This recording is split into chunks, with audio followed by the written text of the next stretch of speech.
Tom Swift in Captivity by Victor Appleton. Recording by Tom Weiss. Chapter 1.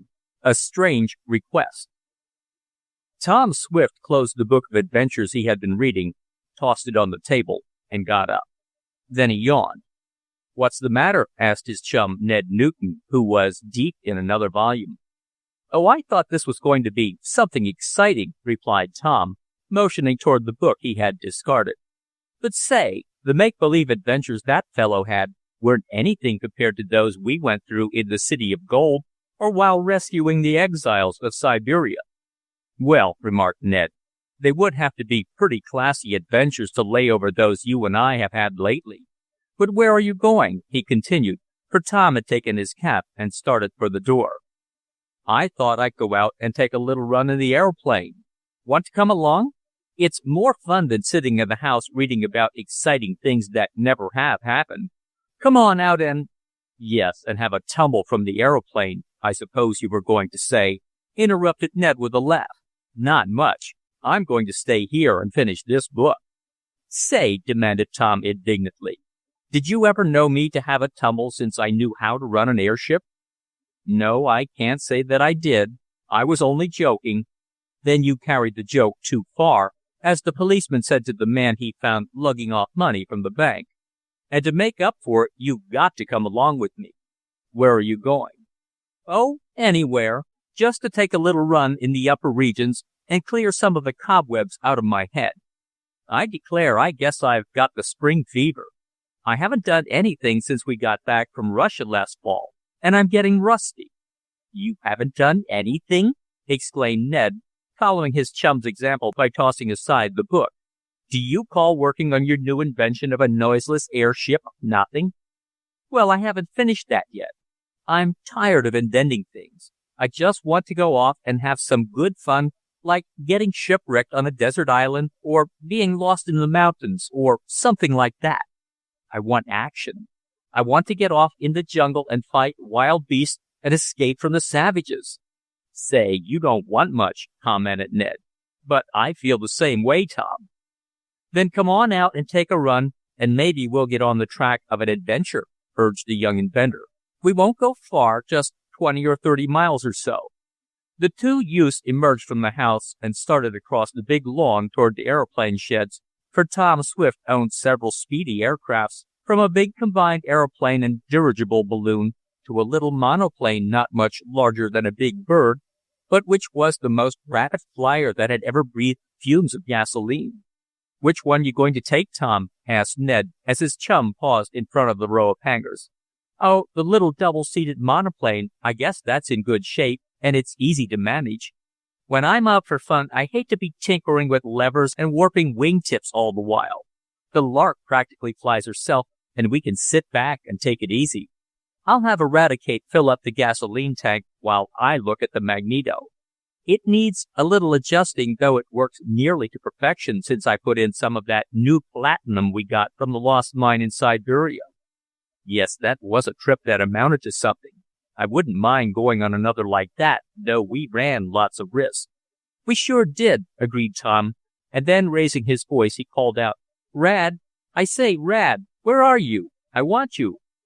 "Comin', Massa Tom, comin'," answered an aged colored man as he shuffled along the corner of the shed.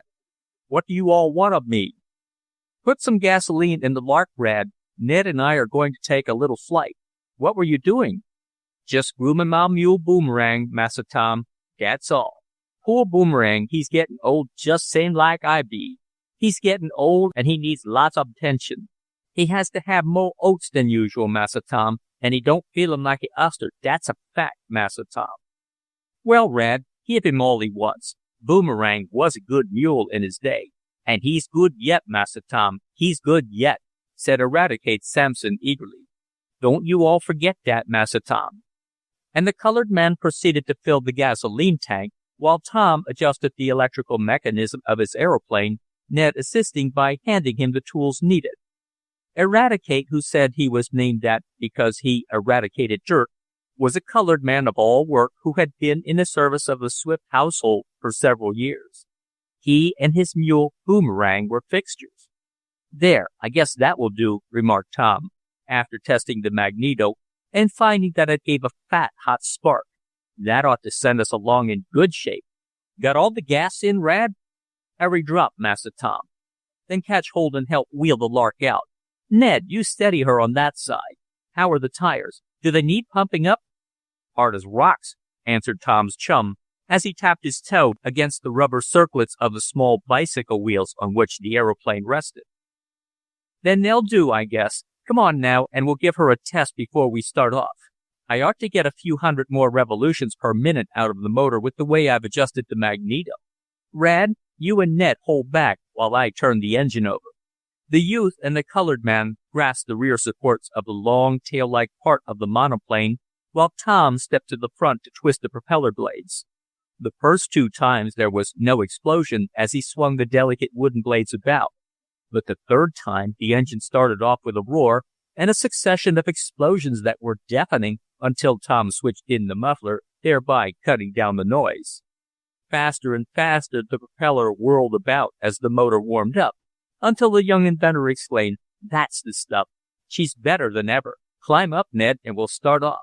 You can turn her over, Rad, can't you?" "Show 'em, Master Tom," was the reply. For Eradicate had been on so many trips with Tom, and had had so much to do with airships, that to merely start one was child's play for him. The 2 youths had scarcely taken their seats, and the colored man was about to twist around the fan-like blades of the big propeller in front, when from behind there came a hail. "Hold on there. Wait a minute, Tom Swift. Bless my admission ticket. Don't go. I've got something important to tell you. Hold on." I know who that is," cried Tom, motioning to Eradicate to cease trying to start the motor. "Mr. Damon, of course," agreed Ned. "I wonder what he wants." "A ride, maybe," went on Tom. "If he does, we've got to take the scooter instead of this one. That holds 4. Well, we may as well see what he wants." He jumped lightly from his seat in the monoplane and was followed by Ned. They saw coming toward them from the direction of the house a stout man who seemed very much excited. He was walking so fast that he fairly waddled, and he was smiling at the lads, for he was one of their best friends. "Glad I caught you, Tom," he panted, for his haste had almost deprived him of breath. "I've got something important to tell you. I hurried over as soon as I heard about it." "Well, you're just in time," commented Ned with a laugh. "In another minute, we'd have been up in the clouds." "What is it, Mr. Damon?" asked Tom. "Have you got wind of a city of diamonds, or has someone sent you a map telling you where we can go to pick up $10,000 bills by the basket?" "Neither one, Tom, neither one. It's something better than either of those, and if you don't jump at the chance I'm mistaken in you, that's all I've got to say. Come over here." He turned a quick glance over his shoulder as he spoke, and advanced toward the 2 lads on tiptoe as though he feared someone would see or hear him. Yet it was broad daylight. The place was the starting ground for Tom's aeroplanes, and save Eradicate, there was no one else present except Mr. Damon, Ned, and the young inventor himself. "What's up?" asked Tom in wonderment. "Hush," cautioned the old gentleman. "Bless my walking stick, Tom, but this is going to be a great chance for you. For us, for I'm going along." "Going where, Mr. Damon?" "I'll tell you in a minute. Is there anyone here?" "No one but us." "You are sure that Andy Foger isn't around?" "Sure, he's out of town, you know." "Yes, but you can never tell when he's going to appear on the scene. Come over here." And taking hold of the coat of each of the youths, Mr. Damon led them behind the big swinging door of the airplane shed. "You haven't anything on hand, have you, Tom?" asked the odd gentleman after peering through the crack to make sure they were unobserved. "Nothing at all, if you mean in the line of going off on an adventure trip." "That's what I mean. Bless my earlaps, but I'm glad of that. I've got just the thing for you, Tom. I want you to go to a strange land and bring back one of the biggest men there, a giant. Tom Swift, you and I and Ned, if he wants to go, are going after a giant." Mr. Damon gleefully clapped Tom on the back with such vigor that our hero coughed, and then the odd gentleman stepped back and gazed at the 2 lads, a look of triumph shining in his eyes. For a moment there was a silence. Tom looked at Ned, and Ned gave his chum a quick glance. Then they both looked sharply at Mr. Damon. A giant?" murmured Tom faintly. "That's what I said," replied Mr. Damon. I want you to help me capture a giant, Tom." Once more the two youths exchanged significant glances, and then Tom, in a low and gentle voice, said, "Yes, Mr. Damon, that's all right. We'll get you a giant right away. Won't we, Ned? Now, you'd better come in the house and lie down.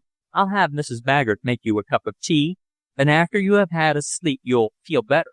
Come on." And the young inventor gently tried to lead his friend out from behind the shed door. "Look here, Tom Swift," exclaimed the old gentleman indignantly. "Do you think I'm crazy? Lie down, rest myself, go to sleep. Say, I'm not crazy, I'm not tired, I'm not sleepy. This is the greatest chance you ever had, and if we get one of those giants—" Yes, we'll get one," put in Ned soothingly. "Of course," added Tom. "Come on now, Mr. Damon, you'll feel better after you've had a rest. Dr. Perkinby is coming over to see Father, and I'll have him—" Mr. Damon gave one startled glance at the young inventor and his chum, and then burst into a peal of hearty laughter. "Oh, my!" he exclaimed at intervals in his paroxysms. "Oh, dear! He thinks I'm out of my head. He can't stand that talk about giants. Oh, dear! Tom Swift, this is the greatest chance you ever had. Come on in the house and I'll tell you all I know about Giantland, and then if you want to think I'm crazy, you can. That's all I've got to say." Chapter 2. The Circus Man. Without a word, Tom and Ned followed Mr. Damon toward the Swift house. Truth to tell, the youths did not know what to say, or they would have been bubbling over with questions. But the talk of the odd man and his strange request to Tom to go off and capture a giant had so startled the young inventor and his chum that they did not know whether to think that Mr. Damon was joking, or whether he had suddenly taken leave of his senses. And while I have a few minutes that are occupied in the journey to the house, I will introduce my new readers more formally to Tom Swift and his friends. Tom, though only a young man, was an inventor of note, as his father was before him. Father and son lived in a fine house in the town of Shopton in New York State, and Mrs. Swift being dead, the two were well looked after by Mrs. Baggert, their housekeeper. Eradicate Sampson, as I have said, was the man of all work about the place. Ned Newton, who had a position in a Shopton bank, was Tom's particular chum, and Mr. Wakefield Damon, of the neighboring town of Waterfield, was a friend to all who knew him.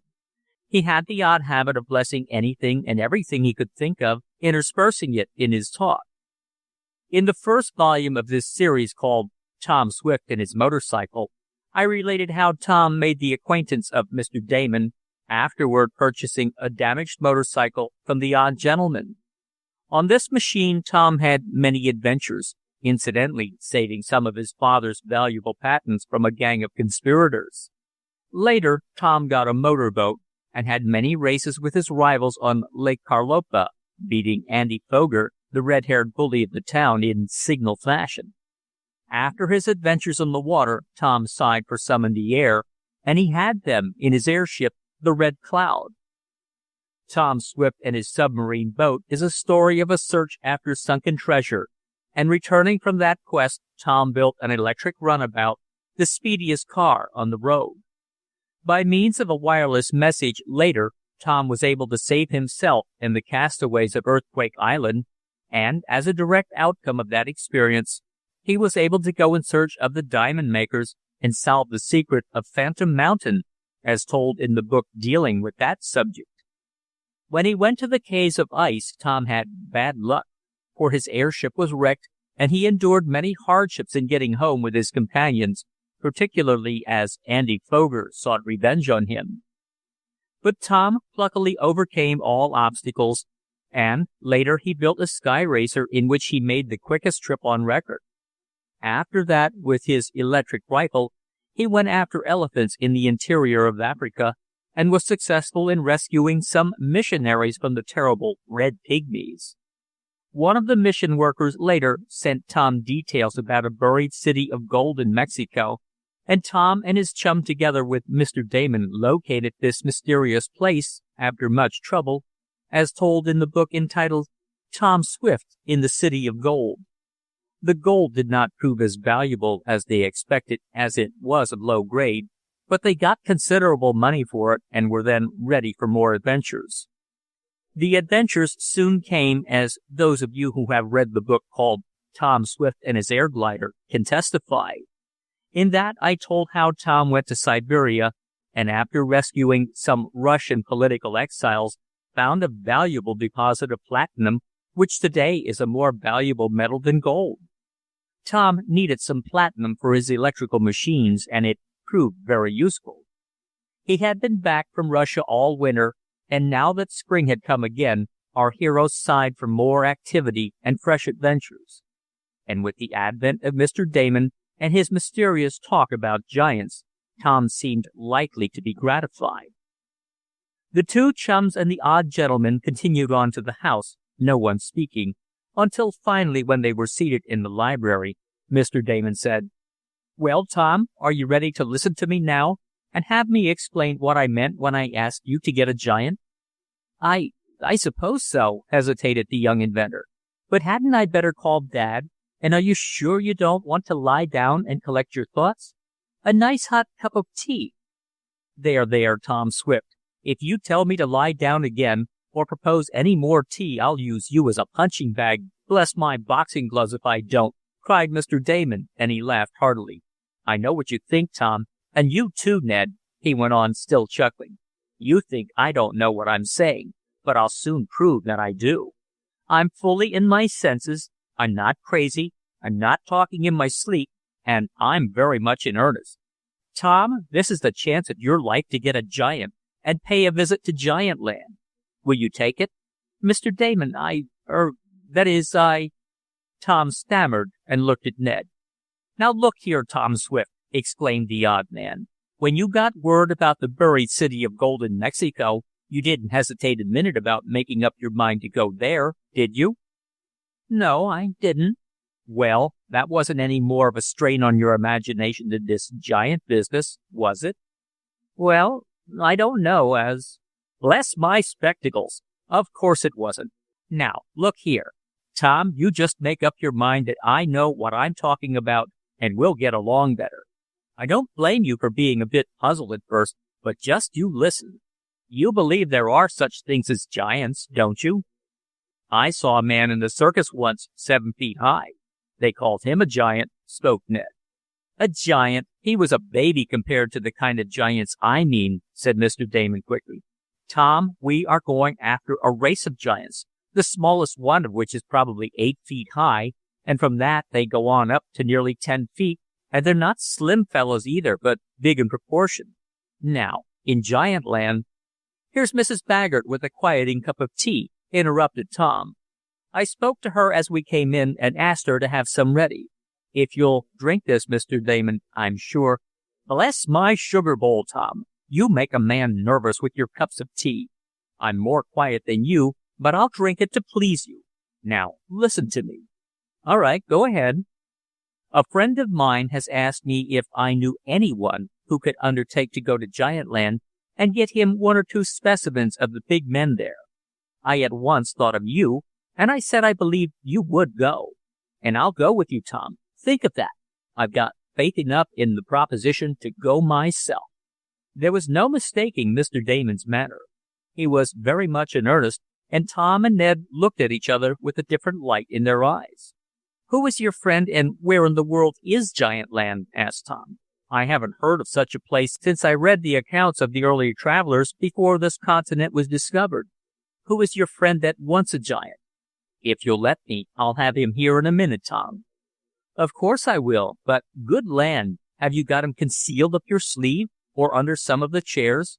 Is he a dwarf?" And Tom looked about the room as if he expected to see someone in hiding. "I left him outside in the garden, Tom," replied the odd man. "I told him I'd come on ahead and see how you took the proposition. Don't tell him you thought me insane at first. I'll have him here in a jiffy. I'll signal to him." Not waiting for a word from either of the boys, Mr. Damon went to one of the low library windows, opened it, gave a shrill whistle, and waved his handkerchief vigorously. In a moment there came an answering whistle. "He's coming," announced the odd gentleman. "But who is he?" insisted Tom.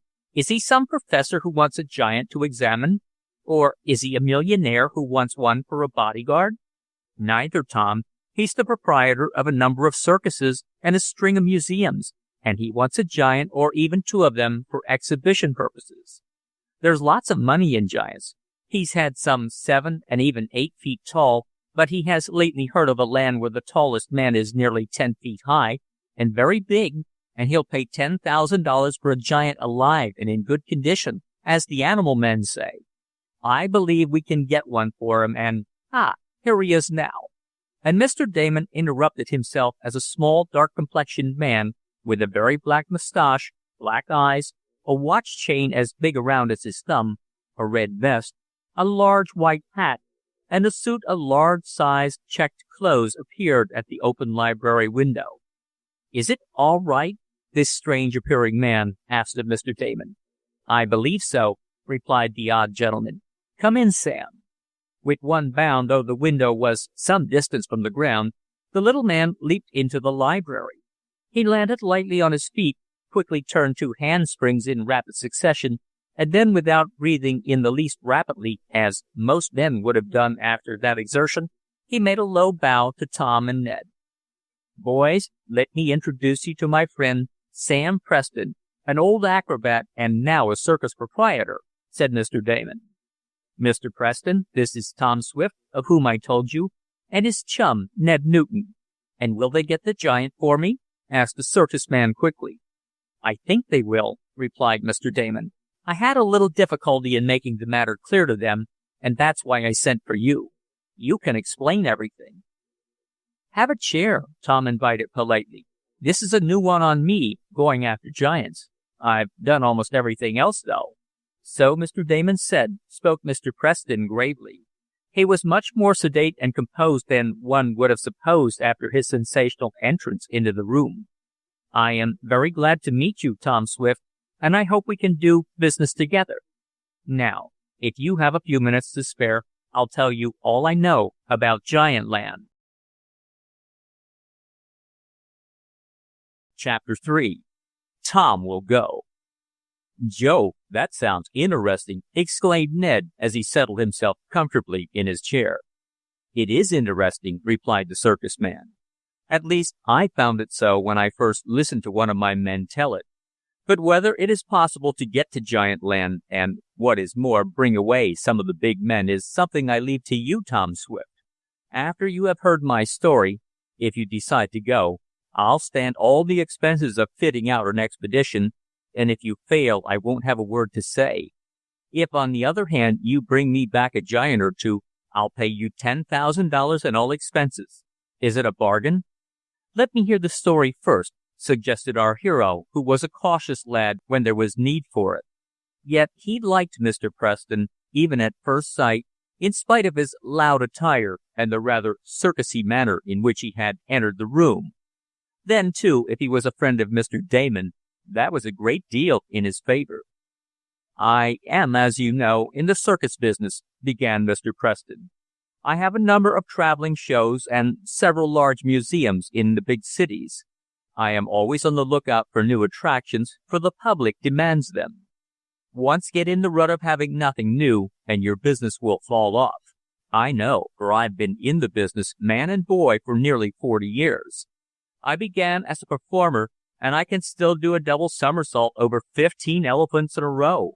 I always keep in practice, for there's nothing like showing a performer how to do a thing yourself. But about the giants, which is what I'm interested in most now. Of course, I've had giants in my circuses and museums from the beginning. The public wanted 'em, and we had to have 'em. Some of 'em were fakes, men on stilts with long pants to cover up their legs, and others were the real, genuine, all-wool and a yard-wide article. But none of them were very big. A shade under 8 feet was the limit with me. I also have lots of wild animals, and it was when some of my men were out after some tapirs, jaguars, and leopards that I got on the track of the giants. It was about a year ago, but up to this time I haven't seen my way clear to send after the big men. It was this way. Mr. Preston assumed a more comfortable position in his chair, nodded at Mr. Damon, who was listening attentively to all that was said, and resumed, As I said, I had sent Jake Poddington, one of my best men, after tapirs and some other South American animals. He didn't have very good luck hunting along the Amazon. In the first place, that region has been pretty well cleared out of circus animals, and another thing, it's getting too well populated. Another thing is that you can't get the native hunters and beaters to work for you as they did years ago. So Poddington wrote to me that he was going to take his assistants, make a big jump, and hike it for the Argentine Republic. He had a tip that along the Salado River there might be something doing, and I told him to go ahead. He shipped me what few animals he had and lit out for a 3,000-mile journey. I didn't hear from him for some time, and when I did, I got the finest collection of animals I had ever laid eyes on. I got them about the same time I did a letter from Jake, for the mail service ain't what you could call rushing in that part of South America. But what about the giants? Interrupted Mr. Damon. I'm coming to that, replied the circus man calmly. It was this way. At the tail of his letter, which he sent with the shipment of animals, Jake said this, and I remember it almost word for word. If all goes well, he wrote, I'll have a big surprise for you soon.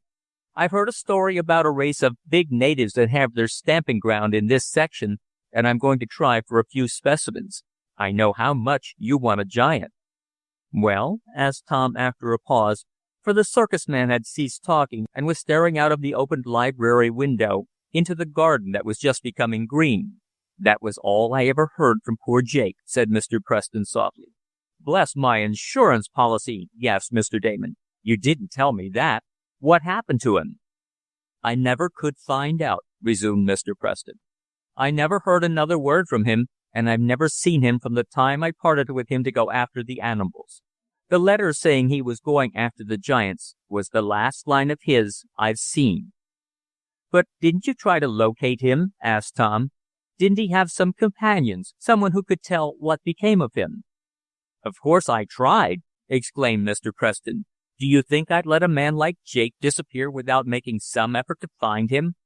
But he was the only white man in his party. The rest were natives. That was Jake's way. Well, when some time passed and I didn't hear from him, I got busy. I wrote to our consuls and even some South American merchants with whom I had done business. But it didn't amount to anything. Couldn't you get any news? Asked Ned softly. Oh, yes, some, but it didn't amount to much. After a long time and no end of trouble, I had a man locate a native named Zacatus, who was the head beater of the black men under Jake. Zacatus said that he and Jake and the others got safely to the Salado River section, but I knew that before, for that was where the fine shipment of animals came from. Then Jake got that tip about the giants and set off alone into the interior to locate them, for all the natives were afraid to go. That was the last seen of poor Jake. Bless my shovel, cried Mr. Damon. What did Zacatus say became of the poor fellow? No one knew. Whether he reached Giant Land and was killed there, or whether he was struck down by some wild beast in the jungle, I never could find out. The natives under Zacatus waited in camp for him for some time, and then went back to the Amazon region where they belonged. That's all the news I could get. But I'm sure there are giants in the interior of South America, for Jake always knew what he was talking about. Now I want to do two things. I want to get on the trail of poor Jake Poddington if I can, and I want a giant, 2 or 3 of them if it can be managed. Ever since Jake disappeared, I've been trying to arrange things to make a search for him and for the giants, but up to now something has been in the way. I happened to mention the matter to my friend, Mr. Damon, and he at once spoke of you, Tom Swift. Now, what I want to know is this. Will you undertake to get a giant for me, rescue Jake Poddington if he is alive in the interior of South America, or if he is dead, find out how it happened and give him decent burial? Will you do this, Tom Swift? There was a silence in the room following the dramatic and simple recital of the circus man. Tom was strangely moved, as was his chum Ned. As for Mr. Damon, he was softly blessing everything he could think of. Tom looked out of the long open windows of the library. In fancy he could see the forests and jungles of South America. He saw a sluggish river flowing along between rank green banks, while from the overhanging trees, long festoons of moss hung down, writhing now and then as the big water anacondas or boa constrictors looped their sinuous folds over the low limbs. In fancy, he saw dark-skinned natives slinking along with their deadly blowguns and poisoned arrows. He thought he could hear the low growls and whines of the treacherous jaguars and see their lithe bodies slinking along. He saw the brilliant-hued flowers, saw the birds of gorgeous plumage, and listened in fancy to their discordant cries. Then, too, he saw a lonely white man in a miserable native hut thousands of miles from civilization, waiting for he knew not what fate. Again he saw monstrous men stalking along, men who towered 10 feet or more, and who were big and brawny. All this passed through the mind of Tom in an instant. "Well?" asked Mr. Preston softly. "I'll go," suddenly cried the young inventor. "I don't know whether I can get you a giant or not, Mr. Preston, but if it's possible, I'll get poor Jake Poddington, dead or alive." "Good!" cried the circus man, jumping up and clasping Tom's hands. "I thought you were that kind of lad after I heard Mr. Damon describe you. You've taken a big load off my heart, Tom Swift. Now, to talk of ways and means, I'll have a giant yet, and maybe I'll get back the best man who ever shipped a consignment of wild animals, good Jake Poddington. Now, to business." Chapter 4. Look out for my rival. "You'll go in an airship, of course, won't you, Tom?" asked Mr. Damon, when they had pulled their chairs up around the library table, and Mr. Preston had taken some papers from his pocket. "An airship? No, I don't believe I shall," replied the young inventor. "In the first place, I'm a bit tired of scooting through the air so much, though it isn't to be denied that it's the quickest way of going. But in South America there are so many jungles that it will be hard to find a level starting point for a takeoff after we land. Of course, we could go up as a balloon, but this expedition is going to be different from any we were ever on before." "How so?" asked Ned. "Well, in the first place, we've got to start at one end of a trail and make careful inquiries all along the way. It isn't like when we went for the City of Gold. Then we had to look for a certain ruined temple, which was the landmark. When we went after the platinum in Siberia, we had to look for the place of the high winds so I could use my air glider.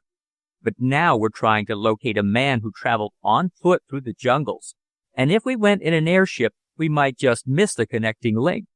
So I think the best way will be to do just as Mr. Poddington did, travel on foot or by horses and mules, and go slowly, making inquiries from time to time. Then we may get to Giant Land. We may find him." "I don't hope for all that," said the circus man, "but if you can only get some news of him, it will be a relief. If he died peaceably, it would be better than to be a captive among some of those savage tribes. It's been a year now since I heard the last of him, but I agree with Tom that an airship won't be much good in the jungle. You might take along a small one if you could pack it to scare the natives with. In fact, it might be a good thing to show to the giants if you find them." "That is my idea," declared Tom. "I'll take the Lark with me. It's a mighty powerful machine for its size, and it can be taken apart in sections. It will carry 3 on a pinch, and I have had 5 in her with 2 auxiliary seats. I'll take the Lark, and she may come in handy." "When can you start?" asked Mr. Preston. "As soon as we can fit out an expedition," answered Tom. "It oughtn't to take long. I don't have to build an air glider this time. It won't take long to take the Lark apart. I haven't finished work on my noiseless airship yet, but that can wait." "Yes, we'll be ready as soon as you want us to start, Mr. Preston. It can't be too soon for me. I'll deposit a certain sum in the bank to your credit, Tom, and you can draw on it for expenses.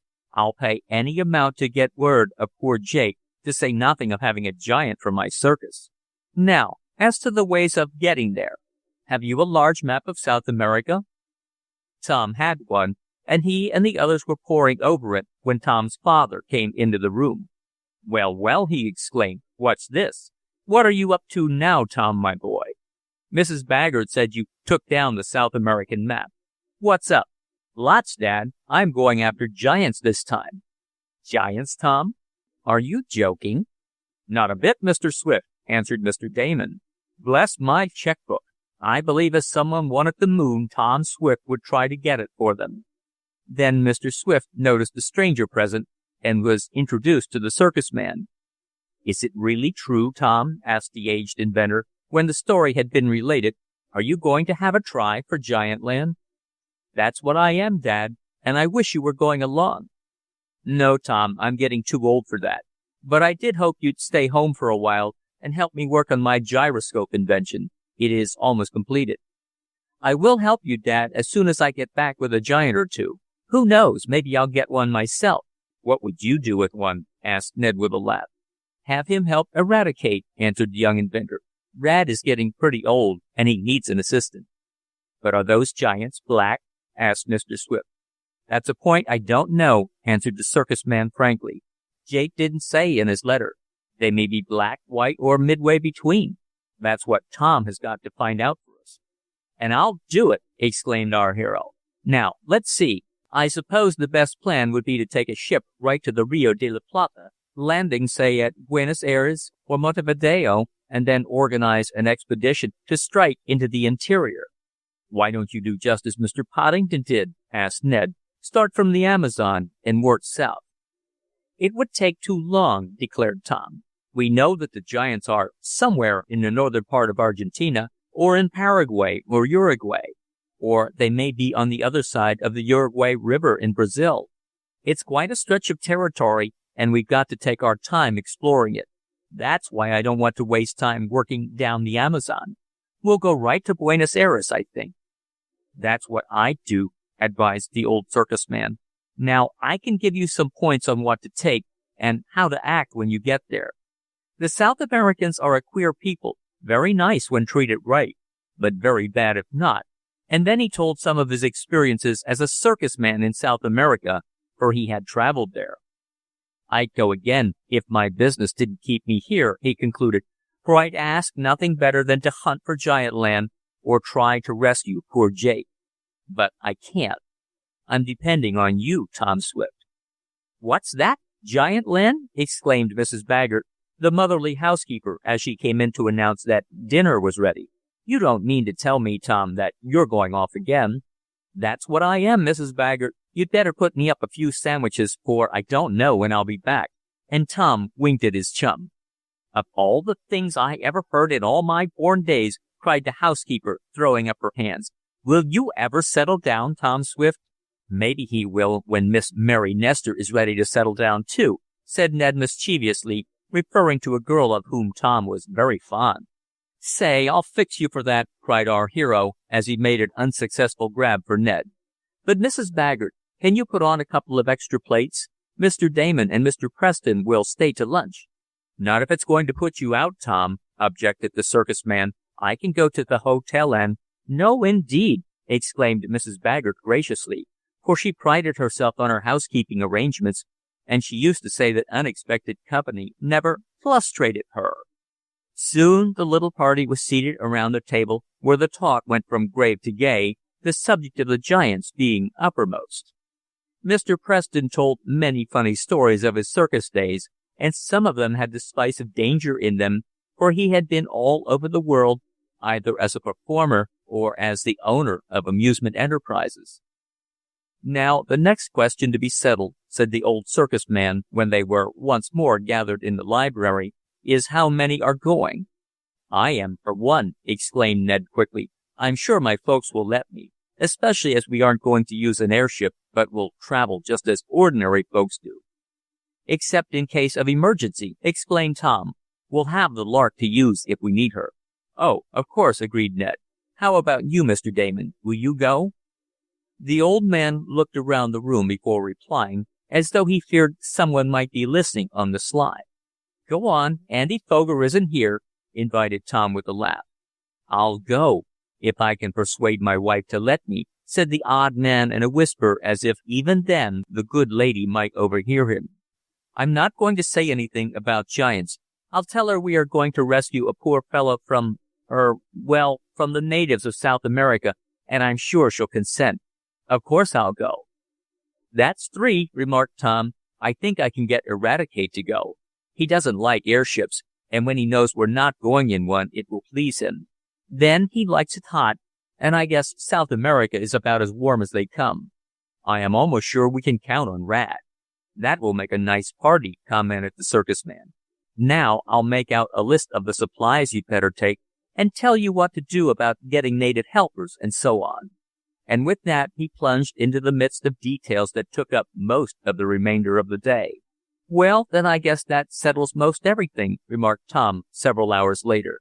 I'll begin at once to take the Lark apart for shipment and begin ordering the things we need.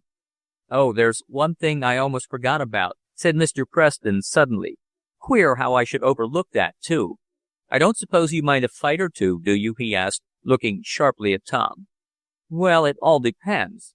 We've had several fights on other expeditions, though I can't say I like 'em, replied the young inventor. Why do you ask? Because you may have one or several, was the answer of the Circus Man. You'll have to beware of my rival. Your rival? Yes, the bitterest foe I have is a rival circus man named Waylon Waddell. He or some of his men are always camping on my trail when I send out after a new consignment of wild animals, and I shouldn't be a bit surprised but what he'd try to get ahead of me on the giant game. But how does he know you want giants? Asked Tom. Because news of circus expeditions always leaks out somehow or other. I'm sure Waddell will learn that you are acting for me, and so I warn you in time. In fact, he tried to get ahead of me when I sent Jake Poddington out over a year ago, and I always had my suspicions that he had a hand in Jake's disappearance, but maybe I'm wrong. So that's what I mean when I say beware of Waylon Waddell, Tom. I will, exclaimed Tom. He'll have to get up early to get ahead of us. But Tom little knew the man against whom he was to pit himself in the search for giants. Chapter 5. Andy Foger Learns Something. Once Tom Swift made up his mind to do a thing, he did not waste time in setting about it. He had decided to go to Giant Land, and that was all there was to it.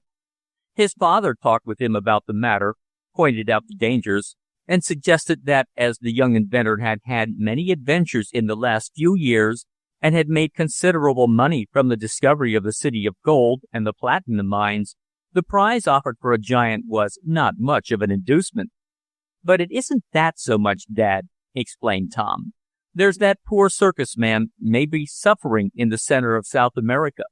I want to find him if I can, or get some news that he died a natural death and is decently buried. You never can do it, Tom. Well, Dad, I'm going to make a big try, he returned, and that settled it as far as Tom was concerned. For several days after the visit of Mr. Preston, Tom was busy making plans for his trip to South America. He wanted to lay out a regular schedule before proceeding. Ned Newton had had hard work to persuade his folks to let him go, but they finally consented, and as for Mr. Damon, his plan was simple. Without mentioning giants at all, he took Mr. Preston home with him, and the circus man's tale of his assistant lost in the wilds of South America was too much for Mrs. Damon. Go, of course you'll go, she said to her husband. I demand that you go, and I want you to find that poor man and rescue him. If you could rescue the exiles from uncivilized Siberia, I'm sure you can get a man out of a civilized country. Mr. Damon did not stop to point out that South America was far less civilized in some ways than was Russia. He just kept still and made his preparations to go. Mr. Preston was a distant relative of the odd man, and that was how he happened to meet him and hear the story which was destined to play such an important part in the life of Tom Swift. Do you think we'll have much trouble after we get to South America and strike into the interior? Asked Mr. Damon one afternoon, when he and Mr. Preston were helping Tom in the delicate work of packing the wing planes of the Lark. No, South America isn't a bad country to travel in, replied the circus man. The natives are fairly friendly, and with a well-organized party and plenty of money, which I shall see that you have, you ought to get along swimmingly. Only one thing bothers me. What's that? Asked Tom quickly. That's my rival, Waddell. He's sure to make trouble if he gets on your trail. Have you heard from him? No, and that's what makes me all the more suspicious. If he'd come out and fight me in the open, it wouldn't be so bad. But this underhand business gets on my nerves. I don't know what he's up to." "Maybe he isn't up to anything," suggested Ned.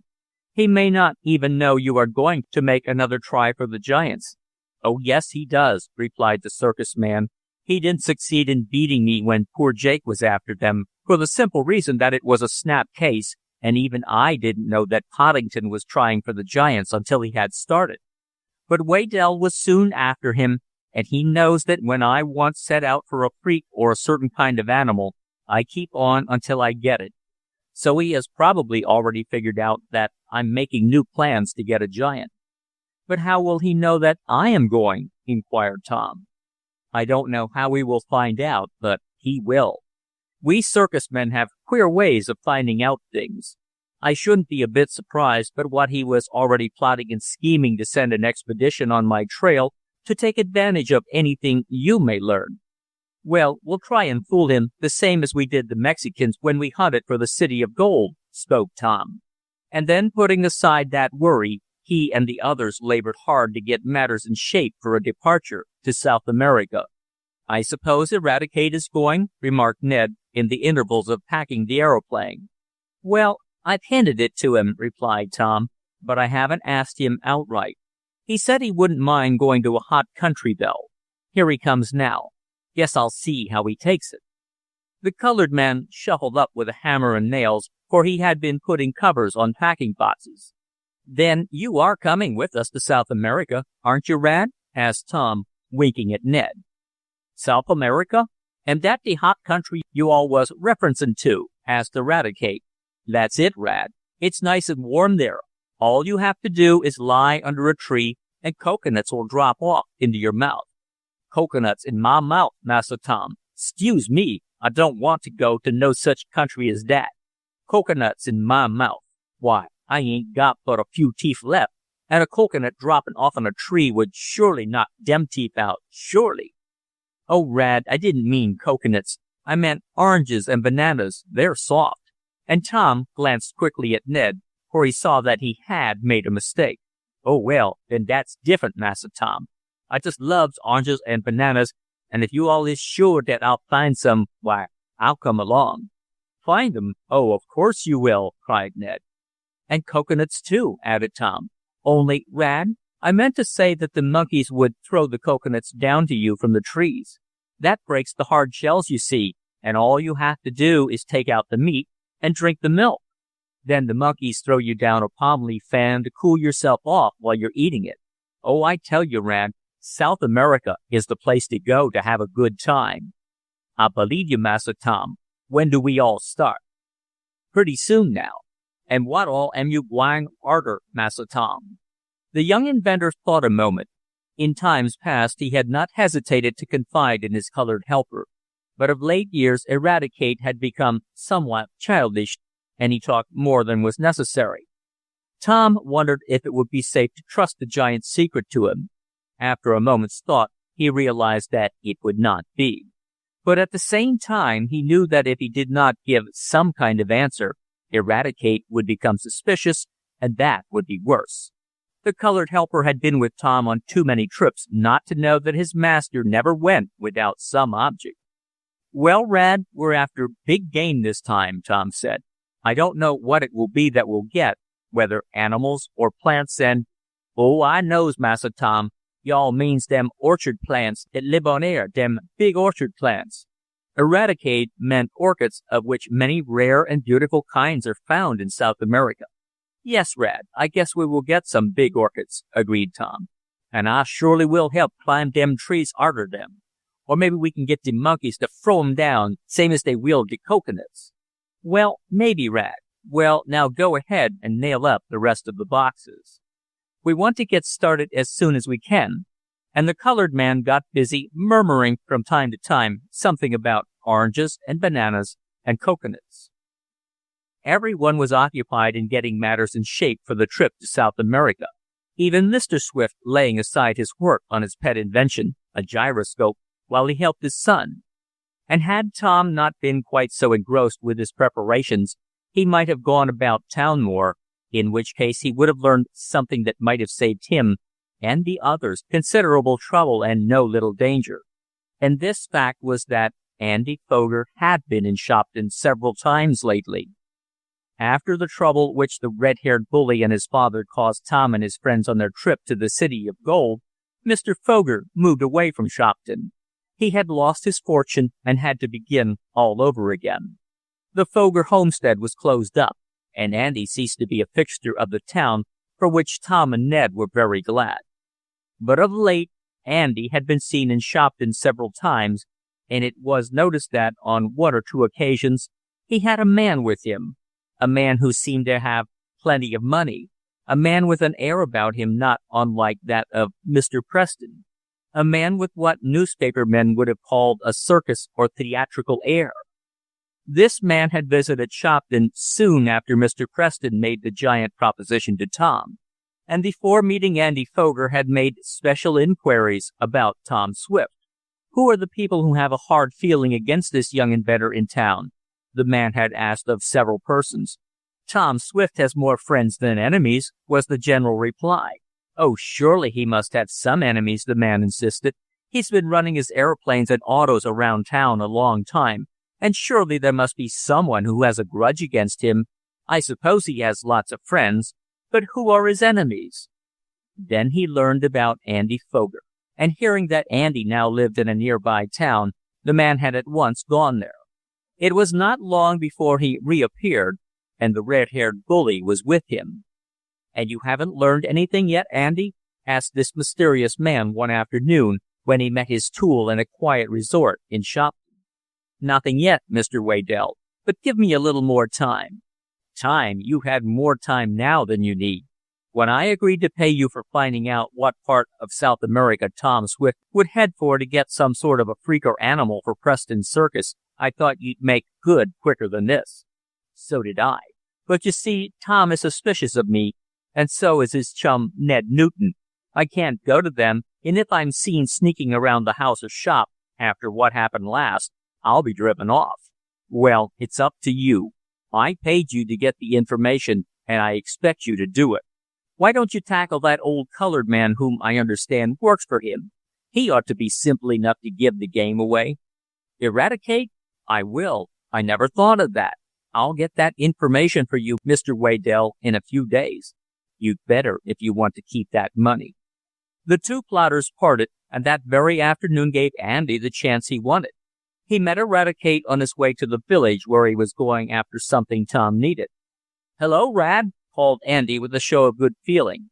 "I haven't seen you in some time. I suppose you're getting too old to travel around with Tom any more?" "Getting too old?" exclaimed the colored man indignantly, for that was his sore point. "What you all mean, Andy Foger? I ain't getting old, and neither am Boomerang." "Oh, I thought you were, as you haven't been on any trips lately." "I ain't, eh? Well, I's gwine on one right soon, let me tell you dat, Andy Foger." "No. Is that so? Glad to hear it. Up to the North Pole, I suppose?" "No, sah, not much. No cold country for this coon. It's gwine where it's nice and warm, and where the coconuts fall in your mouth. I mean, where the bananas and oranges fall in your mouth, and the monkeys throw down coconuts and palm leaf fans to you." "Where's that, Rad?" asked Andy, and he tried to make his voice sound indifferent, as though the matter did not interest him. "South America. Dat's where it am, and I's gwine with Massa Tom. We's gwine to get a monstrous big orchard plant." "Oh, yes, I've heard about them. Well, I hope you get all the oranges and bananas you want." "South America, eh? I suppose along the Amazon River where they have crocodiles 40 feet long that are always hungry." "No, sah. No crocodiles for me. We ain't going near the Amazon River at all. We's gwine away down in the middle part of South America. It's a place something like Gamiaway or Goonaway or something like that." "Oh, yes, I know where you mean," and Andy could hardly conceal the note of triumph in his voice. He had the very information he wanted from the simple colored man. "Yes, I guess there are no crocodiles there, and plenty of monkeys and coconuts. Well, I hope you have a good time." And Andy hurried away to seek out the rival circus man. Chapter 6. Alarming News. Hand me that hammer, Ned. There it is, right behind you on the bench. Oh, so it is. Here are those nails you were asking for. Good, now we'll make things hum. And Ned Newton's voice was drowned in the rapid driving of nails into boards. Bless my screwdriver, suddenly exclaimed Mr. Damon, who was sawing planks to make covers for boxes. What's the matter? Asked Tom, looking up from a bundle he was tying up. It contained the magneto of his aeroplane, and he was putting waterproof paper about it. Did you cut your finger? No, but I just happened to think that I nailed my watch up in that last box. Nailed up your watch? Cried Mr. Preston, who after a trip to New York to make arrangements for passages on a steamer had come back to help Tom pack up. Yes, I took it out to see how long it took me to make a box cover, and then Tom asked me to nail up that box containing the motor parts, and I laid my watch right down on top and put the boards over it. Well, the only thing to do is to take off the cover, remarked Tom grimly. Bless my chronometer. That will delay things, said the odd man with a sigh. But I suppose there is no hope for it, and he proceeded to open the box, while Tom, Ned, the Circus Man, and Eradicate busied themselves over the 101 things to be done before they would be ready to leave for the trip to the interior of South America. Look out, Ned, called Tom. You're making those top boards too long. They'll stick out over the edge and be ripped off if the box catches on anything. Yes, you can't be too careful, cautioned Mr. Preston.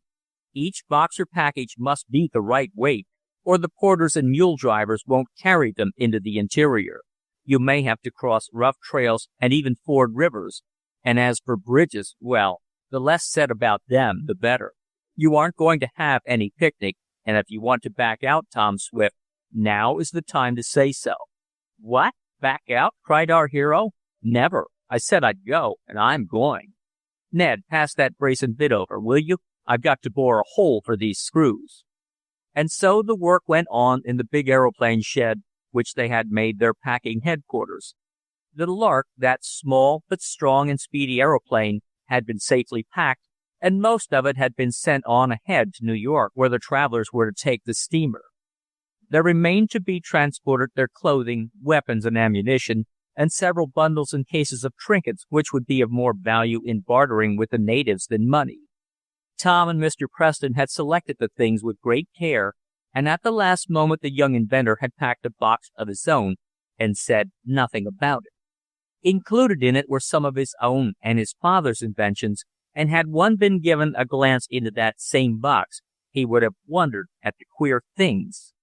What in the world are you taking with you, anyhow? Asked Ned of his chum, noticing the mysterious box. You'll see if we ever get to Giantland, replied Tom with a smile. How long before we can start? Asked Mr. Damon late that day, when most of the hard work had been finished. He was as anxious and eager as either of the youths to make a start. We ought to be ready at least a week from today, replied Tom, and perhaps sooner. Sooner if you can make it, suggested Mr. Preston.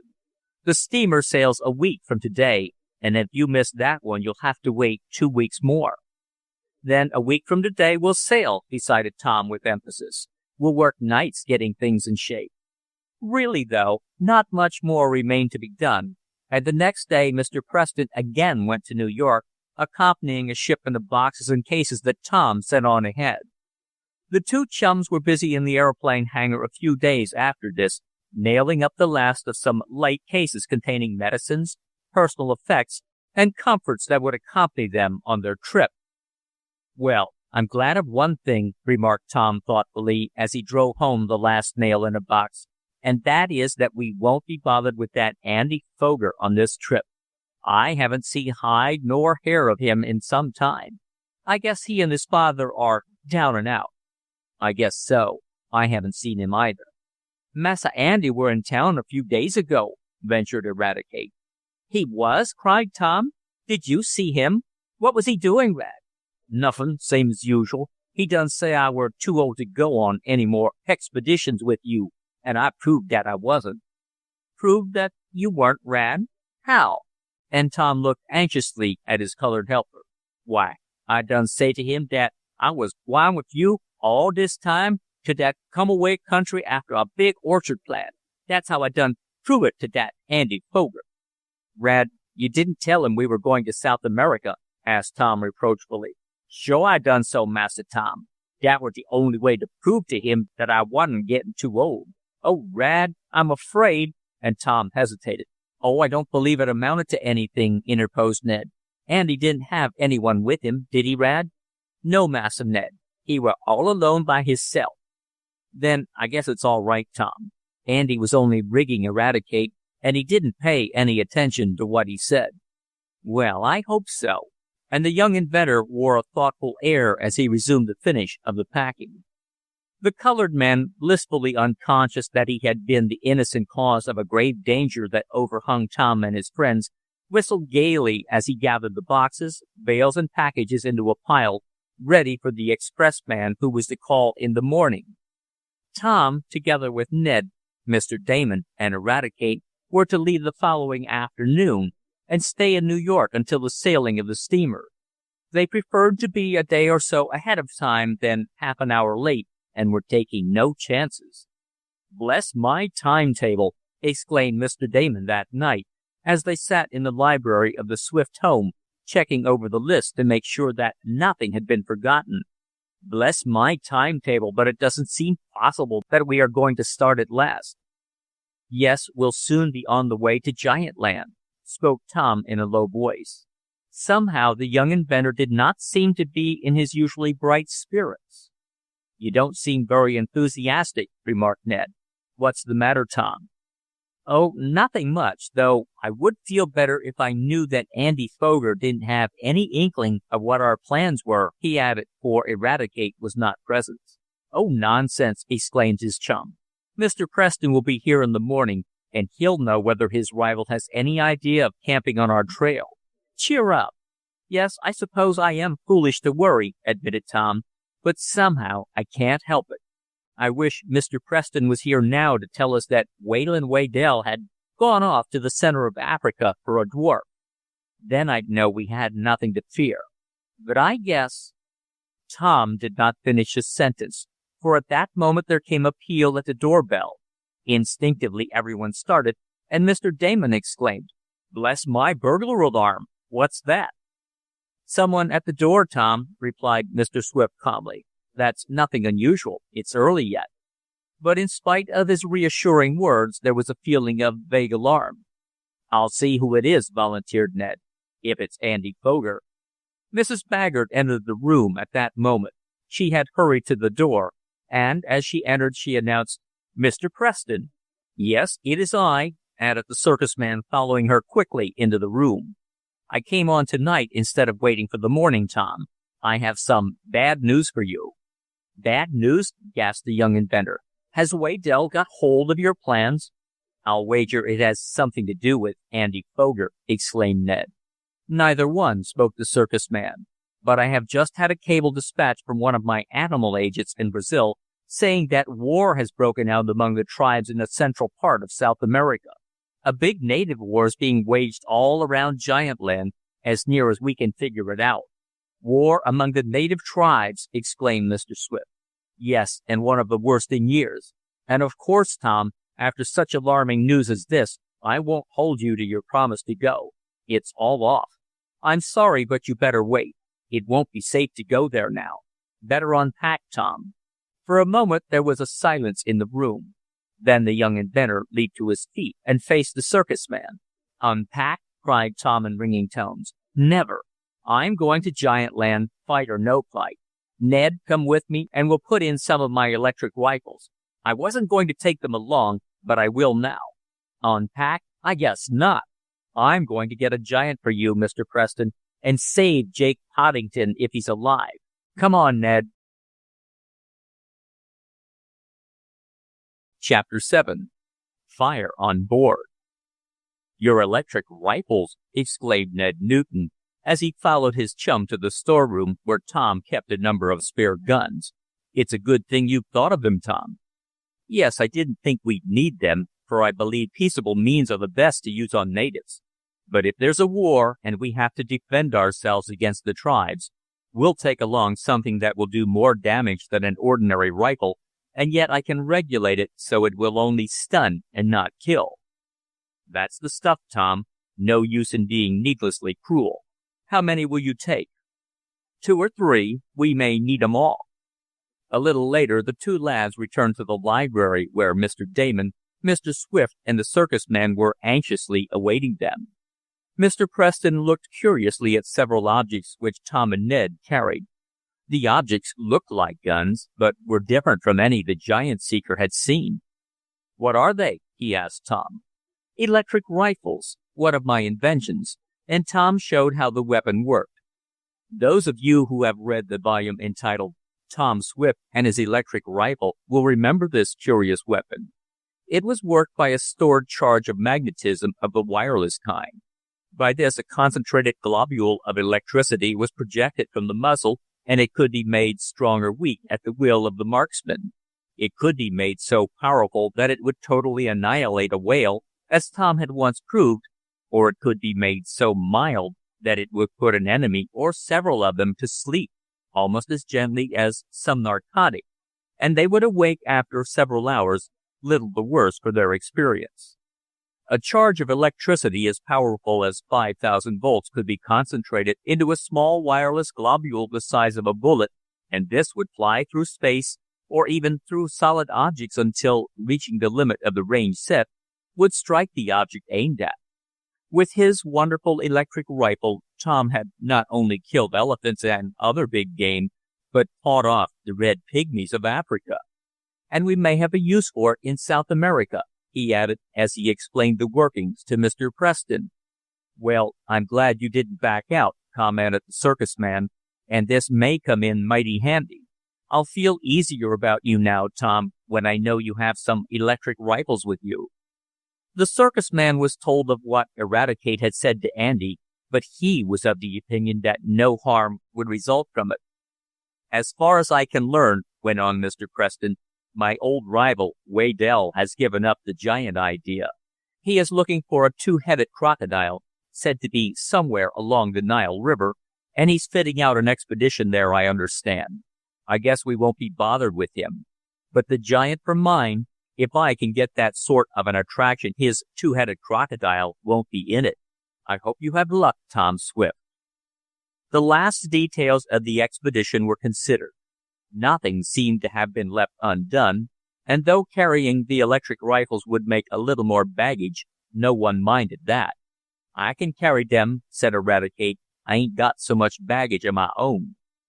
So it was arranged, and early the next morning the little band of intrepid travelers who were going in search of Giant Land started for New York. They little knew what was ahead of them, nor what dire perils they were to pass through. Of course, Tom had said goodbye to Mary Nestor, and, half jokingly, he had promised to bring back a giant of his own, that she might see one outside of a circus.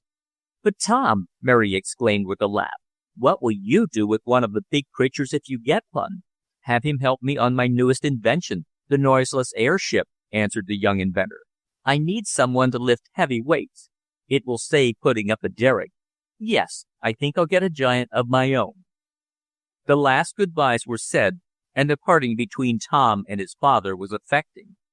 "I'll soon be back, Dad," he said in as cheerful a tone as he could assume, "and I'll help you finish your gyroscope." "I hope you will, Tom." And then, with the pressure on his son's hand, Mr. Swift turned away and went into the house, closing the door after him. The first part of the trip to New York was rather a silent one, no one caring to talk much. Eradicate was the only cheerful member of the party, which included the circus man, who was going as far as the steamer with Tom and his friends. "Say," Ned exclaimed finally, "anyone would think we were going to a funeral." "That's right," agreed Tom. "I guess something is on all our nerves. Let's do something to take it off. Here comes a boy with some funny papers. We'll buy some and read all the jokes." This proved a diversion, and before the train had gone many miles more, the giant hunters were talking and laughing as though they were merely starting on a short, pleasant trip instead of an expedition to the dangerous jungles of South America. They put up at a good hotel in New York, and as soon as they were established, Tom and Mr. Preston went to the steamer Caliban, which was to land them at Buenos Aires. They found that there was some confusion about their luggage and boxes, and it took them the better part of a day to get the tangle straightened out, and their stuff stored together in one hold. "It will be easier to get it out if it's all together," said Tom at the conclusion of their labors, and then he and the circus man returned to the hotel. The ship was to sail 2 days later, and several hours before the time set for the departure, Tom and his friends were on board.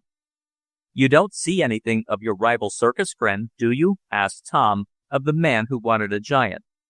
"Not a sign," was the answer, as Mr. Preston glanced over the throng of oncoming passengers. "I guess we've either given him the slip, or he's given up the game. You won't have to worry about him. Just take it easy until you start for the interior, and from then on you'll have hard work enough." The last of the cargo was being taken aboard. The late passengers had arrived and were anxiously watching to see that their baggage was not lost. As Mr. Preston stood talking with Tom near the gangplank, a clerical-looking gentleman approached the circus man. "I beg your pardon," he began in mild accents, "but could you tell me where my stateroom is?" And he showed his ticket. "I'm not used to traveling," he needlessly added, for that fact was very evident. Mr. Preston informed him how to get to his berth, and the gentleman went on, "Are you going all the way to Buenos Aires?" "No, but my friend is," and the circus man nodded at Tom. "Oh, I'm so glad," the stranger exclaimed.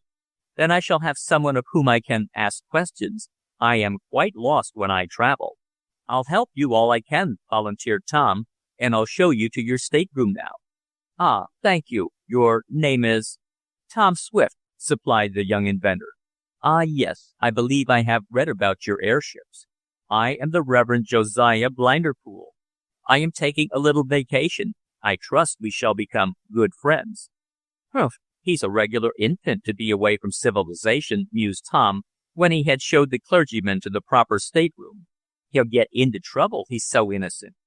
If he could have seen that same clergyman double up with mirth when he had closed his stateroom door after him, Tom would not have felt so sure about that same innocence. "To think that I was talking face to face with Sam Preston, and he never tumbled to who I was," exclaimed the newcomer softly. "That's rich. Now, if I play my cards right, I shouldn't be surprised but what they'd invite me to come along with them. That would just suit me. I wouldn't have any trouble then getting on the track of those giants." The information Waddell got from that red-haired Foger chap wasn't any too definite, and once more the man wearing the garb of a minister chuckled. "Well, I'll say good-bye," remarked Mr. Preston a little later when the warning bell had rung. "I guess you'll get along all right. I haven't seen a sign of Waddell or any of his slick agents. You'll have no trouble, I guess." But if the circus man could have seen the clergyman at that same time looking over letters addressed to Hank Delby and signed Wayland Waddell, he would not have been so confident. Mr. Preston bade good-bye to his friends, the gangplank was hauled up, and a hoarse blast came from the whistle of the Caliban. "Bless my pocketbook!" cried Mr. Damon. "We're off." "Yep, off to get that big giant orchard plant," chimed in Eradicate. "Hush!" exclaimed Tom, who did not like the use of the word giant even in that connection. "Don't tell everyone our business, Rad." "That's right, Massa Tom. I clean done forgot that it's a sort of secret. I'll keep mighty still about it." The Caliban swung out into the river and began steaming down the bay. The first week of the voyage was uneventful. The weather was exceptionally fine, and hardly anyone was seasick. The Reverend Dr. Blinderpool was often on deck, and he made it a point to cultivate the acquaintance of Tom and his friends. In spite of the fact that he said he had traveled very little, he seemed to know much about hidden corners of the world, but always as on an occasion when he had accidentally let slip some remark that showed he had been in far-off China or Asia, he would suddenly change the conversation when it verged to travel. "There's something queer about that minister," said Ned after one of these occasions, "but I can't decide what it is." "Nonsense!" exclaimed Tom, who rather liked the man. "No nonsense about it. Why should a minister take a trip like this when he isn't sick, and when he isn't going to establish a mission in South America? There's something queer about it, for, by his own words, he just took this voyage as a whim." "Oh, you're too fussy," declared Tom. and for the time the subject was dropped. They ran into a storm when about 10 days out, and for a while they had a rough time of it, and then the weather cleared again. It was one evening after the formal dinner, when Tom and Ned were strolling about on deck before turning in, that the quiet of the ship was broken by what is always an alarming cry at sea. "Fire! Fire!" shouted a man, pointing to a thin wisp of smoke curling up from the deck amidships. "Keep quiet," yelled one of the stewards. "It is nothing." "It's a fire, I tell you," insisted the man, and several others took up the cry. A panic was imminent, and the captain came running from his quarters. "What is it?" he asked. An officer hurried to his side and said something, but in such a low voice that Tom, who was standing close beside the two, scarcely heard it. But he did hear this. "There's a fire, sir, in hold number 17. We have turned the hose in there, and the pumps are working." "Very good, Mr. Mell. Now, try and quiet the passengers. Tell them it doesn't amount to much, and if it does, we can flood that compartment." Tom started at that. "Come on, Ned," he cried, grabbing his chum by the arm. "Why, what's up? What's the matter?" "Matter? Matter enough. The fire is in the hold where all our stuff is stored, and if the flames reach that box I packed last, well, I wouldn't give much for the ship." And fairly dragging his chum along, Tom raced for the place where the smoke was now coming up in thicker cloud. Chapter 8. A Narrow Escape. "Here, come back. You can't go past here." "But I've got to go. I tell you I must go. It's important." The first speaker was one of the ship's officers, and the other was Tom Swift, who, accompanied by his chum, was trying to get past a rope that had been hastily stretched in front of the hold where the smoke was rolling up in ever-thickening clouds. "It's important that you stay where you are," insisted the officer. "Look here, young man, do you want to start a panic? You know what that is on board ship. Keep cool, we'll get the fire out all right." "I am cool," responded Tom, and though he did look a bit excited, he was calm enough to know what he was doing. "Then keep back," insisted the officer. A crowd was gathering, and there were ominous whispers sent back and forth. Some hysterical women were beginning to scream, and there were anxious looks on all faces. "I tell you, it's important that I go down there," insisted Tom. "I want to get a box." "We'll look after the baggage of the passengers," declared the officer. "You don't need to worry, young man." "But I tell you I do." And Tom's voice was loud now.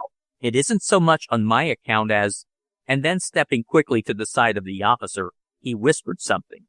"What?" cried the officer. "You don't tell me? That was a risk. I guess I'll have to help you get it out. Here, Mr. Sim," he called to one of the mates, "stand guard here. I'm going down into the hold with this young man." "Shall I come?" cried Ned. "No, you go stay with Mr. Damon and Eradicate," answered Tom. "Tell them everything is all right, and for cat's sake keep Rad cool. Don't let him get excited and start a panic. I'll be back in a minute." With that, Tom and the officer disappeared from view, and Ned, after wondering what it was all about, hastened to reassure Mr. Damon and the colored man that there was no danger, though from the manner in which Tom had acted his chum was convinced that something was wrong. Meanwhile, our hero, accompanied by the officer, was groping his way through the thick smoke in the compartment. The officer had switched on the electric lights, and they shone with a yellow haze through the clouds of choking vapor. "Can you see it?" asked the officer anxiously. "I had to put it where I could easily get at it," answered Tom with a cough, for some of the smoke had got down his throat. "I had an idea I might need it in a hurry. Here it is," and he pointed to a large box, marked with his initials in red paint. "Give me a hand, and we'll get it out. Yes, and send it on deck. See, there's the fire," and the officer pointed to where a glow could be seen amid some bales of cotton. "It will be slow burning, that's one good thing, and by turning steam into this compartment, we can soon put it out." "It's pretty close to my box," commented Tom, "but there isn't as much danger as I thought." It did not take him and the officer long to move the box away from its proximity to the fire, for the case was not heavy, though it was of good size. And then the officer having called up an order to some of his fellow seamen on deck, a rope was let down, and the box hoisted up. "Whew! That was a narrow escape," exclaimed Tom as he saw his case go up on deck. I suppose I shouldn't have had that stored here, but there were so many things to think of that I forgot." "Yes, it was a risk," commented the officer. "But what are you going to do with that sort of stuff anyhow?" "I may need it when I get among the wild tribes of South American Indians," answered Tom noncommittally. "I'm much obliged for your help." "Oh, that's nothing. Anything to save the ship." At that moment there were confused cries and a series of shouts and commands up on deck. "We better hurry out of here," said the officer. "Why?" "The captain has just ordered steam turned in here. I hope there isn't anything of yours that will be damaged by it." "No, everything else is in waterproof coverings. Come on, we'll climb out." They hurried from the compartment, and a little later clouds of quenching steam were poured in from a hose run from the boiler room. The hatch was battened down, and then the smoke ceased to come up. "The danger is practically over," the captain assured the frightened passengers. "The fire will be all out by morning. You may go to your staterooms in perfect safety." Some did, and others, disbelieving, hung around the hatch cover, sniffing and peering to discover traces of smoke. But the sailors had done their work well, and a stranger would not have known that a fire was in the hold.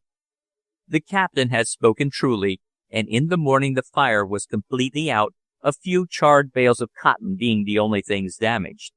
They were hauled up and dumped into the sea, while Tom, making a hasty inspection of his other goods placed in that compartment, saw to his relief that beyond one case of trinkets designed for barter with the natives, nothing had been damaged, and even the trinkets could be used on a pinch.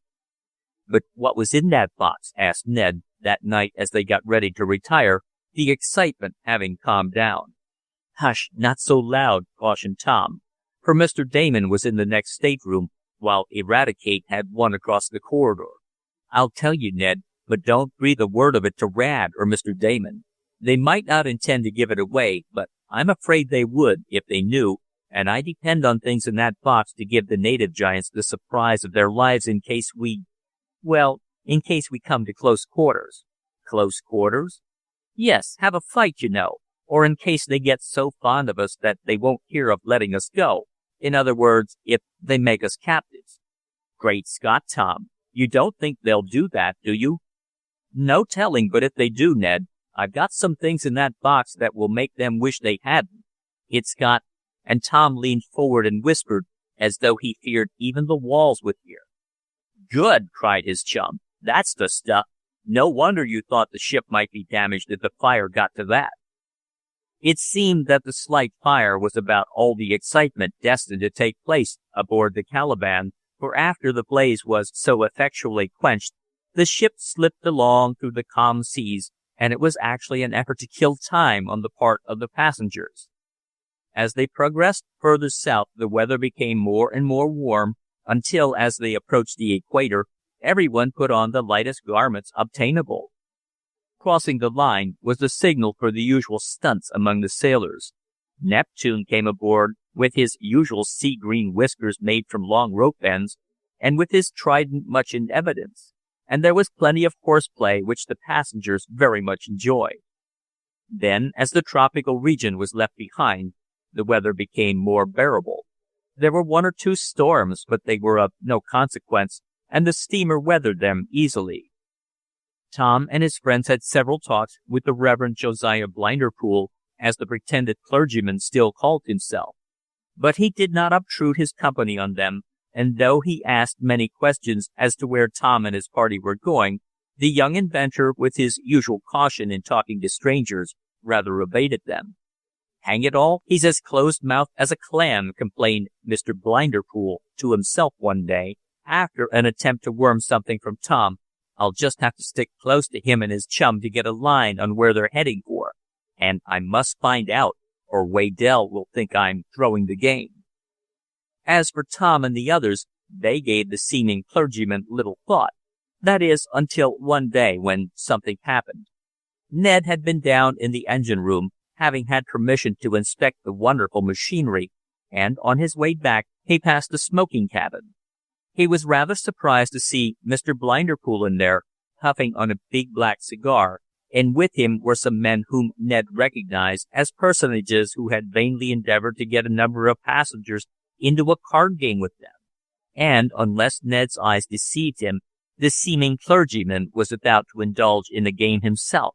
That's mighty queer, mused Ned. Guess I'll tell Tom about this. I never saw a minister play cards in public before, and this Mr. Blinderpool has been trying to get thick with Tom of late. Maybe he's a gambler in disguise. Filled with this thought, Ned hastened off to warn his chum.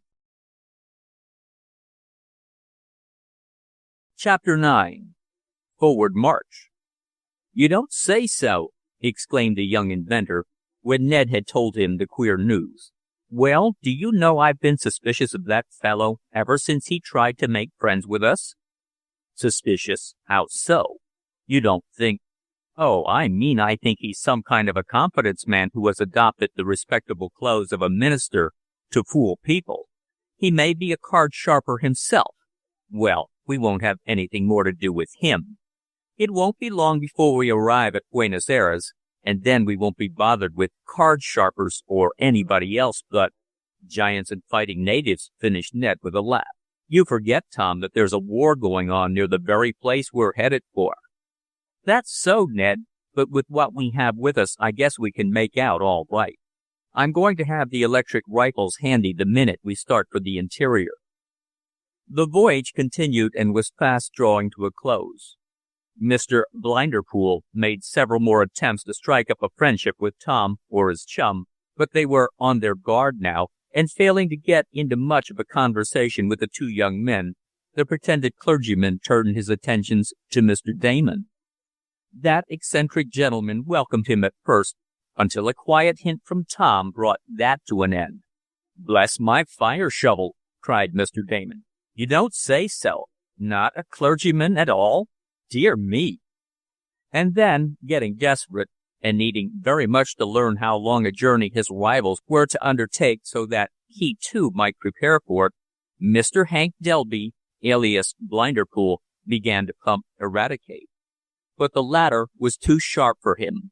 Well knowing that a white man would not get suddenly friendly with one of the black race unless for some selfish object, Eradicate fairly snubbed the seeming minister until that worthy had to go off by himself, saying bitter things and casting black looks at our friends. But I'll get ahead of them yet, he muttered, and I'll get their giants away from them if they capture any.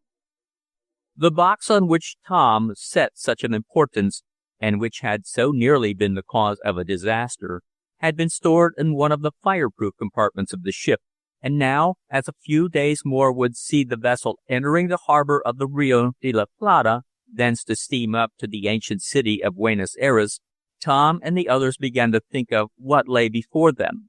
How do you propose to head into the interior? Asked Mr. Damon one afternoon, when the captain announced that the following morning would see them nearly opposite Montevideo. I'm going to hire a lot of burros, donkeys, or whatever they have down here that answers the purpose, replied Tom. We have a lot of things to transport, and I guess pack mules would be the best if we can get them. Then I've got to hire some drivers and some porters, camp makers, and the like. In fact, we'll have quite a party. I guess I'll need 10 natives and a head man, and with ourselves we'll be 15. So we'll need plenty of food. But then we can get that as we go along, except when we get away into the interior, and then we'll have to hunt it ourselves. That's the stuff, cried Ned. We haven't had a good hunting expedition since we went to Elephant Land, Tom. The electric rifles will come in handy here. Yes, I expect they will. Now, come on, Ned, and help me get a list ready of the things we've got to take with us and how they can best be divided up. Thick weather delayed the ship somewhat, so it was not until evening of the next day that they made Montevideo, where part of the cargo was to be discharged. As they would lay over there a day, the boys decided to go ashore, which they did, wondering at the strange sights in the old city. Tom watched to see if the pretended minister would land, and endeavored to force his acquaintance, but Mr. Hank Delby, to give him his right name, was not in evidence. In fact, he was turning over scheme after scheme in his mind in order to hit on one that would enable him to take advantage of the preparations which had been made by his rival in the circus business. I've just got to get a line on where those giants are to be found, mused Mr. Delby in the seclusion of his stateroom, even if I have to take some other disguise and follow that swift crowd. That's what I'll do. I'll put on some other disguise. I wonder what it had better be." Tom and Ned, to say nothing of Mr. Damon and Eradicate, found much to interest them in the capital of Uruguay, and they were rather sorry in a way when it was time for them to leave.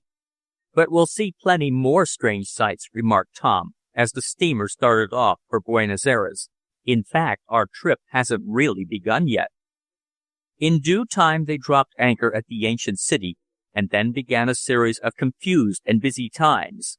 In fact, there was so much to do, seeing to the unloading of their stuff, arranging for hotel accommodations, seeing to hiring natives for the expedition into the interior, and other details, that Tom and his friends had no time to think anything about the pretended clergyman who had caused them a little worry. Eventually, their belongings were stored in a safe place, and our friends sat down to a good dinner in a hotel that, while it was in far-off South America, yet was as good as many in New York, and, in some respects, the boys and Mr. Damon liked it better. They found that the Spanish and Portuguese languages were the principal ones spoken, together with a mixture of the native tongues, and as both Ned and Tom, as well as Mr. Damon, had a working knowledge of Spanish, they got along fairly well. Some of the hotel people could speak English. Tom made inquiries and found that the best plan would be to transport all his stuff by the regular route to Rosario on the Parana River in Argentina, and there he could make up his pack train, hire native carriers, and start for the interior. "Then we'll do that," he decided, "and take it easy until we get to Rosario." It took them the better part of a week to do this, but at last they were on the ground, and felt for the first time that they were really going into a wild and little explored country. "Are you going to stick to the Parana River?" asked Ned. "No," replied Tom, in the seclusion of their room. "If there are any giants, they will be found in some undiscovered, or at least little-traveled part of the country. I don't believe they are in the vicinity of the big rivers, or other travelers would have heard about them, and, as far as we know, Mr. Preston's animal agent is the only one who ever got a trace of them. We'll have to go into the jungle on either side of the river." "Bless my walking stick!" cried Mr. Damon. "Have we really to go into the jungle, Tom?" "I'm afraid we have, if we want to get any giants, and get a trace of Mr. Poddington." "All right, I'm game, but I do hope we won't run into a band of fighting natives." In Rosario, it was learned that while the war was not regarded seriously from the fact that the fighting tribes were far inland, still it was going on with vigor, and large bands of natives were roaming about, stealing each other's cattle and horses, burning villages, and taking captives. "I guess we're in for it," remarked Tom grimly, "but I'm not going to back out now." Unexpected complications, difficulties in the way of getting the right kind of help, and a competent man to take charge of the native drivers so delayed our friends that it was nearly 2 weeks after their arrival in Rosario before they could start for the interior.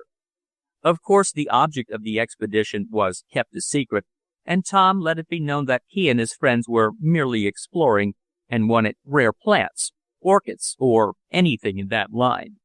The natives were not very curious. At last the day for the start came. The mules, which had been hired as beasts of burden, were loaded with boxes or bales on either side. The natives were marshaled into line. Tom, Ned, and Mr. Damon, each equipped with a rifle, had a saddle animal to ride, and Eradicate was similarly equipped, though for a weapon he depended on a shotgun, which he said he understood better than the electric rifles. The aeroplane divided into many small packages, the goods for barter, their supplies, stores, ammunition, and the box of which Tom took such care, all these were on the backs of the beasts of burden. Some food was taken along, but for a time at least they could depend on scattered towns or villages, or the forest game for their eating. "Are we all ready?" called Tom, looking at the rather imposing cavalcade, of which he was the head. "I guess so," replied Ned. "Let her go." "Bless my liver pad!" gasped Mr. Damon. "If we've got to start, do it, and let's get it over with, Tom." "All ready, Rad?" asked the colored man's young master. "All ready, Massa Tom, but I must say dat I'd rather have Boomerang than dish yeah animal what I'm riding." "Oh, you'll do all right, Rad." "Then if we're all ready, forward march," cried Tom, and with calls to their animals, the drivers started them off. Hardly had they begun the advance than Ned, who had been narrowly watching one of the natives, hurried up to Tom and rapidly whispered something to his chum. "What?" cried Tom. "Armed with a six-shooter, is he? Well, we'll see about that." "Halt!" he cried in Spanish, and then he called San Pedro, the head mule driver, to him. Chapter 10. A Wild Horse Stampede. "Who is that man?" demanded Tom, pointing to the one Ned had indicated. Tom's chum had had a glimpse of a shining revolver in the hip pocket of one of the mule drivers, and knowing that the simple natives were not in the habit of carrying such weapons, the lad had communicated his suspicions to Tom. "What man, senor?" asked the head mule driver. "That one," and the young inventor again pointed toward him. And now that Tom looked a second time, he saw that the man was not as black as the other drivers, not an honest, dark-skinned black, but more of a sickly yellow, like a treacherous half-breed. "Who is he?" asked Tom, for the man in question was just then typing a girth and could not hear him. "I know not, senor. He come to me when I am hiring the others, and he say he is a good driver." "And so he is. I test him before I engage him," went on San Pedro in Spanish. "He is one good driver." "Why does he carry a revolver?" "A revolver, senor? Santa Maria, I know not. I'll find out," declared Tom determinedly. "Here," he called to the offending one, who straightened up quickly. "Come here." The man came with all the cringing servility of a born native, and bowed low. "Why have you a weapon?" asked the young inventor. "I gave orders that none of the drivers were to carry them." "A revolver, senor? I have none. Rad, reach in his pocket," cried Tom, and the colored man did so with a promptness that the other could not frustrate. Eradicate held aloft a large caliber automatic weapon. "What's that for?" asked Tom, virtuously angry. I, and then with a hopeless shrug of his shoulders, the man turned away. "Give him this gun and get another driver, San Pedro," directed our hero, and with another shrug of his shoulders the man accepted the revolver and walked slowly off. Another driver was not hard to engage, as several had been hanging about, hoping for employment at the last minute, and one was quickly chosen. "It's lucky you saw that gun, Ned," remarked Tom when they were actually under way again. "Yes, I saw the sun shining on it as his coat flapped up." "What was his game, do you suppose?" "Oh, he might be what they call a bad half-breed down here. I guess maybe he thought he could lord it over the other drivers when we got out in the jungle, and maybe take some of their wages away from them, or have things easier for himself." "Bless my wishbone!" exclaimed Mr. Damon. "You don't think he meant to use it on us, Tom?" "Why, no. What makes you ask that?" "Oh, I'm just nervous, I guess," replied the old man. But if Mr. Damon could have seen that same half-breed a little later, as he slipped into a Rosario resort, with a yellow stain washed from his face, the nervousness of the eccentric gentleman would have increased. For the man who had been detected with the revolver muttered to himself, "Caught. Well, I'll fool him next time, all right. I thought I could get away with the pack train, and that it would have been easy to turn the natives any way I wished after I had found what I'm looking for. But I had to go and carry that gun. I never thought they'd spot it.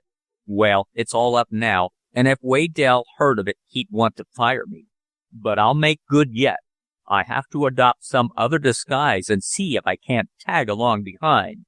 All unconscious of the plotter they had left back of them, Tom and his companions pushed on, rapidly leaving such signs of civilization as were represented by small native towns and villages, and coming nearer to the jungles and forests that lay between them and the place where Tom was destined to be made a captive.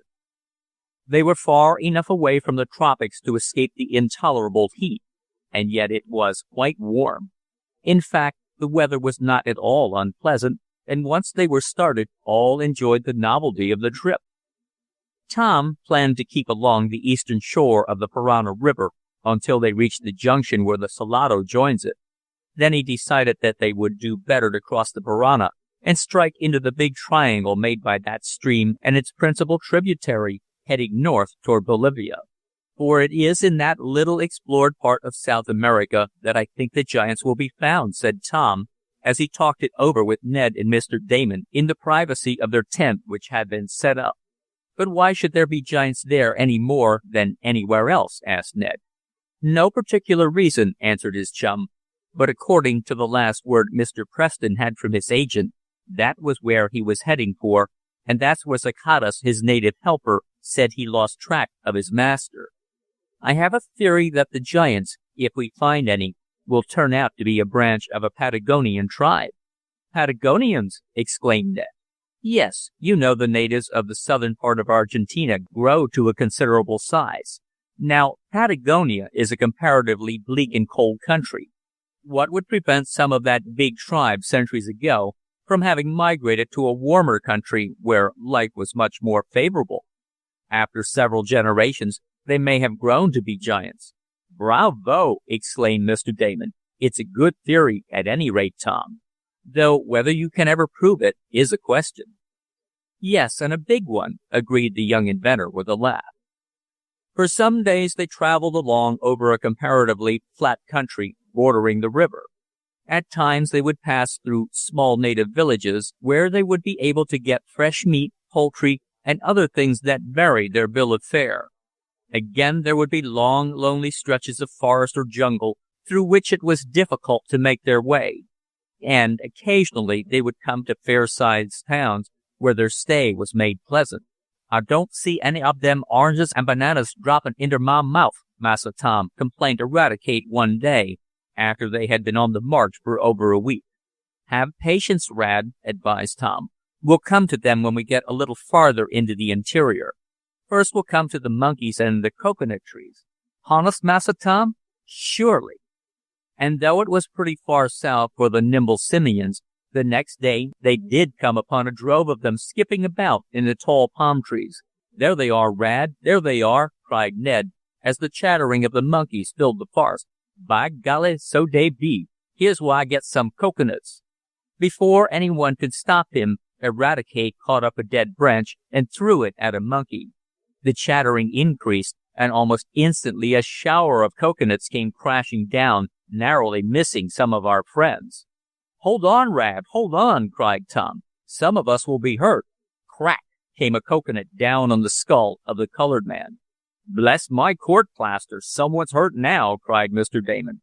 "Hurt? Bless your heart, Massa Damon, but it takes more than that to hurt this here child," cried Eradicate with a grin. "I got a hard head. I has mighty hard head, and de coconut ain't growed that can bust it. Thanks, Mr. Monkey, thanks!" And with a laugh Eradicate jumped off his mule and began gathering up the nuts while the monkeys fled into the forest. "Very much good to drink milk," said San Pedro, as he picked up a half-ripe nut and showed how to chop off the top with a big knife and drain the slightly acid juice inside. "Very much good for thirst." "Let's try it," proposed Tom, and they all drank their fill, for there were many coconuts, though it was rather an isolated grove of them. The monkeys became more numerous as they proceeded farther north toward the equator, for it must be remembered that they had landed south of it, and at times the little animals became a positive nuisance. Several days passed, and they crossed the Parana River and struck into the most unpenetrated tract of land where Tom hoped to find the giants. As yet, none of their escort dreamed of the object of the expedition, and though Tom had caused scouts to be sent back over their trail to learn if they were being followed, there was no trace of anyone. One day, after a night camp on the edge of a rather high tableland, they started across a fertile plain that was covered with a rich growth of grass. "Good grazing ground here," commented Ned. "Yes," put in San Pedro. "Plenty much horse here pretty soon." "Do the natives graze their herds of horses here?" asked Tom. "No natives, wild horses," explained Pedro. "Plenty much, sometimes too many they come. You see, maybe." It was nearly noon, and Tom was considering stopping for dinner if they could come to a good watering place, when Ned, who had ridden slightly in advance, came galloping back as fast as his steed would carry him. Look out!" he cried. "There's a stampede of 'em, and they're headed right this way." "Stampede of what? Who's headed this way?" cried Tom. "A lot of monkeys?" "No, wild horses. Thousands of 'em. Hear 'em coming?" In the silence that followed Ned's warning, there could be heard a dull, roaring, thundering sound, and the earth seemed to tremble. "The young senor speaks truth. Wild horses are coming," cried San Pedro. "Get ready, senors. Have your weapons at hand, and perchance we can turn the stampede aside." "The rifles, the electric rifles, Ned. Mr. Damon. We've got to stop them, or they'll trample us to death," cried Tom. As he spoke, the thundering became louder, and then, looking across the grassy plain, all saw a large troop of wild horses with flying manes and tails headed directly toward them. Chapter 11. Caught in a living rope. "Quick! Peg out the mules!" cried San Pedro, after one look at the onrushing horses. "Drive the stakes well down, tie them fast, and then get behind those rocks. Lively!" He cried his orders to the natives in Spanish, at the same time motioning to Tom and Ned. "Get off your mules," he went on. "Peg them out, peg out the others, and then run for it."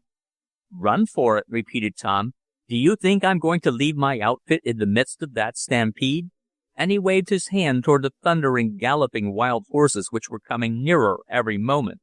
"Get out the electric rifles, and we'll turn that stampede. I'm not going to run." "Bless my saddle!" cried Mr. Damon. "This is awful. There must be 1,000 of them." "Nearer 2," cried Ned, who was struggling to loosen the straps that bound his electric rifle to the side of his mule. Already the pack animals, as well as those ridden by the members of the giant hunting party, were showing signs of excitement. They seemed to want to join the stampeding horses. "Peg our animals out! Peg them out! Make them so they can't join the others!" yelled San Pedro. "It's our only chance." "I believe he's right," cried Mr. Damon. "Tom, if we wait until those maddened brutes are up to us, they'll fairly sweep ours along with them, and there's no telling where we'll end up. I think we'd better follow his advice and tie our mules as strongly as we can.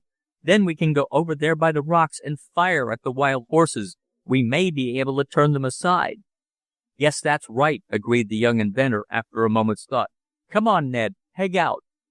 "Peg out! Peg out!" yelled the natives, and then began a lively scene.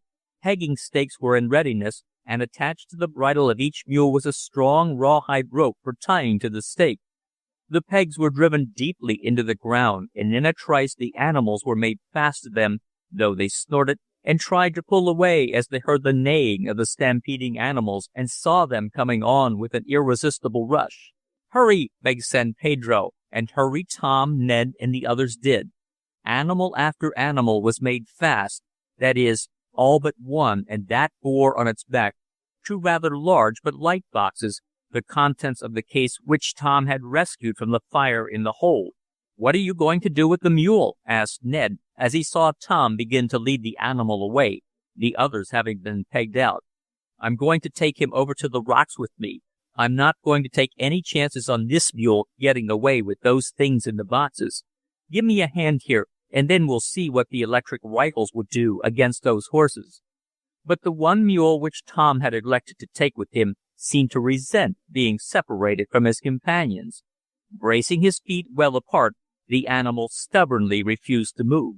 "Come on!" yelled Tom, pulling on the leading rope. "Bless my porous plaster!" cried Mr. Damon. "You'd better hurry, Tom. Those wild horses are almost on us." "I'm trying to hurry," replied the young inventor, "but this mule won't come. Ned, get behind and shove, will you?" "Not much. I don't want to be kicked." "Beat him! Strike him! Wait until I get a club!" yelled San Pedro. "Come, Antonia, Selka, Balaka!" he cried, to several of the natives who had already started for the sheltering rocks a short distance away. "Beat the mule for Senor Swift." Ned joined Tom at the leading rope, and the 2 lads tried to pull the animal along. Mr. Damon rushed over to lend his aid, and San Pedro, catching up a long stick, was about to bring it down on the mule's back. Meanwhile, the stampeding animals were rushing nearer. "Hold on there, Massa Tom," suddenly called Eradicate. "You all done flustered that mule, that's what you done. You all am too much excited 'bout him. Be calm, be calm." "Calm, with that bunch of wild animals bearing down on us?" shouted Tom. "Let's see you be calm, Rad. Come on here, you obstinate brute," he cried, straining on the rope. "Let me do it, Massa Tom, let me do it," suggested the colored man, hurrying to the balky beast. Then, as gently as if he was talking to a nervous child, and totally oblivious to the danger of the approaching horses, Eradicate went up to the mule's head, rubbed its ears until they pointed naturally once more, murmured something to it, and then, taking the rope from Ned and Tom, Eradicate led the mule along toward the rocks as easily as if there had never been any question about going there. "For the love of tripe, how did you do it?" asked Tom. "Bless my peck of oats," gasped Mr. Damon. "It's a good thing we had Rad along." "All mules am alike," said the colored man with a grin.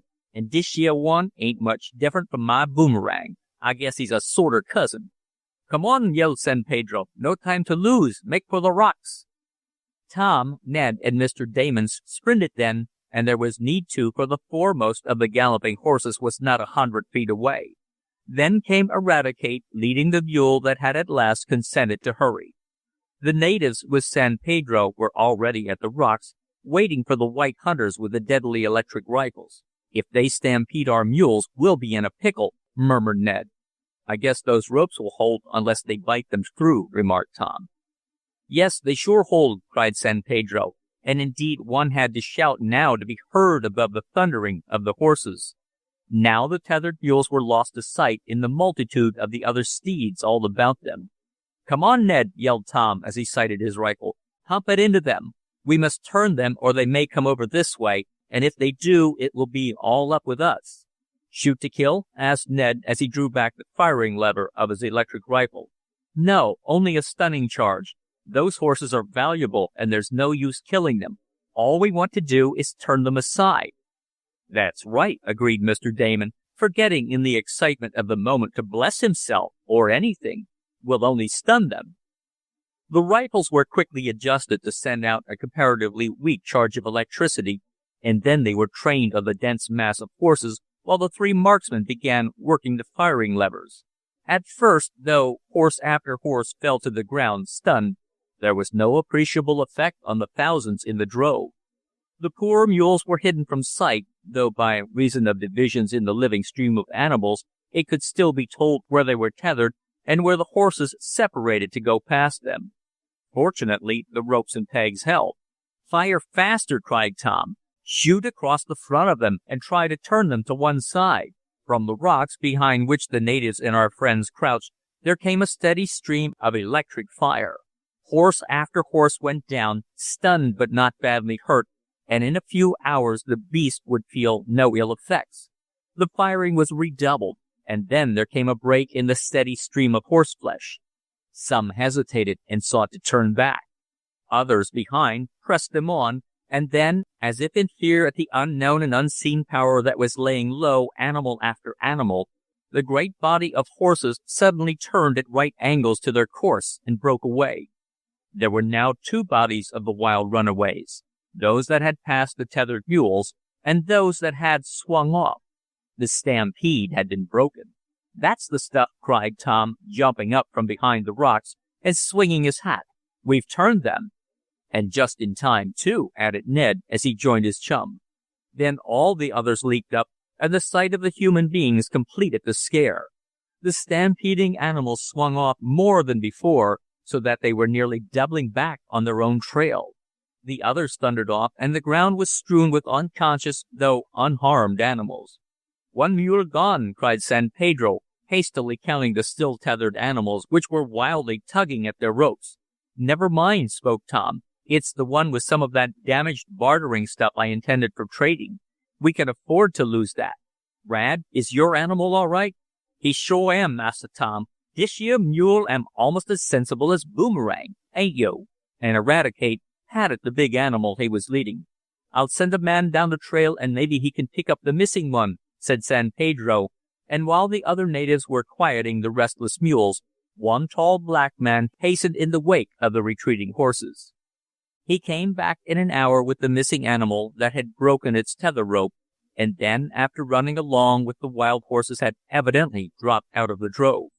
Aside from the loss of the small buck, there had been no damage done, and the cavalcade was soon under way once more, leaving the motionless horses to recover from the effects of the electricity. "Bless my saddle pad!" cried Mr. Damon.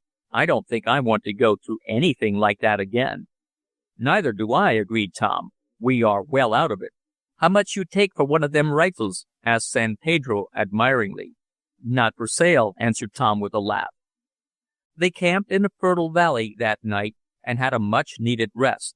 As yet, Tom had made no inquiries as to the location of Giant Land from any of the natives of the villages or towns through which they passed. He knew as soon as he did begin asking questions, his own men would hear of it, and they might be frightened if they knew they were in an expedition, the object of which was to capture some of the tall men. We'll just go along for a few days more, said Tom to Ned, and then, when I do spring my surprise, they'll be so far from home that they won't dare turn back. In a few days, I'll begin making inquiries. They traveled on for 3 days more, ever heading north, and coming more into the warmer climate.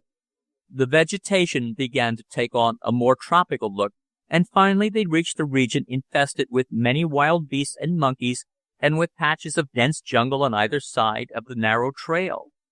Fruits, tropical flowers, and birds abounded. I think we're getting there, remarked Tom on the evening of the 3rd day after his talk with Ned. San Pedro says there's quite a village about half a day's march ahead, and I may learn something there. I'll know by tomorrow whether we are on the right trail or not. The natives were getting supper, and Eradicate was busy with a meal for the 3 white hunters. Mr. Damon had strolled down to the bank of a little stream and was looking at some small animals like foxes that had come for their evening drink. They seemed quite fearless. Suddenly, something long, round, and thick seemed to drop out of a tree close to the odd gentleman. So swift and noiseless was it that Mr. Damon never noticed it. Then, like a flash, something went around him, and he let out a scream of terror. San Pedro, who was nearest to him, saw and heard. The next instant the black muleteer came rushing toward the camp, crying, "He is caught in a rope! Mr. Damon is caught in a rope!" "A rope?" repeated Ned, not understanding. "Yes, a rope in a tree. Come quickly." Tom caught up one of the electric rifles and rushed forward. No sooner had he set his eyes on his friend, who was writhing about in the folds of what looked like a big ship cable, than the young inventor cried, "A rope? Yes, a living rope. That's a big boa constrictor that has, Mr. Damon. Get a gun, Ned, and follow me. We must save him before he is crushed to death." And the 2 lads rushed forward while the living rope drew its folds tighter and tighter about the unfortunate man. Chapter 12. A Native Battle. Bless my! But that was as far as poor Mr. Damon could get. The breath was fairly squeezed out of him by the folds of the great serpent that had dropped down out of the tree to crush him to death. His head fell forward on his breast, and his arms were pinioned to his sides. "Quick, Ned!" cried Tom. "We must fire together. Be careful not to hit Mr. Damon." "That's right. I'll take the snake on one side, Tom, and you on the other." "No, then we might hit each other. Come on my side, aim for the head, and throw in the highest charge. We want to kill, not stun." "Right," gasped Ned, as he ran forward at his chum's side. San Pedro and the other natives could do nothing. In the gathering twilight, broken by the light of several campfires, they stood helpless watching the 2 plucky youths advance to do battle with the serpent. Eradicate had caught up a club and had dashed forward to do what he could, but Tom motioned him back. "We can manage," spoke the young inventor. Then he and Ned crept on with ready rifles. The snake raised its ugly head and hissed, ceasing for a moment to constrict its coils about the unfortunate man. "Now's our chance. Fire!" hoarsely whispered Ned. It seemed as if the big snake heard, for raising its head still higher, it fairly glared at Ned and Tom. It was the very chance they wanted, for they could now fire without the danger of hitting Mr. Damon. "Ready?" asked Tom of his chum in a low voice. "Ready," was the equally low answer. It was necessary to kill the serpent at one shot, as to merely wound it might mean that in its agony it would thresh about and seriously injure, if not kill, Mr. Damon. "Fire!" called Tom in a whisper, and he and Ned pressed the triggers of the electric rifles on the same instant. There was a streak of bluish flame that cut like a sliver through the gathering darkness, and then, as though a blight had fallen upon it, the folds of the great snake relaxed, and Mr. Damon slipped to the ground, unconscious. The electric charges had gone fairly through the head of the serpent, and it had died instantly. "Quick, Mr. Damon, we must get him away," cried Tom. "He may be dead." Together the chums sprang forward. The folds of the serpent had scarcely ceased moving before the two youths snatched their friend away. Dropping their rifles, they lifted him up to bear him to the sleeping tent which had been erected. "Liver pin!" suddenly ejaculated Mr. Damon. It was what he started to say when the serpent had squeezed the breath out of him, and on regaining consciousness from his momentary faint, his brain carried out the suggestion it had originally received. "How are you?" cried Tom, nearly dropping Mr. Damon's leg in his excitement, for he had hold of his feet while Ned was at the head. "Are you all right?" gasped Ned. "Yes, I guess so. I feel as though I have been put through a clothes wringer, though." "What happened?" "A big snake dropped down out of a tree and grabbed you," answered Tom. "And then what? Put me down, boys. I guess I can walk." "We shot it," said Ned modestly. "Bless my insurance policy!" exclaimed the odd gentleman. I hardly know what to say. I'll say it later. You saved my life. Let me see if any bones are broken." None was, fortunately, and after staggering about a little bit, Mr. Damon found that he could limp along. But he was very sore and bruised, for though the snake had squeezed him but for part of a minute, that was long enough.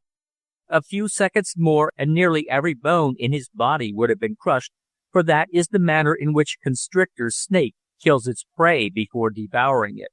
"Santa Maria! The dear gentleman is not dead, then?" cried San Pedro as the three approached the tents. "Bless my nameplate, no!" exclaimed Mr. Damon. "Praise to all the saints! The brave young senors with their wonderful guns saved him. Now you must rest and sleep." "I feel as if that was all I wanted to do for a month," commented Mr. Damon. His soreness and stiffness increased each minute, and he was glad to get to bed, while the boys and Eradicate rubbed his limbs with liniment. San Pedro knew of a leaf that grew in the jungle which, when bruised and made into poultices, had the property of drawing out soreness. The next day he found some, and Mr. Damon was wrapped up in bandages until he declared that he looked like an Egyptian mummy. But the leaf poultices did him good, and in a few days he was able to be about, though he was still a trifle stiff. Of course, the cavalcade had to halt in the woods, but they did not mind this, as they had traveled well up to this time, and the enforced rest was appreciated. "Well, do you feel able to move along?" asked Tom of Mr. Damon one morning, about a week later, for they were still in the snake camp, as they called it in memory of the big serpent. "Oh, yes, I think so, Tom. Where are you going?" "I want to push on to the next village. There I hope to get some line on giant land, and really I ought to begin making inquiries soon. San Pedro and the others are wondering what our object is, for we haven't collected any specimens of either flowers or animals, or the snakeskin, and he thinks we are a sort of scientific expedition."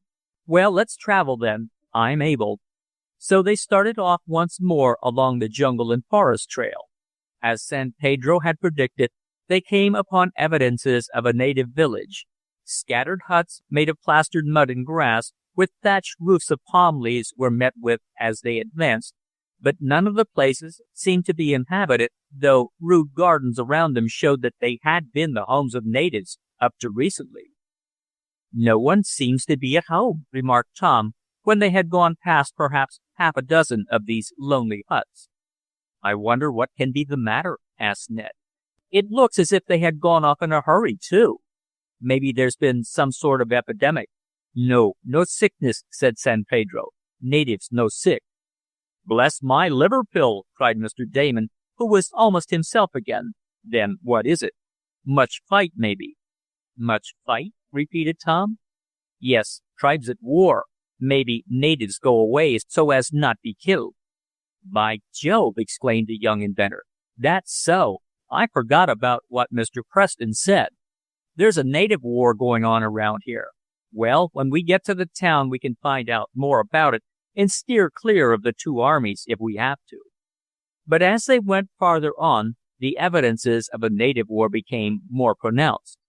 They passed several huts that had been burned, and the native mule drivers began showing signs of fear.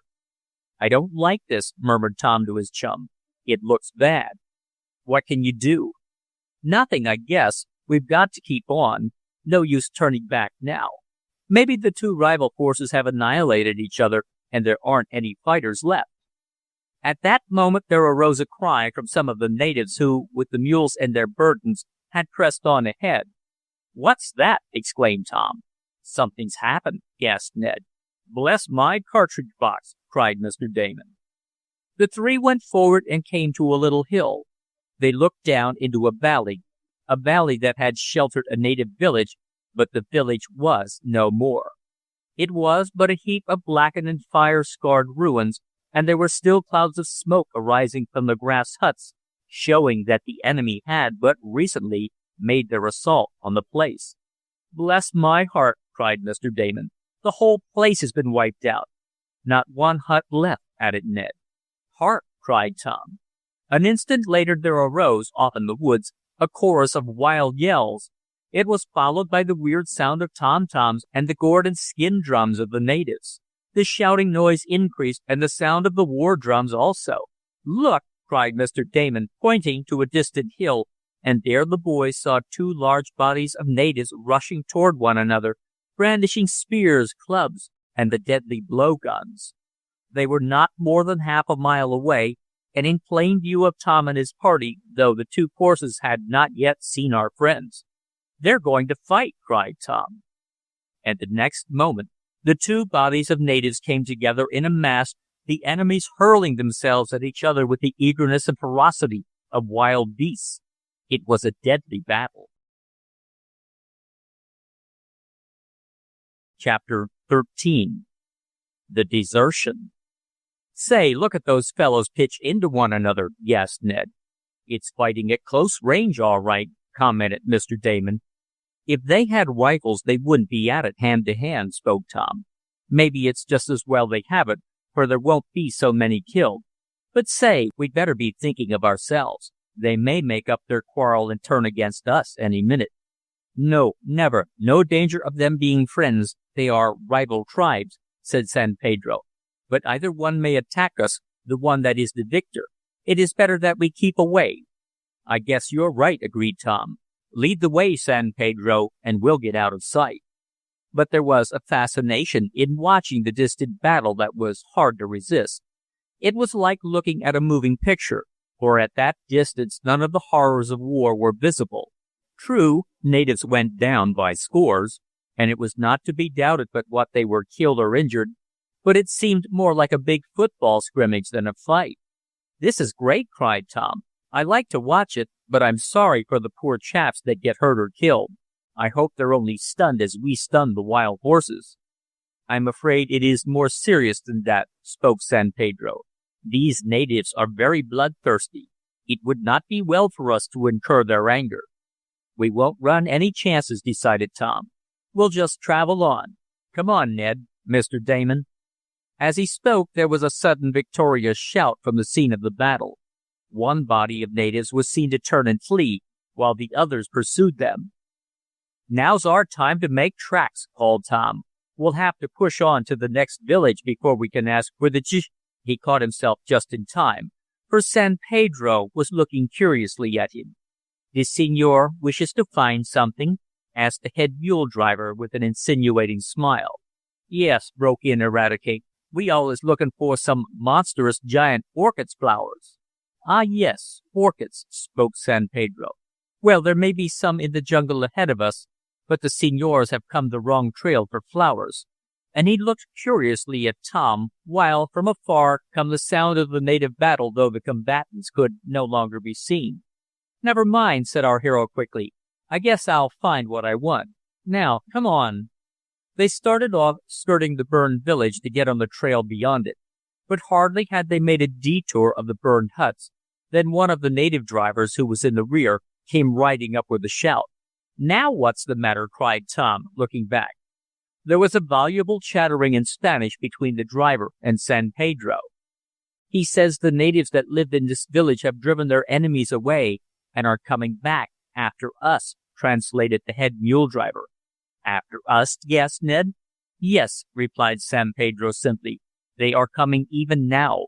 They will fight, too, for all their wild nature is aroused. It needed but a moment's listening to prove this.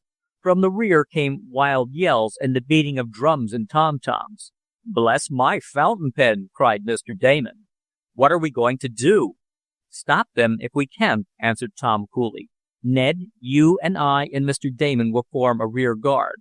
San Pedro, take the mules and the men, and make as good time as you can in advance. We'll take 3 of the fastest mules and hold these fellows back with the electric rifles, and when we've done that, we'll ride on and catch up to you.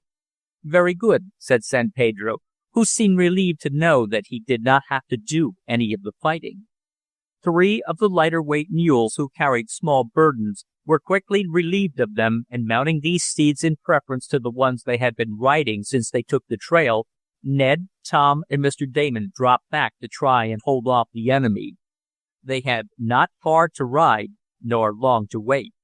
They could hear the fierce yells of the victorious tribesmen as they came back to their ruined village, and though there were doubtless sad hearts among them, they rejoiced that they had defeated their enemies. They knew they could soon rebuild the simple grass huts. Small charges just to stun them, ordered Tom, and the electric rifles were so adjusted. Here's a good place to meet them, suggested Ned, as they came to a narrow turn in the trail. They can't come up against us but a few at a time, and we can pump them full of electricity from here. The very thing, cried Tom, as he dismounted, an example followed by the others. Then, in another moment, they saw the blacks rushing toward them. They were clad in nondescript garments, evidently of their own make, and they carried clubs, spears, bows and arrows, and blowguns. There was not a firearm among them as they passed on after the party of our friends whom they had seen from the battle hill. They gave wild yells as they saw the young inventor's friends. Let 'em have it, called Tom in a low voice, and the electric rifles sent out their stunning charges. Several natives in the front rank dropped, and there was a cry of fear and wonder from the others. Then, after a moment's hesitation, they pressed on again. Once more, cried Tom. Again the electric rifles spoke, and half a score went down unconscious, but not seriously hurt. In a few hours they would be as well as ever. Such was the merciful charge that Tom Swift and the others used in the rifles. The third time they fired, and this was too much for the natives. They could not battle against an unseen and silent enemy who mowed them down like a field of grain. With wild yells they fled back along the trail they had come. I guess that does it, cried Tom. We'd better join the others now. Mounting their mules, they galloped back to where San Pedro and his natives were pressing forward. Did you have the honor of defeating them? The head mule driver asked. I had the honor, answered Tom with a grim smile. Then they pressed on, but there was no more danger. That night they camped in a peaceful valley and were not disturbed, and the following day they put a good many miles behind them. On the advice of San Pedro, they avoided the next 2 villages as they realized that they were in the war zone, and then they headed for a large town where Tom was sure he would hear some news of the giants.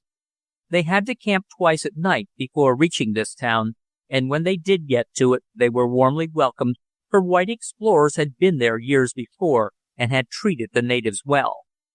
Tom distributed many trinkets among the head men and won their goodwill so that the party was given comfortable huts in which to sleep and a plentiful supply of provisions. Can you arrange for a talk with the chief? Asked Tom of San Pedro that night. I want to ask him about certain things. About where you can find giant flowers? Asked the mule driver with a quick look. Yes, and other giant things, replied Tom. I fix, answered San Pedro shortly, but there was a queer look on his face. A few hours later, Tom was summoned to the hut of the chief of the town, and thither he went with Ned, Mr. Damon, and San Pedro as interpreter, for the natives spoke a jargon of their own that Tom could not understand. There were some simple ceremonies to observe, and then Tom found himself facing the chief with San Pedro by his side. After the greetings and an exchange of presents, Tom giving him a cheap phonograph with which the chief was wildly delighted, there came the time to talk. Ask him where the giant men lived, our hero directed San Pedro, believing that the time had now come to disclose the object of his expedition. "Giant men, Senor Swift? I thought it was giant plants, orchids you were after," exclaimed San Pedro. "Well, I'll take a few giant men if I can find them. Tell him I understand there is a tribe of giants in this country. Ask him if he ever heard of them."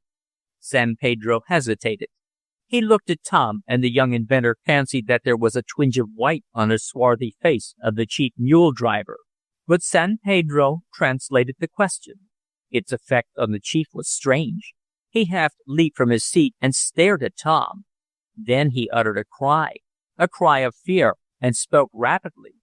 "What does he say?" asked Tom of San Pedro eagerly, when the chief had ceased speaking. He say, began the mule driver, and the words seemed to stick in his throat. "He say there are giants, many miles to the north. Terrible big men, very cruel, and they are fearful. Once they came here and took some of his people away. He is afraid of them. We are all afraid of them." And San Pedro looked around apprehensively, as though he might see one of the giants stalking into the chief's hut at any moment. "Ask him how many miles north?" asked Tom, hardly able to conceal his delight. The giants had no terrors for him. 2 weeks' journey, translated San Pedro. "Good!" cried the young inventor. "Then we'll keep right on. Hurrah! I'm on the right track at last, and I'll have a giant for the circus, and we may be able to rescue Mr. Poddington." "Is the senor in earnest?" asked San Pedro, looking at Tom curiously. "Is he really going among these terrible giants?" "Yes, but I don't believe they'll be so terrible. They may be very gentle. I'm sure they'll be glad to come with me and join a circus, some of them, and earn $100 a week. Of course we're going on to Giant Land." "Very good," said San Pedro quietly, and then he followed Tom out of the chief's hut. "It's all right, Ned, old sport. We'll get to Giant Land after all," cried Tom to his chum as they reached the hut where they were quartered. The next morning, when Tom got up and looked for San Pedro and his men to give orders about the march that day, the mule drivers were nowhere to be seen. Nor were the mules in the places where they had been tethered. Their packs lay in a well-ordered heap, but the animals and their drivers were gone. "This is queer," said Tom, rubbing his eyes to make sure that he saw all right. "I wonder where they are. Rab, look around for them." The colored man did so, and came back soon to report that San Pedro and his men had gone in the night. Some of the native villagers told him so by signs, Eradicate said. They had stolen away. "Gone?" gasped Tom. "Gone where?" "Bless my railroad ticket!" cried Mr. Damon. "We're deserted!" exclaimed Ned. "They've taken the mules and left us." "I guess that's it," admitted Tom ruefully, after a minute's thought. "San Pedro couldn't stand for the giants. He's had a frightful flunk. Well, we're all alone now, but we'll go on to Giant Land anyhow. We can get more mules. A little thing like this can't faze me. Are you with me, Ned, Mr. Damon, Eradicate?" "Of course we are!" they cried without a moment's hesitation. "Then we'll go to Giant Land alone!" exclaimed Tom. "Come on now, and we'll see if we can arrange for some pack animals." Chapter 14. In Giant Land. When it first became sure that San Pedro and the other natives had deserted, fled in the night for fear of the giants, there was a reactionary feeling of despondency and gloom among Tom and his 3 friends. But the boldness and energy of the young inventor, his vigorous words, his determination to proceed at any cost to the unknown land that lay before them, these served as a tonic, and after a few moments, Ned, Mr. Damon, and even Eradicate looked at things with brighter spirits. "Do you really mean it, Tom?" asked Ned. "Will you go on to Giant Land?" "I surely will, if we can find it. Why, we found the city of gold all alone, you and Mr. Damon and I don't see why we can't find this land, especially when all we have to do is to march forward." "But look at the lot of stuff we have to carry," went on Ned, waving his hand toward the heap of packs that the mule drivers had left behind. "Bless my baggage check, yes," added Mr. Damon. "We can never do it. Tom, we had better leave it here and try to get back to civilization." "Never," cried Tom. "I started off after a giant, and I'm going to get one if I can induce one of the big men to come back with me. I'm not going to give up when we're so close. We can get more pack animals, I'm sure. I'm going to have a try for it. If I can't speak the language of these natives, I can make signs. Come on, Ned, we'll pay a morning visit to the chief." "I'll come along," added Mr. Damon. "That's right," replied the young inventor. "Rad, you go stand guard over our stuff. Some of the natives might not be able to withstand temptation. Don't let them touch anything." "That's what I won't, Massa Tom. Good land of massy, if I sees any of 'em lay a finger on a pack, I'll shoot off my shotgun close to their ears, so I will. Oh, if I only had Boomerang here, he could carry most all of this stuff his own self." "You've got a great idea of Boomerang's strength," remarked Tom with a laugh, as he and Ned and Mr. Damon started for the big hut where the chief lived. "Do you really think San Pedro and the others left because they were afraid of the giants we might meet?" asked Ned. "I think so," answered his chum. "Bless my toothpick," gasped Mr. Damon. "In that case, maybe we'd better be on the lookout ourselves." "Time enough to worry when we get there," answered the young inventor. "From what the Circus Man said, the giants are not particularly cruel. Of course, Mr. Preston didn't have much information to go on, but, well, we'll have to wait, that's all. But I'm sure San Pedro and the others were in a blue funk and vamoosed on that account." "Hey, Massa Tom," suddenly called Eradicate. "Here am a letter I found on the baggage," and he ran forward with a missive, rudely scrawled on a scrap of paper. "It's from San Pedro," remarked Tom after a glance at it, "and it bears out what I said. He writes that he and his men never suspected that we were going after the giants, or they would never have come with us. He says they are very sorry to leave us as we treated them well, but are afraid to go on. He adds that they have taken enough of our bartering goods to make up their wages, and enough food to carry them to the next village." "Well," finished Tom, as he folded the paper, "I suppose we can't kick, and maybe, after all, it will be for the best. Now to see if the chief can let us have some mules." It took some time, by means of signs, to make the chief understand what had happened, but when Tom had presented him with a little toy that ran by a spring, and opened up a pack of trading goods which he indicated would be exchanged for mules or other beasts of burden, the chief grinned in a friendly fashion and issued certain orders. Several of his men hurried from the big hut, and a little later, when Tom was showing the chief how to run the toy, there was a sound of confusion outside. "Bless my battle axe!" cried Mr. Damon. "I hope that's not another war going on." "It's our new mules," cried Ned, taking a look, "and some cows, and a bony horse or two, Tom. We've drawn a rich lot of pack animals." Indeed, there was a nondescript collection of beasts of burden. There were one or two good mules, several sorry-looking horses, and a number of sleepy-eyed steers. But there were enough of them to carry all the boxes and bales that contained the outfit of our friends. "It might be worse," commented Tom. "Now, if they'll help us pack up, we'll travel on." More sign language was resorted to, and the chief, after another present had been made to him, sent some of his men to help put the packs on the animals. The steers, which Tom did not regard with much favor, proved to be better than the mules, and by noon our friends were all packed up again and ready to take the trail. The chief gave them a good dinner, as native dinners go, and then, after telling them that, though he had never seen the giants, it had long been known that they inhabited the country to the north, he waved a friendly good-bye.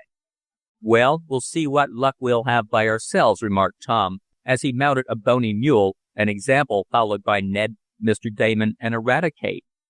They had left behind some of their goods, and so did not have so much to carry. Food they had in condensed form, and they were getting into the more tropical part of the country where game abounded.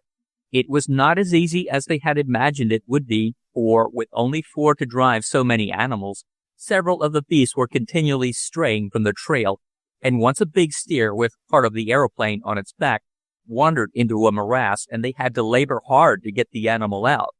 "Well, this is fierce!" exclaimed Tom, at the end of the first day, when, tired and weary, bitten by insects, and torn by jungle briars, they made camp that night. "Going to give up?" asked Ned. "Not much." They felt better after supper, and tethering the animals securely, they stretched out in their tents with mosquito canopies over them to keep away the pestering insects. "I've got a new scheme," announced Tom next morning at breakfast. "What is it? Going on the rest of the way in the aeroplane?" asked Ned hopefully. "No, though I believe if I had brought the big airship along, I could have used it. But I mean about driving the animals. I'm going to make a long line of them, tying one to the other like elephants in the circus when they march around, holding each other's tails. Then one of us will ride in front, another in the rear, and one on each side. In that way we'll keep them going and they won't stray off." "Bless my button-hook!" cried Mr. Damon. "That's a good idea, Tom." It was carried out with much success, and thereafter they traveled better. But even at the best it was not easy work, and more than once Tom's friends urged him to turn back. But he would not, ever pressing on with the strange land for his goal. They had long since passed the last of the native villages, and they had to depend on their own efforts for food. Fortunately, they did not have any lack of game, and they fared well with what they had with them in the packs. Occasionally they met little bands of native hunters, and though usually these men fled at the sight of our friends, yet once they managed to make signs to one who informed them, as best he could, that Giant Land was still far ahead of them. Twice they heard distant sounds of native battles and the weird noise of the wooden drums and the tom-toms. Once, as they climbed up a big hill, they looked down into a valley and saw a great conflict in which there must have been several thousand natives on either side. It was a fierce battle, seen even from afar, and Tom and the others shuddered as they slipped down over the other side of the rise and out of sight.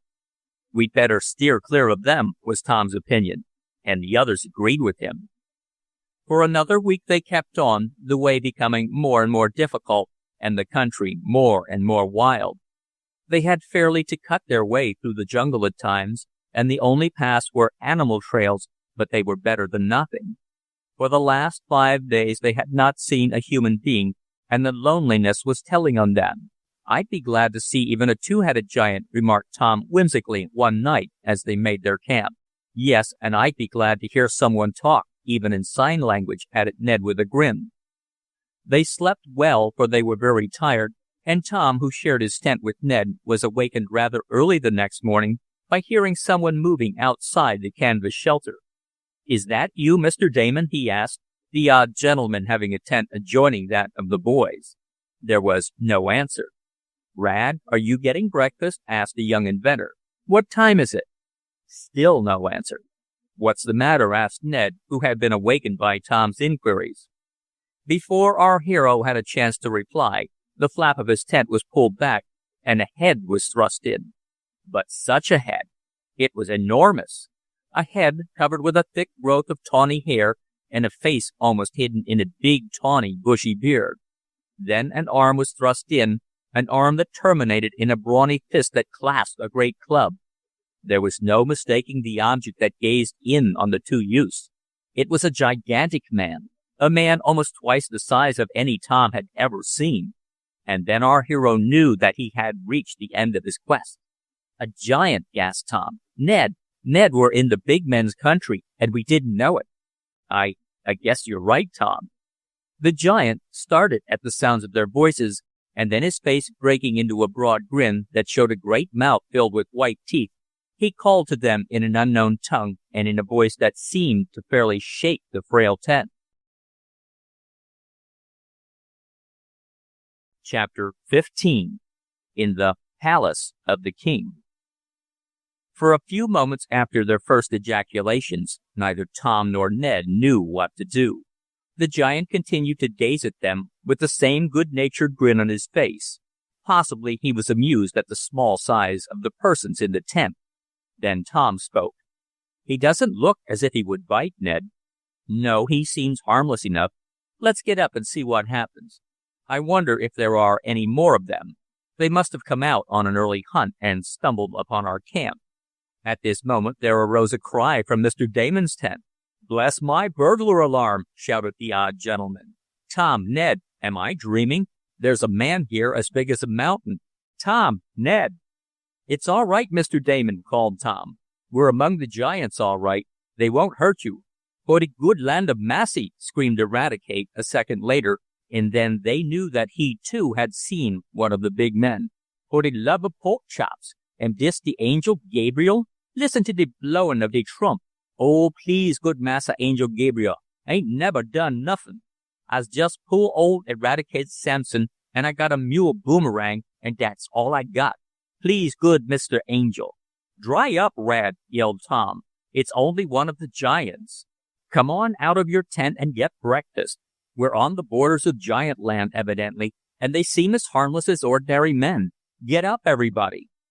As Tom spoke, he rose from the rubber blanket on which he slept. Ned did the same, and the giant slowly pulled his head out from the tent. Then the two youths went outside. A strange sight met their gaze. There were about 10 natives standing in the camp, veritable giants, big men in every way. The young inventor had once seen a giant in a circus, and allowing for shoes with very thick soles which the big man wore, his height was a little over 7 feet. But these South American giants seemed more than a foot higher than that, none of those who had stumbled upon the camp being less than 8 feet. "And I believe there must be bigger ones in their land, wherever that is," said Tom. Nor were these giants tall and thin, as was the one Tom had seen, but stout and well proportioned. They were savages, that was evident, but the curious part of it was that they were almost white, and looked much like the pictures of the old Norsemen. But best of all, they seemed good-natured, for they were continually laughing or smiling, and though they looked with wonder on the pile of boxes and bales, and on the 4 travelers, they seemed more bewildered and amused than vindictive that their country should have been invaded. Evidently, the fears of the natives who had told Tom about the giants had been unfounded. By this time, Mr. Damon and Eradicate had come from their tents, and were gazing with startled eyes at the giants who surrounded them. "Bless my walking stick!" exclaimed Mr. Damon. "Is it possible?" "Yes, we've arrived!" cried Tom. "Now to see what happens. I wonder if they'll take us to their village, and I wonder if I can get one of these giants for Mr. Preston's circus." "You certainly can't unless he wants to come," declared Ned. "You'd have a hard tussle trying to carry one of these fellows away against his will, Tom." "I sure would. I'll have to make inducements. Well, I wonder what is best to do." The giant who had looked in the tent of Ned and Tom, and who appeared to be the leader of the party, now spoke in his big, booming voice. He seemed to be asking Tom a question, but the young inventor could not understand the language. Tom replied in Spanish, giving a short account of why he and his companions had come to the country, but the giant shook his head. Then Mr. Damon, who knew several languages, tried all of them, but it was of no use. "We've got to go back to signs," declared Tom, and then, as best as he could, he indicated that he and the others had come from afar to seek the giants. He doubted whether he was understood, and he decided to wait until later to try and make them acquainted with the fact that he wanted one of them to come back with him. The head giant nodded, showing that at least he understood something, and then spoke to his companions. They conversed in their loud voices for some time, and then motioned to the pack animals. "I guess they want us to come along," said Tom, "but let's have breakfast first. Rad, get things going. Maybe the giants will have some coffee and condensed milk, though they'll have to take about 10 cupfuls to make them think they've had anything. Make a lot of coffee, Rad." "But good land of Massey, they'll eat up everything we got, Massa Tom," objected the colored man. "Can't help it, Rad. They're our guests, and we've got to be polite," replied the youth. "It isn't every day that we have giants to breakfast." The big men watched curiously while Rad built a fire, and when the colored man was trying to break a tough stick of wood with the axe, one of the giants picked up the faggot and snapped it in his fingers as easily as though it were a twig, though the stick was as thick as Tom's arm. "Some strength there," murmured Ned to his chum admiringly. "Yes, if they took a notion to go on a rampage, we'd have trouble. But they seem kind and gentle." Indeed, the giants did, and they liked the coffee, which they tasted rather gingerly at first. After their first sip, they wanted more, made as sweet as possible, and they laughed and talked among themselves while Eradicate boiled pot after pot. "They sure will eat us out of house and home, Massa Tom," he wailed. "Never mind, Rad. They will feed us well when we get to their town." Then the pack animals were laden with their burdens. This was always a task, but for the giants it was child's play.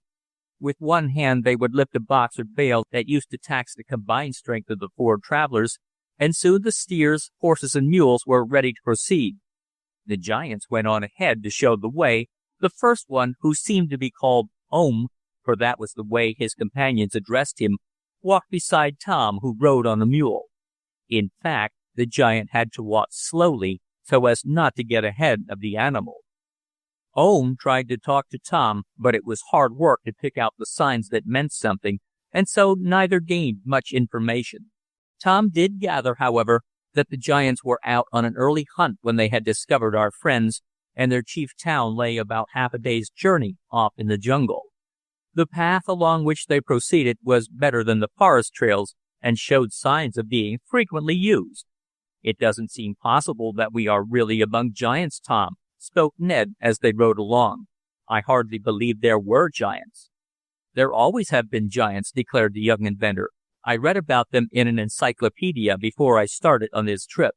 Of course, there's lots of wild stories about giants, but there have really been some very big men. Take the skeleton in the Museum of Trinity College, Dublin. It is 8.5 feet in height, and the living man must have been even taller.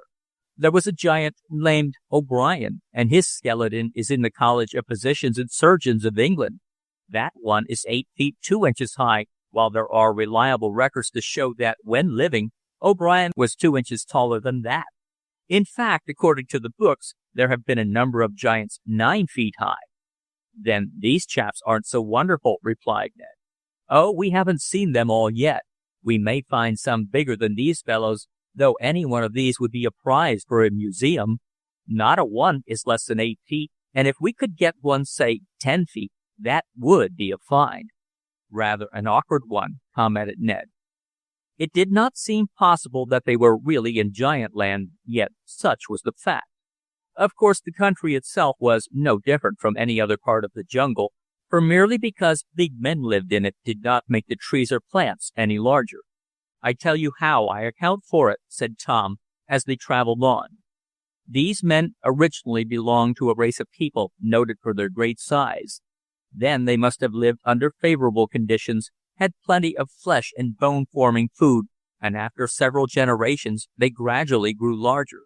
You know that by feeding the right kind of food to animals you can make them bigger, while if they get the wrong kind, they are runts or dwarfs." "Oh yes, that's a well-known fact," chimed in Mr. Damon. "Then why not with human beings?" went on Tom. "There's nothing wonderful in this." "No, but it will be wonderful if we get away with one of these giants," spoke Ned grimly. Further talk was interrupted by a sudden shouting on the part of the big men. Ohm made some rapid motions to Tom, and a little later they emerged from the woods upon a large grassy plain, on the other side of which could be seen a cluster of big grass and mud huts. "There is the city of the giants," cried Tom, and so it proved a little later when they got to it. Now, there was nothing remarkable about this city or native town. It was just like any other in the wilder parts of South America or Africa. There was a central place where, doubtless, the natives gathered on market days, and from this the huts of the inhabitants stretched out in irregular lines like streets. Off to one side of the market square, as Tom called it, was a large hut surrounded by several smaller ones, and from the manner in which it was laid out and decorated, it was evident that this was the palace of the king or chief ruler. "Say, look at that fellow!" cried Ned, pointing to a giant who was just entering the palace, as Tom dubbed the big hut. "He looks 11 feet if he's an inch." "I believe you!" cried Tom. "Say, I wonder how big the king is." "I don't know, but he must be a top-notcher. I wonder what will happen to us." Ohm, who had Tom and his party in charge, led them to the palace, and it was evident that they were going to be presented to the chief, or native king. Back of our friends stretched out their pack train, the beasts carrying the boxes and bales. Surrounding them were nearly all the inhabitants of the giant's town, and when the cavalcade had come to a halt in front of the palace, Ohm raised his voice in a mighty shout. It was taken up by the populace, and then every one of them knelt down. "I guess His Royal Highness is about to appear," said Tom grimly. "Yes, we had better kneel too," spoke Ned. Not much. We're citizens of the United States, and we don't kneel to anybody. I'm going to stand up." "So am I," said Mr. Damon. An instant later, the grass mat that formed the front door of the palace was drawn aside, and there stood confronting our hero and his friends, the king of Giantland. And a mighty king was he in size, for he must have been a shade over 10 feet tall, while on either side of him was a man nearly as big as himself. Once more, Ohm boomed out a mighty shout, and kneeling as the giants were, they took it up, repeating it 3 times. The king raised his hand as though in blessing upon his people, and then, eyeing Tom and his 3 friends, he beckoned them to approach. "He wants to see us at close range," whispered the young inventor. "Come on, Ned and Mr. Damon. Trail along, Eradicate." Good land of Massey," stammered the colored man, and then the little party advanced into the palace of the giant king. Chapter 16. The Rival Circus Man. Tom Swift gazed fearlessly into the face of the giant ruler who confronted him.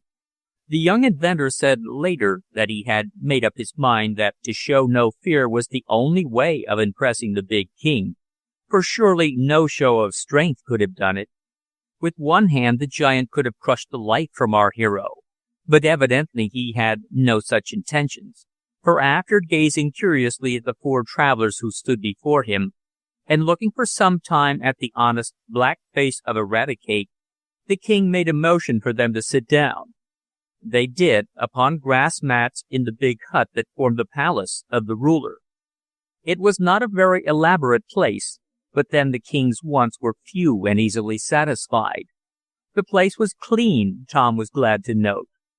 The king, who was addressed by his subjects as Kosk, as nearly as Tom could get it, asked some questions of Ohm, who seemed to be the chief of the hunters. Thereupon the man who had looked into Tom's and Ned's tent that morning, and who had followed them into the palace, began a recital of how he had found the little travelers. Though Tom and his friends could not understand a word of the language, it was comparatively easy to follow the narrative by the gestures used. Then the king asked several questions, others of the hunting party were sent for and quizzed, and finally the ruler seemed satisfied, for he rattled off a string of talk in his deep, booming voice. Truly, he was a magnificent specimen of manhood, being, as I have said, about 10 feet tall and built in proportion. On either side of him, upon rude benches covered with soft jaguar skins, sat 2 men, evidently his brothers, for they looked much like the king. One was called Tola, and the other Koku, for the ruler addressed them from time to time, and seemed to be taking their advice. "They're making up their minds what to do with us," murmured Tom. "I only hope they let us stay long enough to learn the language, and then I can make an offer to take one back to the United States with me." "Jove, wouldn't it be great if we could get the king?" exclaimed Ned.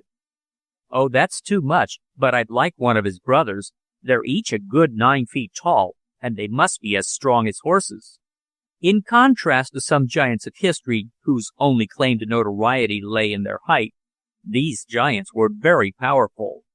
Many giants have flabby muscles, but these of South America were like athletes. Tom realized this when there suddenly entered the audience chamber a youth of about our hero's age, but fully 7 feet tall and very big. He was evidently the king's son, for he wore a jaguar skin which seemed to be a badge of royalty. He had seemingly entered without permission to see the curious strangers, for the king spoke quickly to him, and then to Tola, who, with a friendly grin on his big face, lifted the lad with one hand and deposited him in a room that opened out of the big chamber. "Did you see that?" cried Ned. "He lifted him as easily as you and I would a cat, and I'll bet that fellow weighed close to 400 pounds, Tom." "I should say so. It's great." The audience was now at an end, and Tom thought it was about time to make some sort of a present to the king to get on good terms with him. He looked out of the palace and saw that their pack animals were close at hand. Nearby was one that had on its back a box containing a phonograph and some records. Making signs that he wanted to bring in some of his baggage, Tom stepped out of the hut, telling his friends to wait for him. The king and the other giants watched the lad curiously, but did not endeavor to stop him. "I'm going to give him a little music," went on the young inventor as he adjusted the phonograph and slipped in a record of a lively dance air. His motions were curiously watched, and when the phonograph started and there was a whir of the mechanism, some of the giants who had crowded into the king's audience chamber showed a disposition to run, but a word of command from their ruler stopped them. Suddenly the music started, and coming forth as it did from the phonograph horn, in the midst of that hut, in which stood the silence-awed giants, it was like a bolt of lightning from the clear sky. At first the king and all the others seemed struck dumb, and then there rose a mighty shout, and one word was repeated over and over again.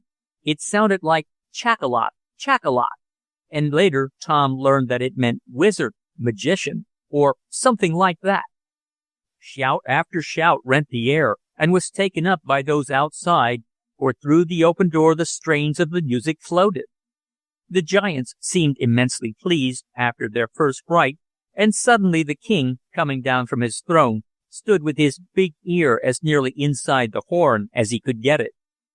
A great grin spread over his face, and then, approaching Tom, he leaned over, touched him once on the forehead, and uttered a word. At this sign of royal favor, the other giants at once bowed to Tom. "Say," cried Ned, "you got his number all right. You're one of the royal family now, Tom." "It looks like it. Well, I'm glad of it, for I want to be on friendly terms with His Royal Highness." Once more the king addressed Tom, and the headhunter, motioning to Tom and his friends, led them out of the palace and to a large hut not far off. This, he made himself understood by signs, was to be their resting place, and truly it was not a bad home, for it was well made. It had simple furniture in it, low couches covered with skins, stools, and there were several rooms to it. Calling in authoritative tones to his fellow hunters, Tom had them take the packs off the beasts of burden, and soon the boxes, bales, and packages were carried into the big hut, which was destined to be the abiding place of our friends for some time. The animals were then led away. "Well, here we are, safe and sound, with all our possessions about us," commented Tom, when all but Ohm had withdrawn. "I guess we'll make out all right in Giantland. I wonder what they have to eat, or perhaps we'd better tackle some of our own grub." He looked at Ohm, who laughed gleefully. Then Tom rubbed his stomach, opened his mouth, and pointed to it and said, "We'd like to eat. We're hungry." Ohm boomed out something in his bass voice, grinned cheerfully, and hurried out. A little later he came back, and following him a number of giant women. Each one bore a wooden platter or slab of bark which answered for a plate. The plates were covered with broad palm leaves, and when they had been set down on low benches and the coverings removed, our friends saw they had food in abundance. There was some boiled lamb, some roasted fowls, some cereal that looked like boiled rice, some sweet potatoes, a number of other things which could only be guessed at, and a big gourd filled with something that smelled like sweet cider. "Say, this is a feast all right, after what we've been living on," cried Tom. Once more Ohm laughed joyfully, pointing to the food and to our friends in turn. "Oh, we'll eat all right," exclaimed Tom. "Don't worry about that." The good-natured giant showed them where they could find rude wooden dishes and table implements, and then he left them alone. It was rather awkward at first, for though the bench or table looked low in comparison to the size of the room, yet it was very high to allow for the long legs of the giants getting under it. "If we stay here long enough, we can saw off the table legs," said the young inventor. "Now for our first meal in Giantland." They were just helping themselves when there arose a great shouting outside. "I wonder what's up now?" asked Tom, pausing with upraised fork. "Maybe the king is coming to see us," suggested Ned. "I'll look," volunteered Mr. Damon as he went to the door. Then he called quickly, "Tom, Ned, look! It's that minister we met on the ship, Reverend Josiah Blinderpool. How in the world did he ever get here? And how strangely he's dressed." Well might Mr. Damon say this, for the supposed clergyman was attired in a big checked suit, a red vest, a tall hat, and white canvas shoes. In fact, he was almost like some theatrical performer. The gaudily dressed man was accompanied by 2 natives, and all rode mules, and there were 3 other animals laden with packs on either side. "What's his game?" mused Ned. The answer came quickly and from the man himself. Riding forward toward the king's hut or palace, while the populace of wondering giants followed behind, the man raised his voice in a triumphant announcement. "Here at last," he cried, "in Giant Land, and I'm ahead of Tom Swift for all his tricks. I've got Tom Swift beat a mile." "Oh, you have," shouted our hero with a sudden resolve as he stepped into view. "Well, you've got another guess coming. I'm here ahead of you, and there's standing room only." "Tom Swift!" gasped the rival circus man. "Tom Swift here, in ahead of me." Chapter 17. Held Captives. There was a great commotion among the giants. Men, women, and children ran to and fro, and a number of the largest of the men could be seen hurrying into the palace of King Kusk. If the arrival of Tom and his friends had created a surprise, it was more than doubled when the circus man and his small caravan advanced into the giant's city. His approach had been unheralded because the giants were so taken up with Tom and his party that no one thought to guard the pass leading into the village. And, as a matter of fact, the giants were so isolated, they were so certain of their own strength, and they had been unmolested so many years that they did not dream of danger. As for our hero, he stood in the hut gazing at his rival, while Hank Delby, in turn, stared at the young inventor. Then Hank dismounted from his mule and approached Tom's hut. "Bless my railroad ticket!" exclaimed Mr. Damon. "This is a curious state of affairs. What in the world are we to do, Tom?" "I don't know, I'm sure. We'll have to wait until we see what he does. He's been following us all along. He was that fake minister on the boat. It's a wonder we did get on to him. I believe he's been trying to learn our secret ever since Mr. Preston warned us about him. Now he's here, and he'll probably try to spoil our chances for getting a giant so that he may get one for himself. Perhaps Andy Foger gave him a tip about our plans." "But can't we stop him?" asked Ned. "I'm going to try," exclaimed Tom grimly. "Here he comes," spoke Mr. Damon quickly. "I wonder what he wants." Hank Delby had started toward the big hut that sheltered our friends, while the gathered crowd of curious giants looked on and wondered what the arrival of 2 white parties so close together could mean. "Well, what do you want?" asked Tom when his rival had come within speaking distance. "There's no use beating about the bush with you, Tom Swift," was the frank answer. "I may as well out with it. I came after a giant, and I'm going to get one for Mr. Waddell." "Then you took advantage of our trail and followed us?" asked the young inventor. "Oh, you can put it that way if you like," replied Delby calmly. "I have followed you, and a hard time I've had of it. I've tried to do it quietly, but you got onto my tricks. However, it doesn't matter. I'm here now, and I'm going to beat you out if I can." "I remember now," exclaimed Ned, whispering in Tom's ear. "He was disguised as one of the mule drivers, and you fired him because he had a revolver. Don't you remember, Tom?" "That's right!" exclaimed the young inventor as he noted the face and form of Delby more closely. Then our hero added, "You played a low-down trick, Mr. Delby, and it won't do you any good. I caught you trying to sneak along in my company, and I'll catch you again. I'm here first, and I've got the best right to try and get a giant for Mr. Preston, and if you had any idea of fair play—" "All's fair in this business, Tom Swift," was the quick answer.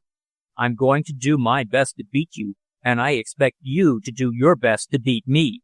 I can't speak any fairer than that. It's war between us from now on, and you might as well know it. One thing I will promise you, though, if there's any danger of you or your party getting hurt by these big men, I'll fight on your side. But I guess they are too gentle to fight." "We can look after ourselves," declared Tom, "and since it's to be war between us, look out for yourself." "Don't worry," exclaimed Tom's rival with a laugh. "I've gone through a lot to get here, and I'm not going to give up without a struggle. I guess—" But he did not finish his sentence, for at that moment Ohm, the big hunting giant, came up behind him, tapped him on the shoulder and pointed to the king's hut, motioning to indicate that Mr. Delby was wanted there. "Very good," said the circus agent in what he tried to make sound like a jolly voice. "I'm to call on His Majesty, am I? Here's where I beat you to it, Tom Swift." Tom did not answer, but there was a worried look on his face as he turned to join his friends in the big hut. And as he looked from a window and saw Delby being led into the presence of Kosk, Tom could hear the strains of the big phonograph he had presented to the king. "I guess His Royal Highness will remain friends with us," said Ned with a smile as he heard the music. "He can see what a lot of presents and other things we have, and as for that Delby, he doesn't seem to have much of anything." "Oh, I haven't shown half the things I have as yet," spoke Tom. "But I don't like this just the same.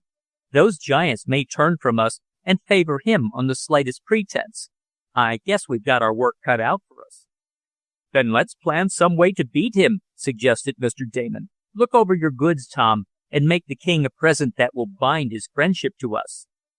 "I believe I will," decided the young inventor, and then he and Ned began overhauling the boxes and bales, while a crowd of curious giants stood without their hut, and another throng surrounded the palace of the giant king. "There goes Delby out to get something from his baggage," announced Ned, looking from the window. Tom saw his rival taking something from one of the packs slung across the back of a mule. Soon the circus agent hurried back into the king's tent, and a moment later there was heard the strains of a banjo being picked by an unpracticed hand. It was succeeded by a rattling tune played in good style. "Bless my fiddlestick!" exclaimed Mr. Damon. "Does your phonograph have a banjo record, Tom?" "No," was the somewhat hesitating answer of the young inventor. "Delby, who can play a banjo himself, must have given Kosk one for a present, and, like a child, the king is amused by the latest novelty. So far he has scored one on us," he added, as once more they heard the unmelodious strains of the banjo slowly picked. "The king is evidently learning to play the instrument, and he'd rather have that than a phonograph, which only winds up." "But haven't you some other things that you can give the king to offset the banjo?" asked Mr. Damon. "Plenty of them," replied Tom. "But if I give him, say, a toy steam engine, for I have one among our things, what is to prevent Delby giving him some other novelty that will take his attention? In that way we'll seesaw back and forth, and I guess Delby has had more experience in this business than I have. It's going to be a question which of us gets a giant." "Bless my reserve seat ticket!" exclaimed Mr. Damon. "I never heard of such a thing. But, Tom, I'm sure we'll win out." "Get something startling to give the king," advised Ned, and Tom began opening one of the boxes that had been transported with such labor from the coast. "Delby had much better luck with his mule drivers than we did, Tom," remarked Ned as he saw the two natives standing by the pack animals of the rival Circus Man. "They evidently didn't get scared off by the giants." "No, but probably he didn't tell them where they were headed for. Though, as a matter of fact, I don't believe anyone has anything to fear from these big men. All they ask is to be let alone. They're not at all warlike, and I don't believe they'd attack the other natives, but probably their size makes them feared, and when our drivers heard the word giant, they simply wilted." "Guess you're right. But come on, Tom. If we're going to make the king a present that will open his eyes and get him on our side instead of Delby's, we'd better be getting at it." "I will. This is what I'm going to give him," and Tom brought out from a box a small toy circus with many performing animals and acrobats, the whole being worked by a small steam engine that burned alcohol for fuel. A little water put in the boiler of the toy engine, a lighting of the alcohol wick, and there would be a toy that even a youngster of the United States might be proud to own. "My land o' massy!" exclaimed Eradicate as Tom got the apparatus ready to work. "That sure will please him." "It ought to," replied the young inventor. "Come on, now I'm ready." Delby had not yet come from the king's hut, but as Tom and his friends, bearing the new toy, were about to leave the structure that had been set aside for their use, they saw a crowd of the giant men approaching. Each of the big men carried a club and a spear. "Bless my eyeglasses!" gasped Mr. Damon. "Something is wrong. What can it be?" He had his answer a moment later. With a firm but gentle motion, the chief giant shoved our four friends back into the hut, and then pulled the grass mat over the opening. Then, as Tom and the others could see by looking from a crack, he and several others took their position in front, while other giants went to the various windows, stationing themselves outside like sentries around a guardhouse. "Bless my," began Mr. Damon, but words failed him. "We're prisoners," gasped Ned. "It looks like it," admitted Tom grimly. "Evidently, Delby has carried out his threat and set the king against us. We are to be held captives here, and he can do as he pleases. Oh, why didn't I think sooner?" Chapter 18. Tom's Mysterious Box. The young inventor walked slowly back to the middle of the hut, a prison now it was, and sat down on a bench. The others followed his example, and the elaborate toy with which they had hoped to win the king's favor was laid aside. For a moment there was silence in the structure, a silence broken only by the pacing up and down of the giant guards outside. Then Eradicate spoke. "Massa Tom," began the aged Negro, "can't we get away from here?" "It doesn't seem so, Rad. Can't we shoot some of them giants with the electric guns and carry a couple of 'em off after we stun 'em like?" "No, Rad, I'm afraid violent measures won't do, though, now that you speak of the guns, I think that we had better get them ready." "You're not going to shoot any of them, are you, Tom?" asked Mr. Damon quickly. "No, but if they continue to turn against us as easily as they have, there is no telling what may happen. If they attack us, we will have to defend ourselves. But I think they are too gentle for that, unless they are unduly aroused by what misstatements Hank Delby may make against us." "Misstatements?" inquired Ned. "Yes. I don't doubt but what he told the king a lot of stuff that isn't true, to cause his majesty to make us captives here. Probably he said we came to destroy the giant city with magic or something like that, and he represented himself as a simple traveler. He's used to that sort of business, for he has often tried to get ahead of Mr. Preston in securing freaks or valuable animals for the circus. He wants to make it look bad for us and good for himself. So far he has succeeded, but I've got a plan." "What is it?" asked Mr. Damon. "I'll tell you when I've got it more worked out. The thing to do now is to get in shape to stand off the giants if they should attack us. This hut is pretty strong, and we can risk a siege in here. Let's arrange the boxes and bales into a sort of breastwork, and then we'll take the electric rifles inside." This was soon done, and though there was considerable noise attending the moving about of the boxes and bales, the giant guards did not seem at all alarmed. They did not even take the trouble to stop the work, though they looked in the windows. In a short time there was a sort of hollow square formed in the middle of the big main room, and inside of this our friends could give battle. "And now for my plan of teaching these giants a lesson," said Tom when this work was finished. "Ned, help me open this box," and he indicated one with his initials on in red letters. "That's the same one you saved from the fire in the ship," commented Ned. "Yes, and I can't put it to just exactly the use I intended, as the situation has changed, for the worse I may say. But this box will answer a good purpose." And Tom and Ned proceeded to open the mysterious case which the young inventor had transported with such care. "Bless my cannon cracker!" exclaimed Mr. Damon, who watched them. "You're as careful of that as if it contained dynamite." "It does contain something like that," answered Tom. "It has some blasting powder in, and I was going to use it to show the giants how little their strength would prevail against the power which the white men could secure from some harmless-looking powder. There are also a lot of fireworks in the box, and I intend to use them to scare these big men. That's why I was so afraid when I heard that there was a blaze near my box. I was worried for fear the ship would be blown up, but I can't use the blasting powder, at least not now. But we'll give these giants an idea of what 4th of July looks like. Come on, Ned, we'll take a look and see from which window it will be safest to set off the rockets and other things, as I don't want to set fire to any of the grass huts." Eradicate and Mr. Damon looked on wonderingly while Tom and his friend got out the packages of fireworks, which had been kept safe and dry.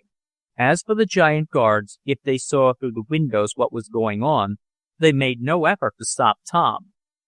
Tom had brought along a good collection of skyrockets, aerial bombs, Roman candles, and similar things, together with the blasting powder. The latter was put in a safe place in a side room, and then with some boards, the young inventor and his chum proceeded to make a sort of firing stand. One big window opened out toward a vacant stretch of woods into which it would not be dangerous to aim the fireworks. Building the stand took some time, and they knocked off to make a meal from the food that had been brought, and which they had been about to eat when the Circus Man had appeared. The food was good, and it made them feel better. "I hope they won't forget us tomorrow," observed Tom, for there was enough of the first meal left for supper. "But if they do, we have some food of our own." "Oh, I don't think they mean to starve us," remarked Tom. "I think they are just acting on suggestions from that Circus Man." "Perhaps," agreed Tom. "Well, they may sing another tune when we get through with them." As night approached, the giant guards about the hut were changed, and again the women came, bearing platters of food. There was plenty of it, showing that the king, however fickle his friendship might be, did not intend to starve his captives. Tom and his friends had not seen Delby come out of the royal palace, and they concluded that he was still with his giant majesty. "Is it dark enough now, Tom?" asked Ned of his chum as they sat about the rude wooden platform which they had made to hold the fireworks. "Shall we set them off?" "Pretty soon now. Wait until it gets a little darker, and the effect will be better." The room was dimly lighted by a small portable electric lamp, one of several Tom had brought along in his mysterious box. The lamps were operated by miniature but powerful dry batteries. The giant guards were still outside, but they showed no disposition to interfere with our friends. "There's something going on at the palace," reported Mr. Damon, who was watching the big hut. "There are a lot of giants around it with torches." "Maybe they're going to escort Delby to a hut with the same honors they paid us," suggested Tom. "If they do, we'll set off the fireworks as he comes out, and maybe they'll think he is afflicted with bad magic, and they'll give us our freedom." "Good idea!" cried Ned. "Say, that's what they're going to do," he added a moment later, as, in the glare of a number of torches, there could be seen issuing from the king's palace the two big giants, evidently his brothers.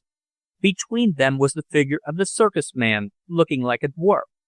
He was not so far away but what the smile of triumph on his face could be seen as he glanced in the direction of the darkened hut, where Tom and his friends were captives. "Now's our chance!" cried the young inventor. "Set 'em off, Ned. You help, Mr. Damon. The mere noise and fuss we make at once, the more impressive it will be. Set off everything in sight." There was a flicker of matches as they were applied to the fuses, and then a splutter of sparks. An instant later it seemed as if the whole heavens had been lighted up. Sky rockets shot screaming toward the zenith. Aerial bombs went whirling slantingly upward amid a shower of sparks, then to burst with deafening reports, sending out string after string of colored lights. Red and green fire gleamed, and the hot balls from Roman candles burst forth. There was a whiz, a rush, and a roar. Blinding flashes and startling reports followed each other as Tom and his friends set off the fireworks. It was like the Independence Day celebration of some little country village, and to the simple giants it must have seemed as if a volcano had suddenly gone into action. For several minutes the din and racket, the glare and explosions kept up, pouring out of the big window of the hut. And then, as the last of the display was shot off, and darkness seemed to settle down blacker than ever over the giant village, there arose howls of fear and terror from the big men and their women and children. They cried aloud in their thunderous voices, and there was fear in every cry. Chapter 19. Weak Giants. A great silence followed the setting off of the fireworks, silence and darkness, and even the Circus Man ceased to shout. He wanted to see what the effect would be. So did Tom and the others. When their eyes had become used to the gloom again, after the glare of the rockets and bombs, the young inventor said, "Look out of the windows, Ned, and see if our guards have run away." Ned did as requested, but for a few seconds he could make out nothing. Then he cried out, "They're gone, but they're coming back again, and there are twice as many. I guess they don't want us to escape, Tom, for fear we may do a lot of damage." "Bless my hitching post!" cried Mr. Damon. "The guards doubled? We are in a predicament, Tom." "Yes, I'm afraid so. The fireworks didn't just have the effect I expected. I thought they'd be glad to let us go, fearing that we could work magic and might turn it on them. Most of the natives are deadly afraid of magic, the evil eye, witch doctors, and stuff like that. But evidently we've impressed the giants in the wrong way. If we could only speak their language now, we could explain that unless they let us go, we might destroy their village, though of course we wouldn't do anything of the kind. If we could only speak their language, but we can't." "Do you suppose they understood what Delby said?" asked Ned. "Not a bit. He was just desperate when he yelled out that way. He said that we had an advantage on him, or at least I thought we did, but I guess we didn't." And Tom gazed out of the windows, in front of each of which stood two of the largest giants. By means of the torches it could be seen that the Circus Man was being taken to another hut some distance away from the royal one.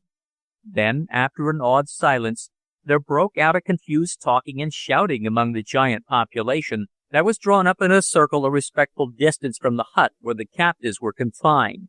Doubtless they were discussing what had taken place, hoping and yet fearing that there might be more fireworks. "Well, we might as well go to bed," declared Tom at length. "We can't do any more tonight, and I'm dead tired. In the morning we can talk over new plans. My box of tricks isn't exhausted yet." In spite of their strange captivity, our friends slept well, and they did not awaken once during the night, for they had worked hard that day and were almost exhausted.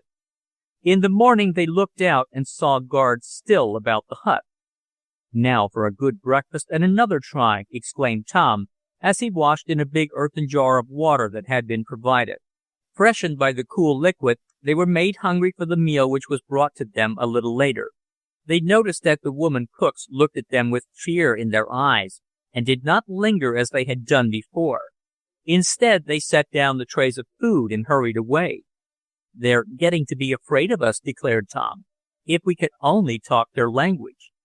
"By Jove!" suddenly interrupted Ned. "I've just thought of something. Jake Poddington, you know, the agent for Mr. Preston who so mysteriously disappeared." "Well, what about him?" asked Tom. "Did you see him?" "No, but he may be here, a captive like ourselves. If he is, he's been here long enough to have learned the language of the giants, and if he could translate for us, we wouldn't have any trouble. Why didn't we think of it before? If we could only find Mr. Poddington." "Yes, if we only could," put in Tom. "But it's a slim chance. I declare I've forgotten about him in the last few days, so many things have happened." "But what makes you think he is here, Ned?" "Why, he started for Giantland, you'll remember, and he may have reached here. Oh, if we could only find him and save ourselves." "It would be great," admitted Tom, "but I'm afraid we can't do it. There's a chance, though, that Mr. Poddington may be here, or may have been here. If we could only get out and make some explorations or some inquiries. It's tough to be cooped up here like chickens." Tom looked from the window, vainly hoping that the guards might have been withdrawn. The giants were still before the windows and doors. For a week this captivity was kept up, and in that time Tom and his friends had occasional glimpses of Hank Delby going to and from the king's hut. His Majesty himself was not seen, but there appeared to be considerable activity in the giant village. From their prison hut the captives could see the native market held in the big open space, and giants from surrounding towns in the open country came in to trade. They were also curious about the white captives, and there was a constant throng around the big hut, peering in. So also there was about the hut where the Circus Man had his headquarters. Delby seemed to be free to come and go as he chose. "I guess he's laying his plans to take a giant or two away with him," remarked Tom one day. "I wonder what will become of us when he does go." It was a momentous question, and no one could answer it. Tom was doing some hard thinking those days. 2 weeks passed, and there was no change. Our friends were still captives in Giantland. They had tried by signs to induce their guards to take some message to the king, but the giants refused with shakes of their big heads. Yet the adventurers could not complain of bad treatment. They were well fed, and the guards seemed good-natured, laughing among themselves and smiling whenever they saw any of the captives. But let Tom or some of the others step across the threshold of the door, and they were kindly but firmly shoved back. "It's of no use," exclaimed Tom in despair one day, after a bold attempt to walk out. "We've got to do something. If we can't get word to the king, we've got to plan some way to gain the friendship or work on the fear of the guards. We have about the same crowd every time. If we can scare them, they may be far enough off so we can have a chance to escape." "Escape, that's the thing," cried Mr. Damon. "Why can't we put the airship together in this hut, Tom, and fly away in it?" "We can when the right time comes, if it ever does. But first we've got to work on the guards. Let me see what I can do. Ha, I have it. Ned, come here, I want your help. I'm going to show these giants that with all their strength, I can make each one of them as weak as a baby, and at the same time prove that they can't lift even a lightweight." "How are you going to do it?" asked Mr. Damon. "I'll soon show you. Come on, Ned." Tom and his chum were busy for several days among the various boxes and bales that formed the baggage. They rigged up 2 pieces of apparatus which I will describe in due time. They also opened several boxes of trinkets and trading goods which had been brought along for barter. These they distributed among the guards, and though the guards were immensely pleased, they did not get friendly enough to walk off and leave our friends free to do as they pleased.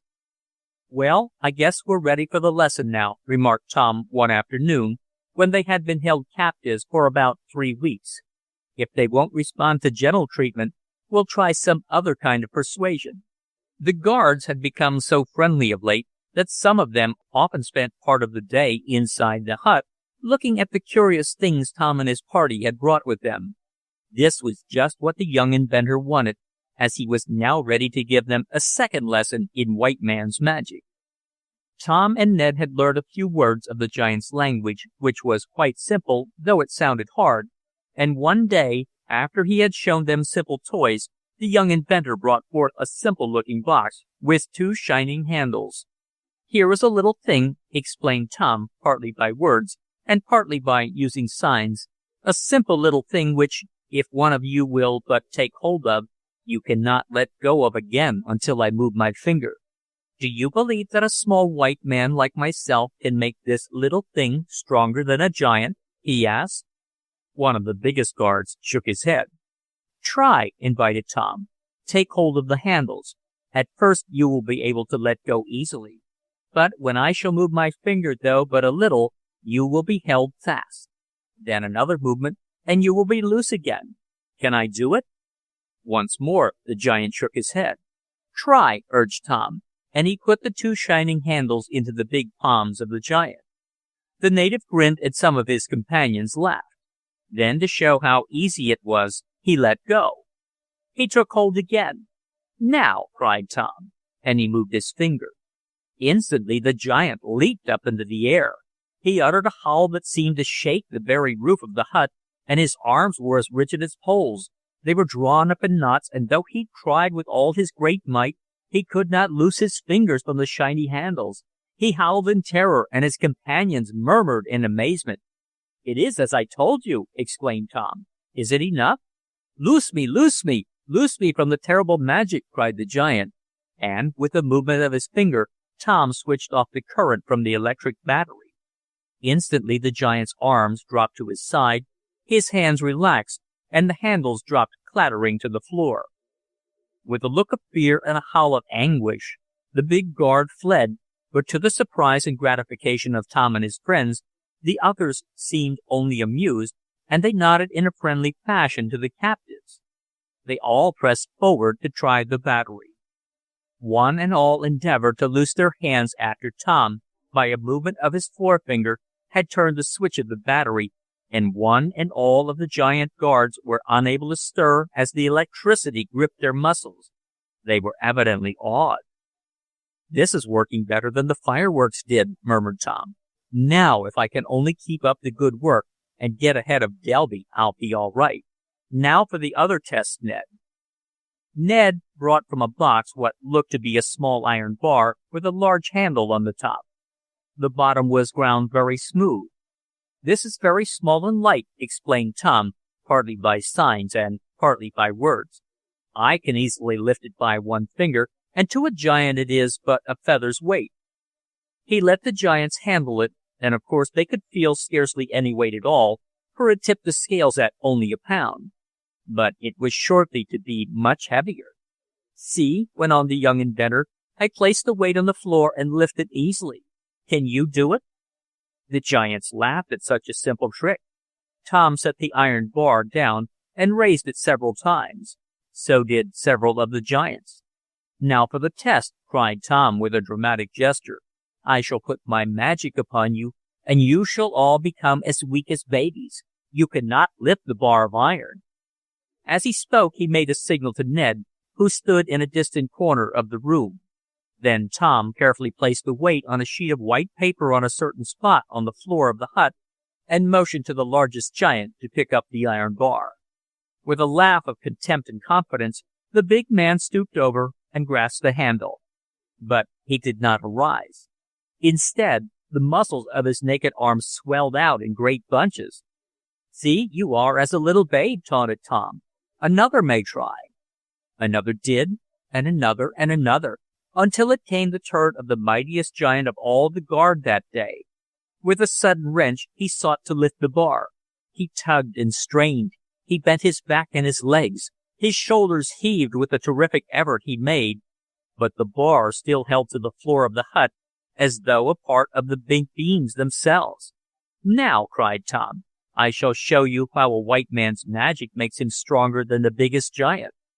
Once more he made a hidden sign to Ned, and then, stooping over, Tom crooked his little finger in the handle of the iron bar and lifted it as easily as if it was a feather. Chapter 20. The Lone Captive. The murmurs of astonishment that greeted Tom's seemingly marvelous feat of strength was even greater than that which had marked his trick with the electric battery. The giants stared at him as though they feared the next moment he might suddenly turn upon them and hurl them about like tenpins. "You see, it is easy when one knows the white man's magic," spoke Tom, making many gestures to help along. "Go tell your king that it is not well that he keeps us prisoners here, for if he does not soon let us go, the magic may break loose and destroy his palace." There was a gasp of dismay from the giants at this bold talk. "Better go easy, Tom," counseled Ned. "I'm tired of going easy," replied the young inventor. "Something has got to happen pretty soon, or it will be all up with us. I'm getting weary of being cooped up here. Not that the king doesn't treat us well, but I don't want to be a prisoner. I want to get out and see if we can't arrange to take a couple of these giants back for Mr. Preston. That Delby sneak has things all his own way." And this was so, for the circus man had poisoned the king's mind against Tom and his friends, representing, as our hero learned later, that the first arrivals in Giantland were dangerous people and not to be trusted. On his own part, Hank Delby intimated that he would always be a friend to the king, would teach him many of the white man's secrets, and would make him powerful. Thus the circus man was making plans for his own ends, and he was scheming to get a couple of giants for himself, who he intended to hurry away, leaving Tom and his friends to escape as best they could. And Delby had brought with him some novelties in the way of toys and machinery that seemed greatly to take the fancy of the king. Tom realized this when he saw his rival free to come and go, and one reason why our hero did the experiments just related was so that the king might hear of them and wonder. "Go tell the king that, strong as he is, I am stronger," went on Tom boldly to the giant guards. "I am not afraid of him." "Bless my war club, Tom, aren't you a little rash to talk that way?" asked Mr. Damon. "No, as I said, I want things to happen. If I can only get the king curious enough to come here, I can show him things to open his eyes. I'll work the miniature circus and explain that some of his subjects can take part in a real one if they will come with us. I want to beat this Delby at his own game." "That's the stuff," cried Ned. "Stick to it, Tom. I'll help you, and we'll get a giant or two yet. And maybe we can get some news of poor Jake Poddington. "I intend to make inquiries about him now that these guards are a little more friendly," said Tom. "It may be that he is a prisoner in this very village." The giant guards, now that they had gotten over their fright at their own inability to raise the bar while Tom had lifted it with one finger, again crowded around, asking that the trick be repeated. Tom did it, with the same result.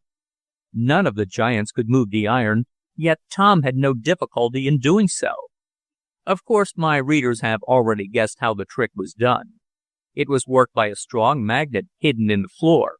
At a signal from Tom, Ned would switch on the current. The iron would be held fast and immovable, but when Tom himself went to raise it, Ned would cut off the electricity, and the bar was lifted as easily as an ordinary piece of iron. But simple as the trick was, it impressed the giants. Then Tom did some other stunts for them, simple experiments in physics that every high school lad has done in class. "I want to get these guards friendly with me," he explained. "In time, the news will reach the king, and he'll be so curious that he'll come here and then, well, we'll see what will happen."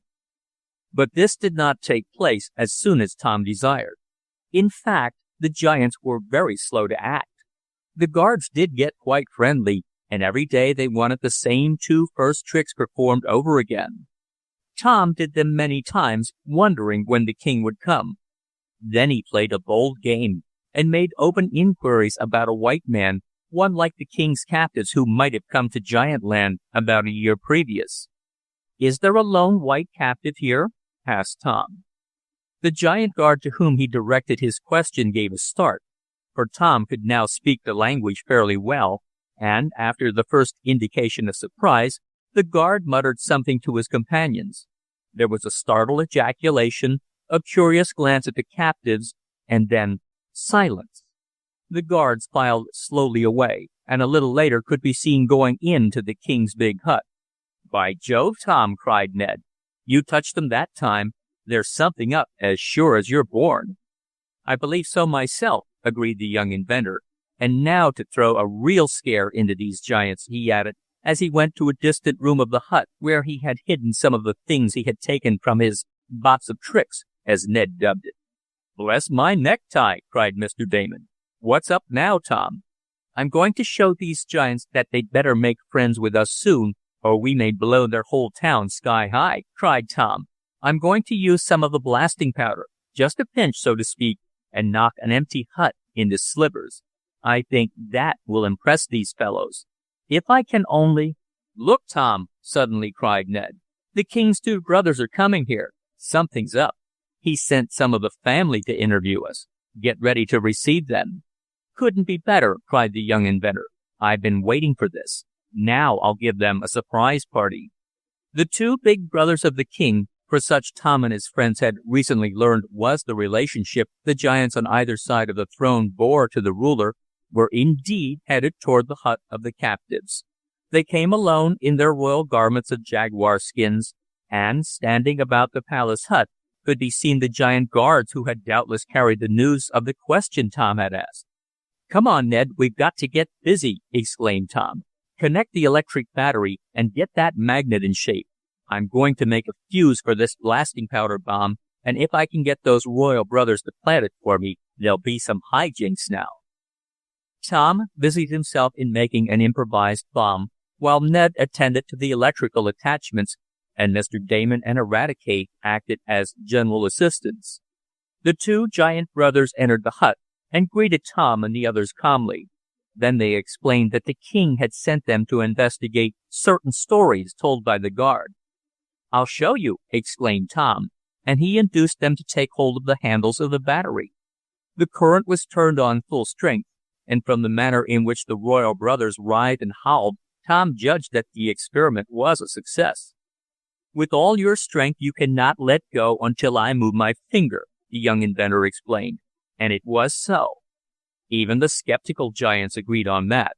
"Now I shall show you that I am stronger than you," exclaimed Tom, and though the giants smiled incredulously, so it was, for the magnet trick worked as well as before. There were murmurs of surprise from the two immense brothers, and they talked rapidly together. "I will now show you that I can call the lightning from the sky to do my bidding," went on Tom.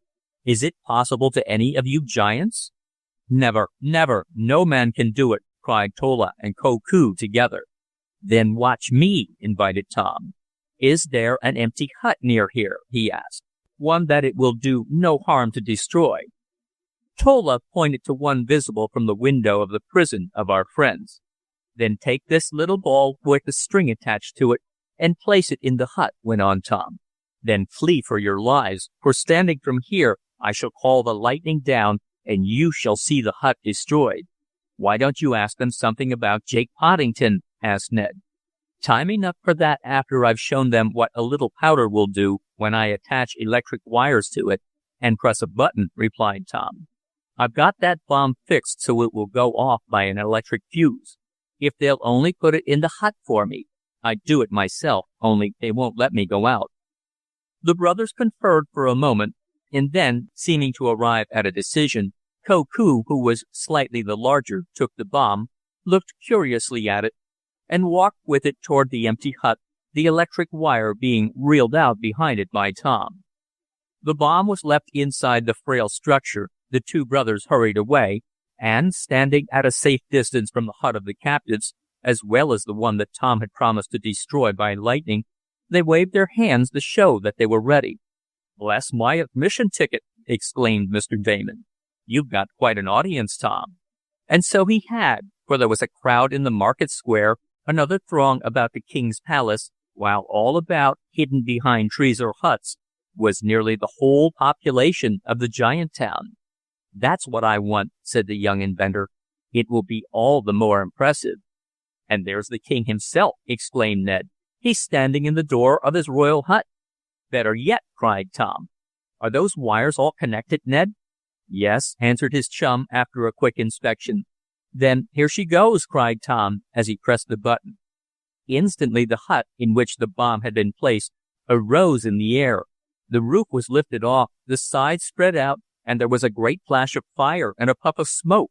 Then, as the smoke cleared away, Ned cried out, "Look, Tom, look! You've blown a hole in the hut next to the one you destroyed."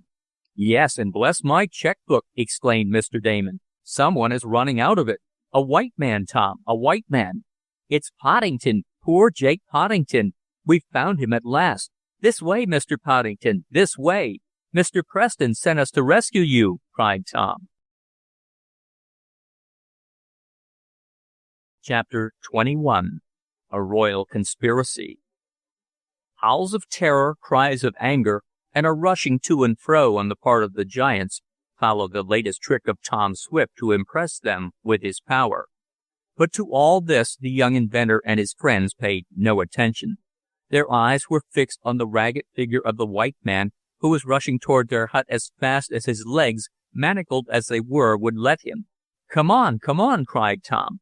"Look out!" yelled Ned. "Some of the giants are after him, Tom." Several of the big men, after their first fright, had recovered sufficiently to pursue the captive so strangely released by the explosion.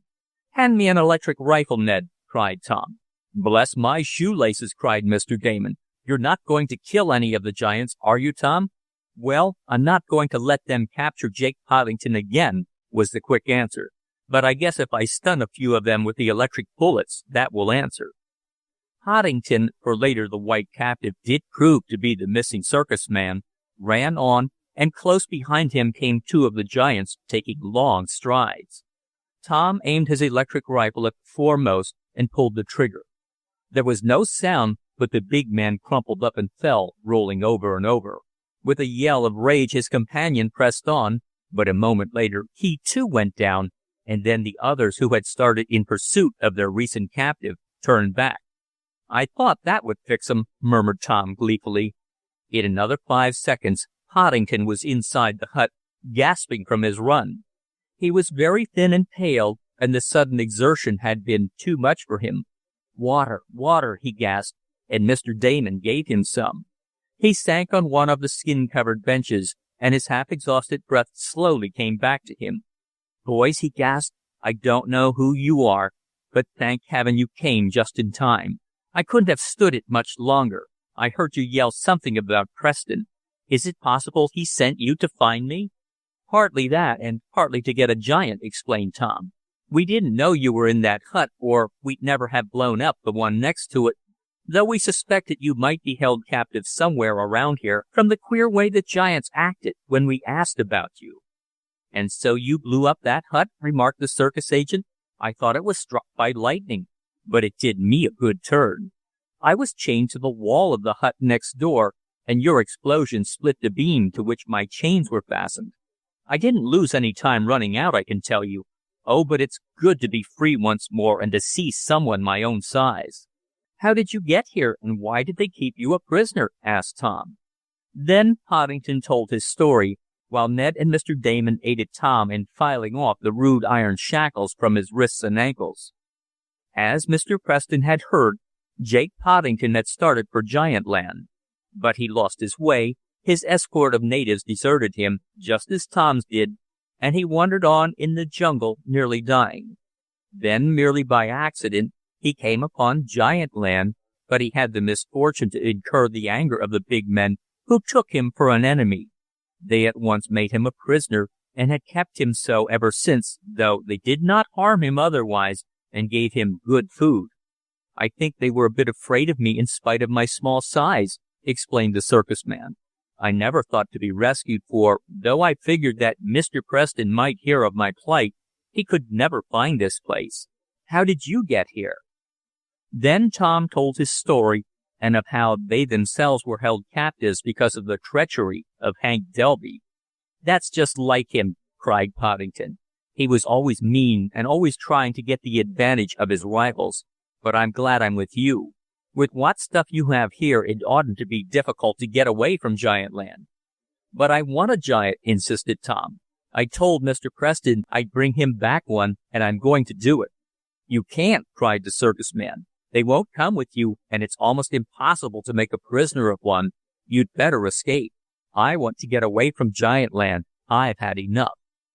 "We'll get away," said Tom confidently, "and we'll have a giant or two when we go." "You'll have some before you go, I guess," suddenly interrupted Ned.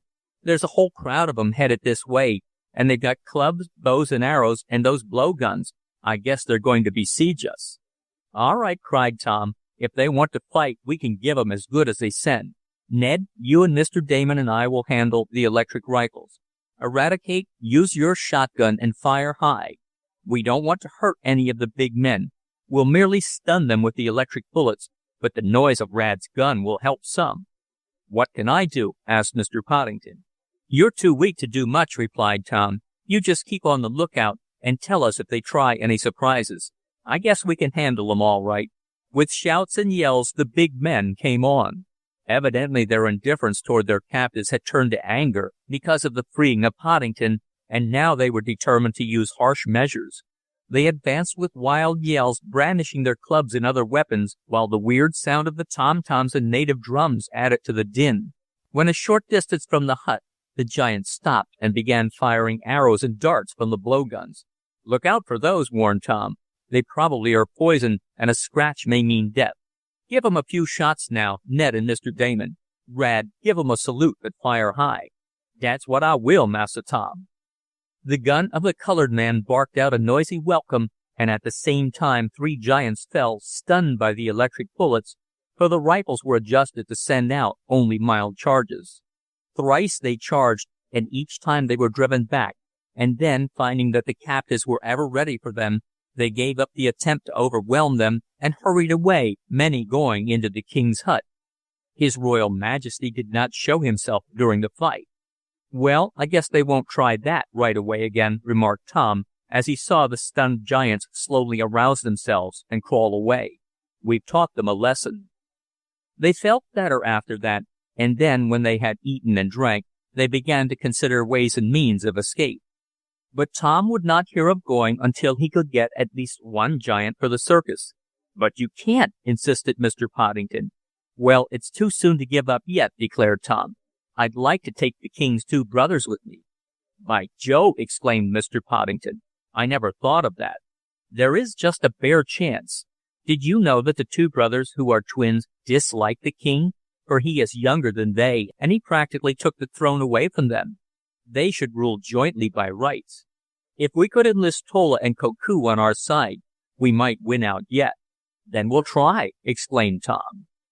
Jake Poddington, who had been a captive in the giant city long enough to know something of its history and had learned to talk the language, explained how Kosk had usurped the throne. His brothers were subject to him, he said, but several times they had tried in vain to start a revolution. To punish them for their rebellious efforts, the king made them his personal servants, and this explained why he sent them to see the tricks Tom performed. "If we could only get into communication with the big twins," went on the circus man, "we could offer to take them with us to a country where they would be bigger kings than their brother is here. It's a royal conspiracy worth trying." "Then we'll try it," cried Tom enthusiastically. Chapter 22. The Twin Giants. Daring indeed was the scheme decided on by the captives, and yet its very boldness might make it possible for them to carry it out. The king would never suspect them of plotting to carry off his two royal brothers, and this made it all the easier to lay their plans. In this they were much helped by Poddington, who knew the language and who had made a few friends among the more humble people of the village, though none dared assist him openly. "The first thing to do," said the circus man, "is to get into communication with the twins." That proved harder than they expected, for a week passed, and they did not have a glimpse of Tola and Koku. Meanwhile, the giant guard was still maintained about the hut night and day. No more food was given the prisoners, and they would have starved had not Tom possessed a good supply of his own provisions. It was evidently the intention of the king to starve his captives into submission. "Suppose you do get those big brothers to accompany you, Tom," asked Ned one day. "How are you going to manage to get away and take them with you?" "My airplane," answered Tom quickly. "I've got it all planned out. You and I with Mr. Damon, Mr. Poddington, and Eradicate will skip away in the airplane. We can put it together in here, and I've got enough gasoline to run it a couple of 100 miles if necessary. But the giants, you can't carry them in it." "No, and I'm not going to try. If they'll agree to go, they can set off through the woods afoot.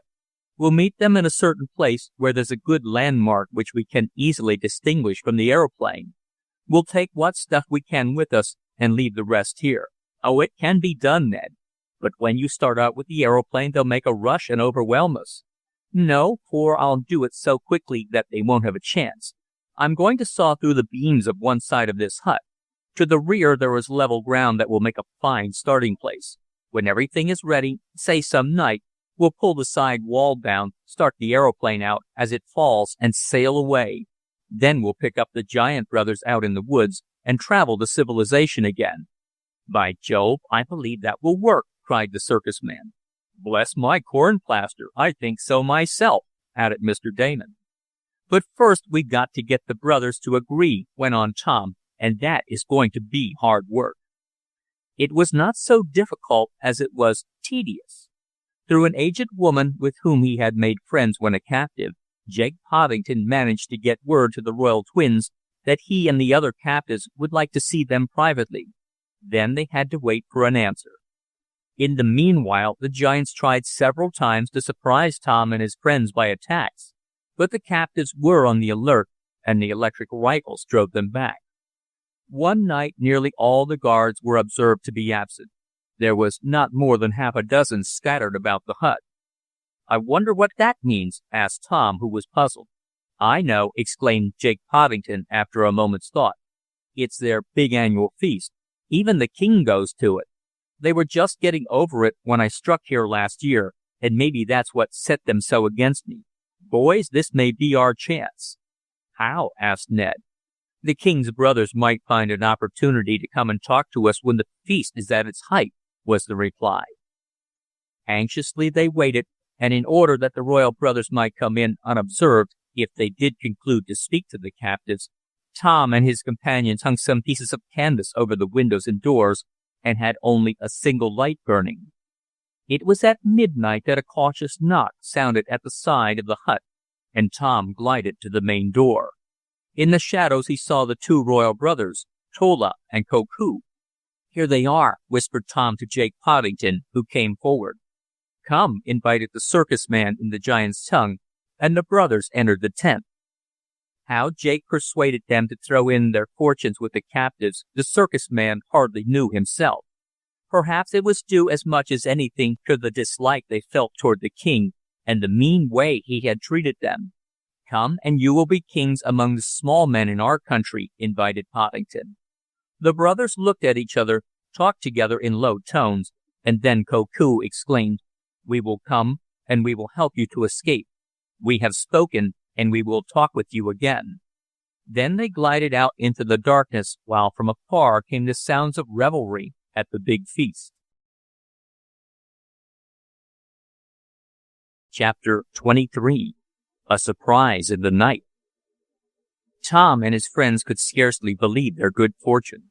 It seemed incredible that they should have induced two of the biggest giants to accompany them back, and not only that, but that they had the promise of the strong men to aid them. "Now we must get busy," declared Tom when their visitors had gone. "We've got lots of work to do on the aeroplane, and we must try out the engine.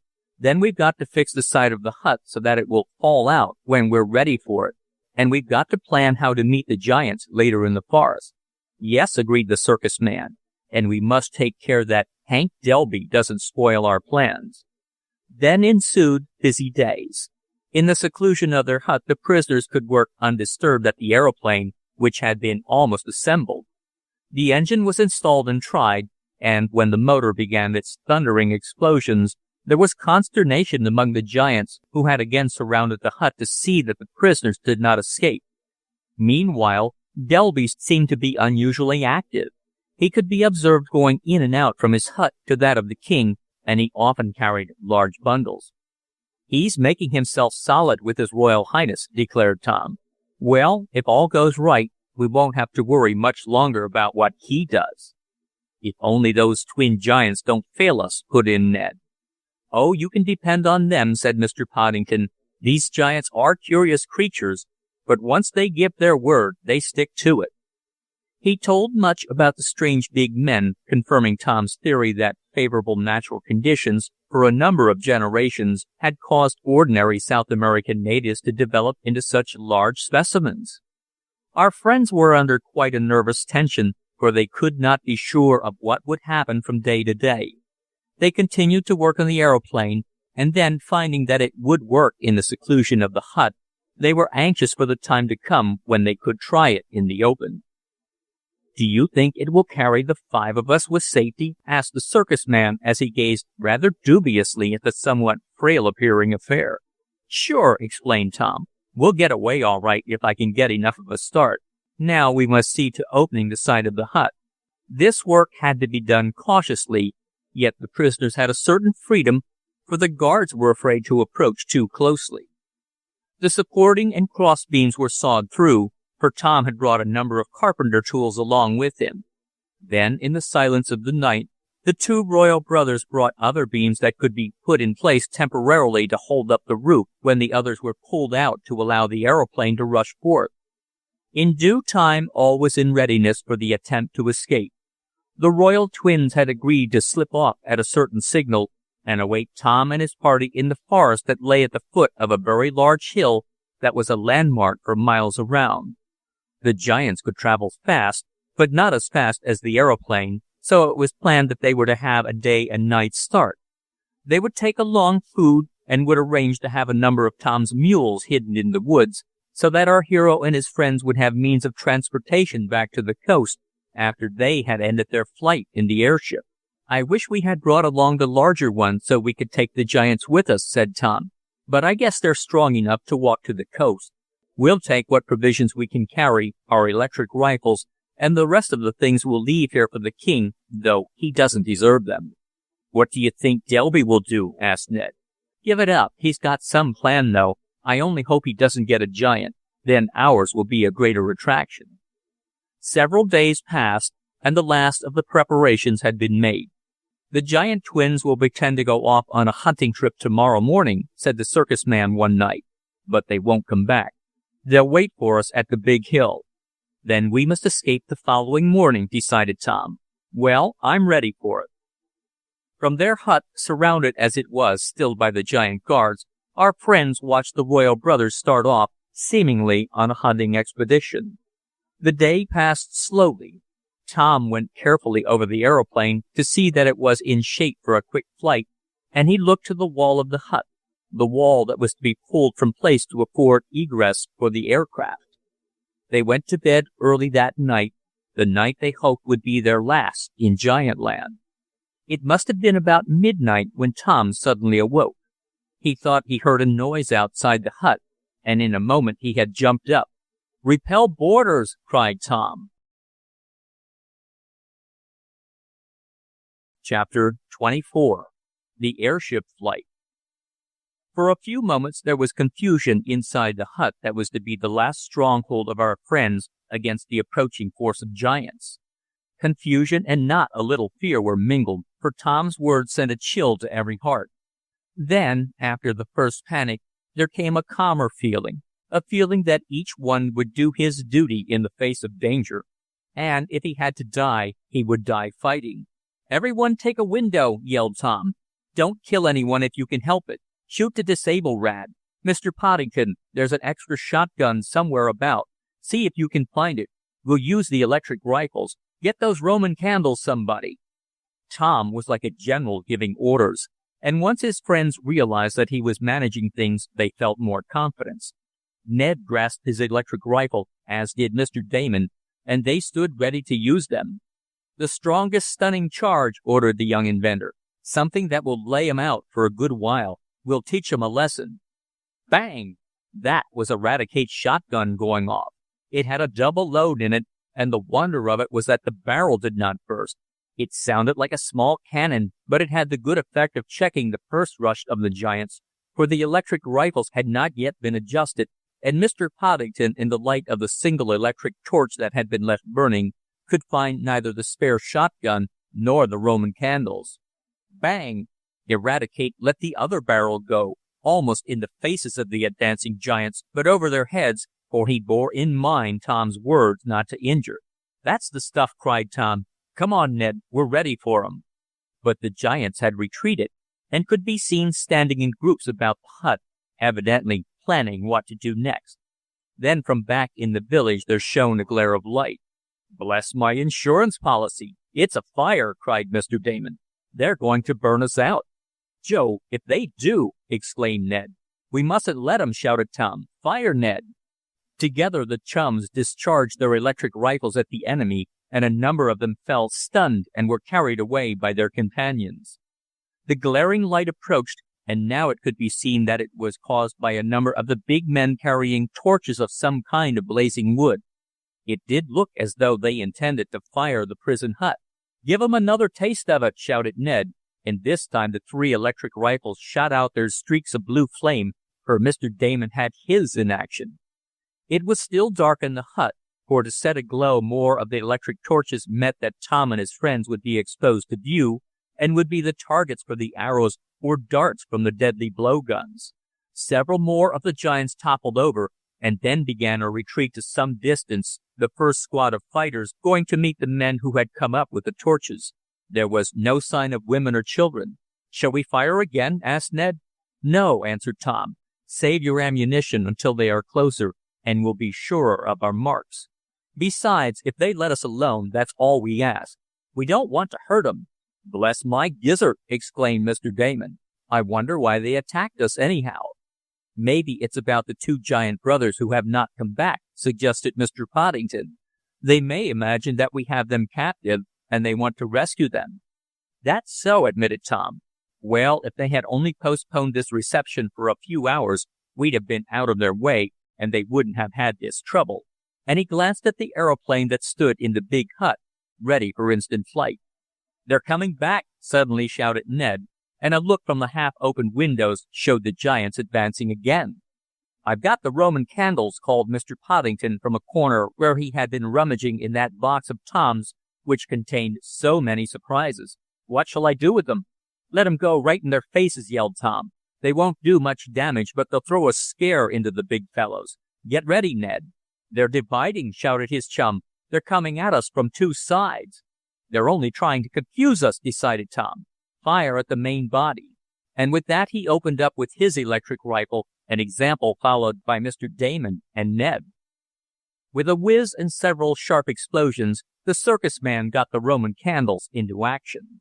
The glaring fire of them lighted up the scene better than did the flaming torches of the giants, and truly it was a wonderful sight.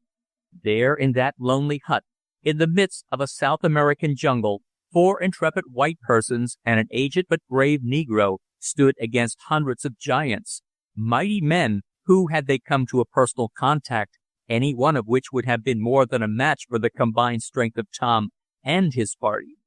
It was a weird picture that the young inventor looked out upon, but his heart did not quail. Giant after giant went down under the fierce rain of the electric bullets, stunned but not otherwise injured. There was a shower of sparks and a hail of burning balls from the Roman candles, but still the advance was kept up. Eradicate was banging away with his shotgun. "This sure am hot work," cried the colored man as his hand came in contact with the barrel. "Wow, it's most red hot," he added with a cry of pain.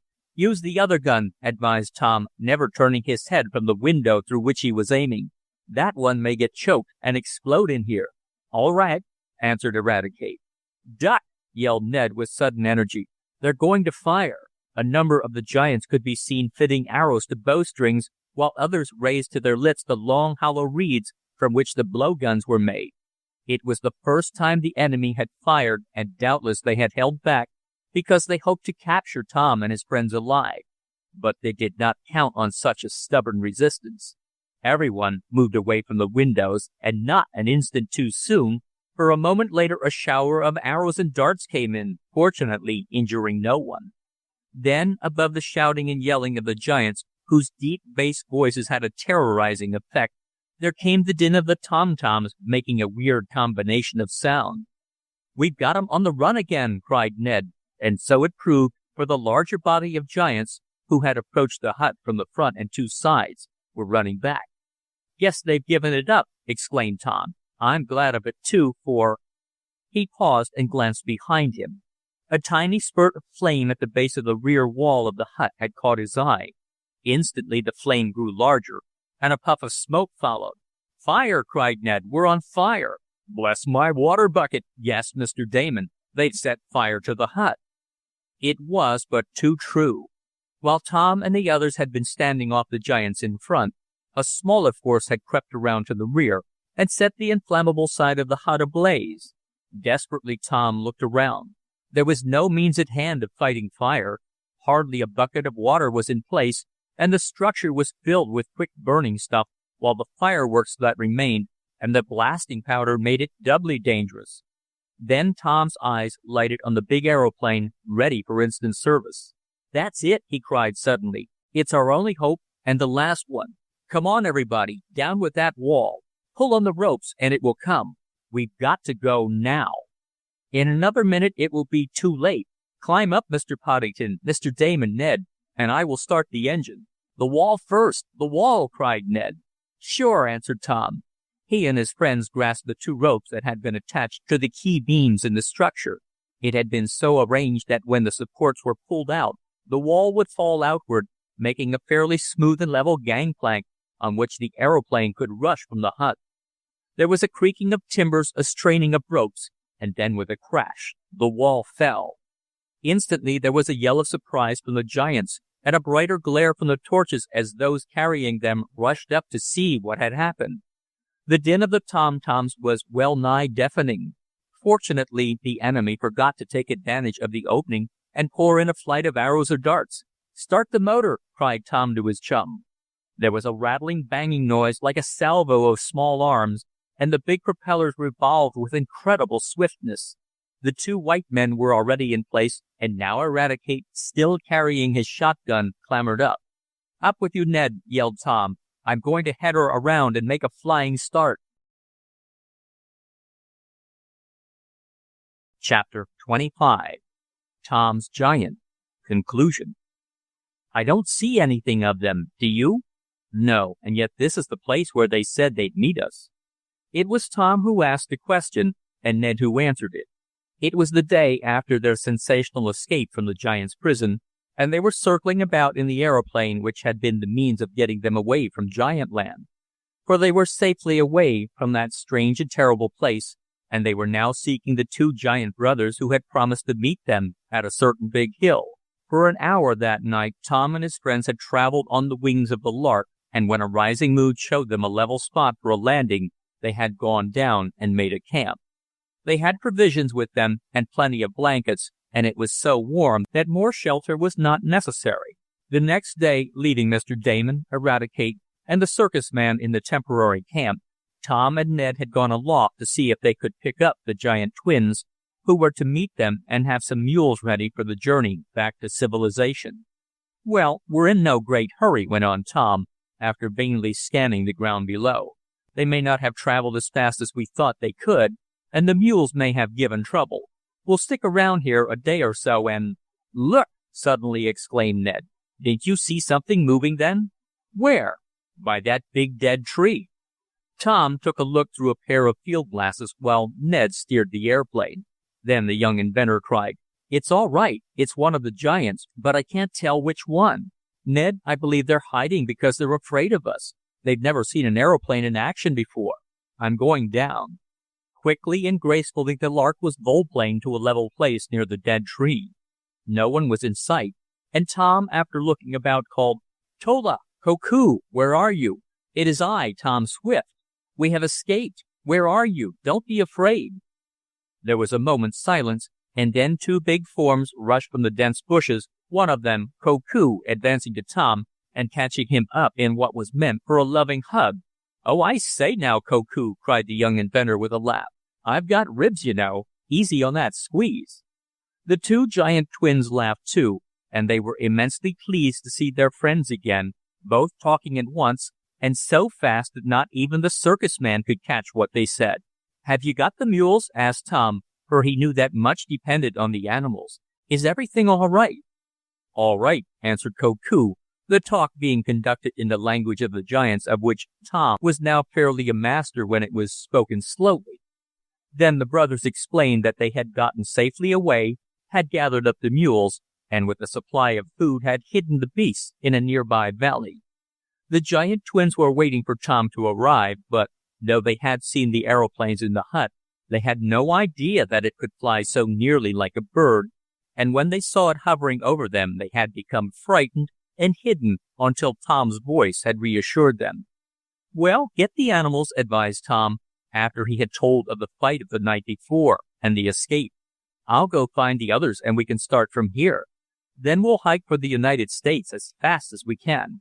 Mr. Damon, Eradicate, and the Circus Man were soon brought to the place where the giant brothers had made their camp, and it was decided to remain there a few days until the aeroplane could be taken apart for transportation, for Tom had no idea of abandoning it. Of course, it could not be packed up very well, as there were no boxes or bales at hand, but it was small enough so that the parts could be slung across the backs of several mules, there being a number of the pack animals available, some being the same ones Tom had purchased after his native escort had deserted him. It was the morning they had decided to begin their march for the coast.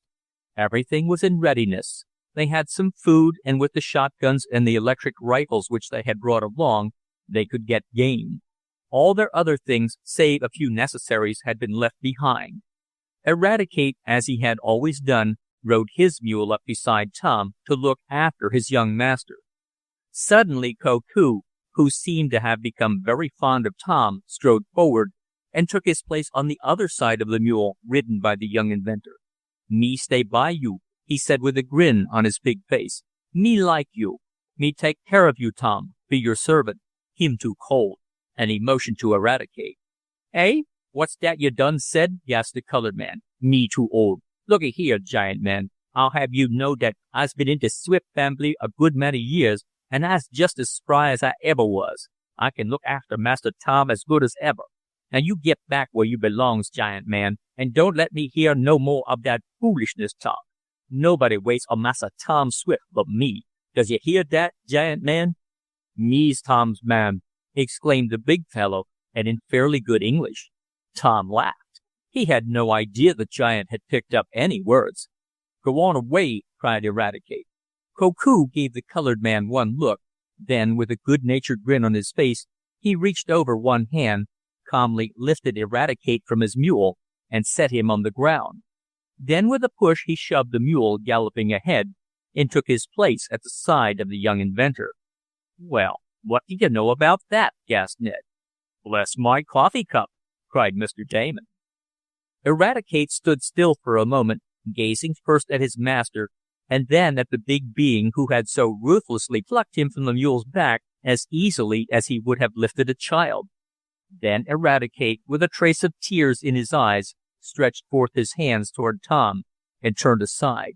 That was too much for our hero. With one leap he was off his animal, and the next minute he had his arms around the faithful old colored man. "By Jove, Rad!" cried Tom, and his own eyes were not dry. "I'm not going to be deserted by you in that way. You're just the same as ever to me, giant or no giant, and don't you forget it." And he patted the old man on the back affectionately. "Praise the Lord for hearing you say that, Massa Tom," gasped Eradicate. "Praise the dear Lord."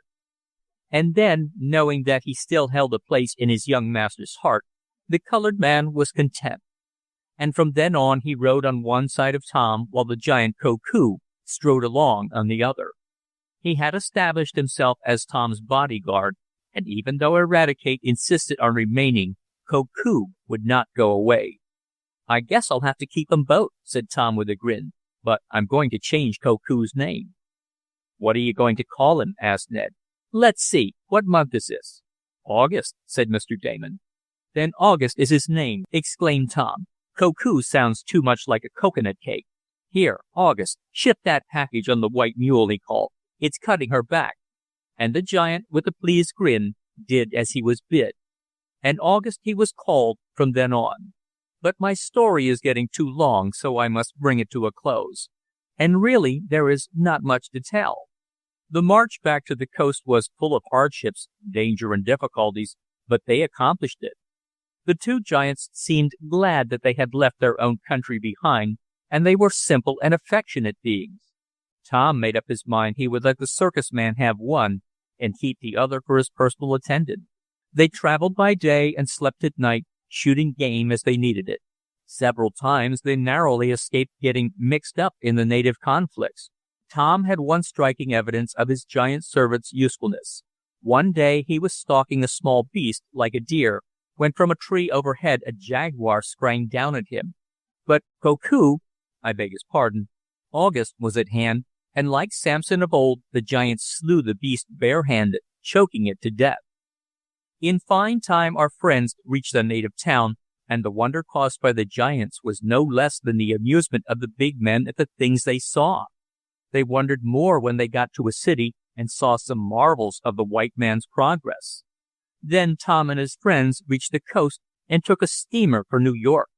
The giants created a great sensation, the more when it was known that Tom intended to keep one for himself. With this arrangement Mr. Preston agreed, for he only wanted one as an attraction. "Couldn't have done it better myself," the circus proprietor said to Tom when he heard the story, and this was high praise for Mr. Preston. "And you rescued old Jake, too. Well, well, couldn't have done it better myself. I really couldn't." "I wonder how our old enemy Delby made out?" asked Mr. Poddington. They heard later that he was driven from Giantland, not even being allowed to take a boy as a specimen. He had worked on the tip Andy Foger had given Mr. Waddell, but it failed.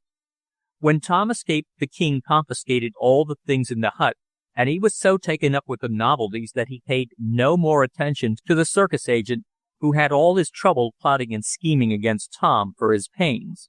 "A giant in the house!" cried Mrs. Baggert when Tom got home with August. "I never heard of such a thing in all my life. Where will he sleep? Not a bed is big enough." "We'll give him 2 beds then," laughed Tom. And so they did, and August was immensely pleased with his new life. He proved to be very useful and readily adapted himself to civilized ways. Tola, the other giant, made a big sensation when exhibited, and Mr. Preston said he was well worth the $15,000 he had cost.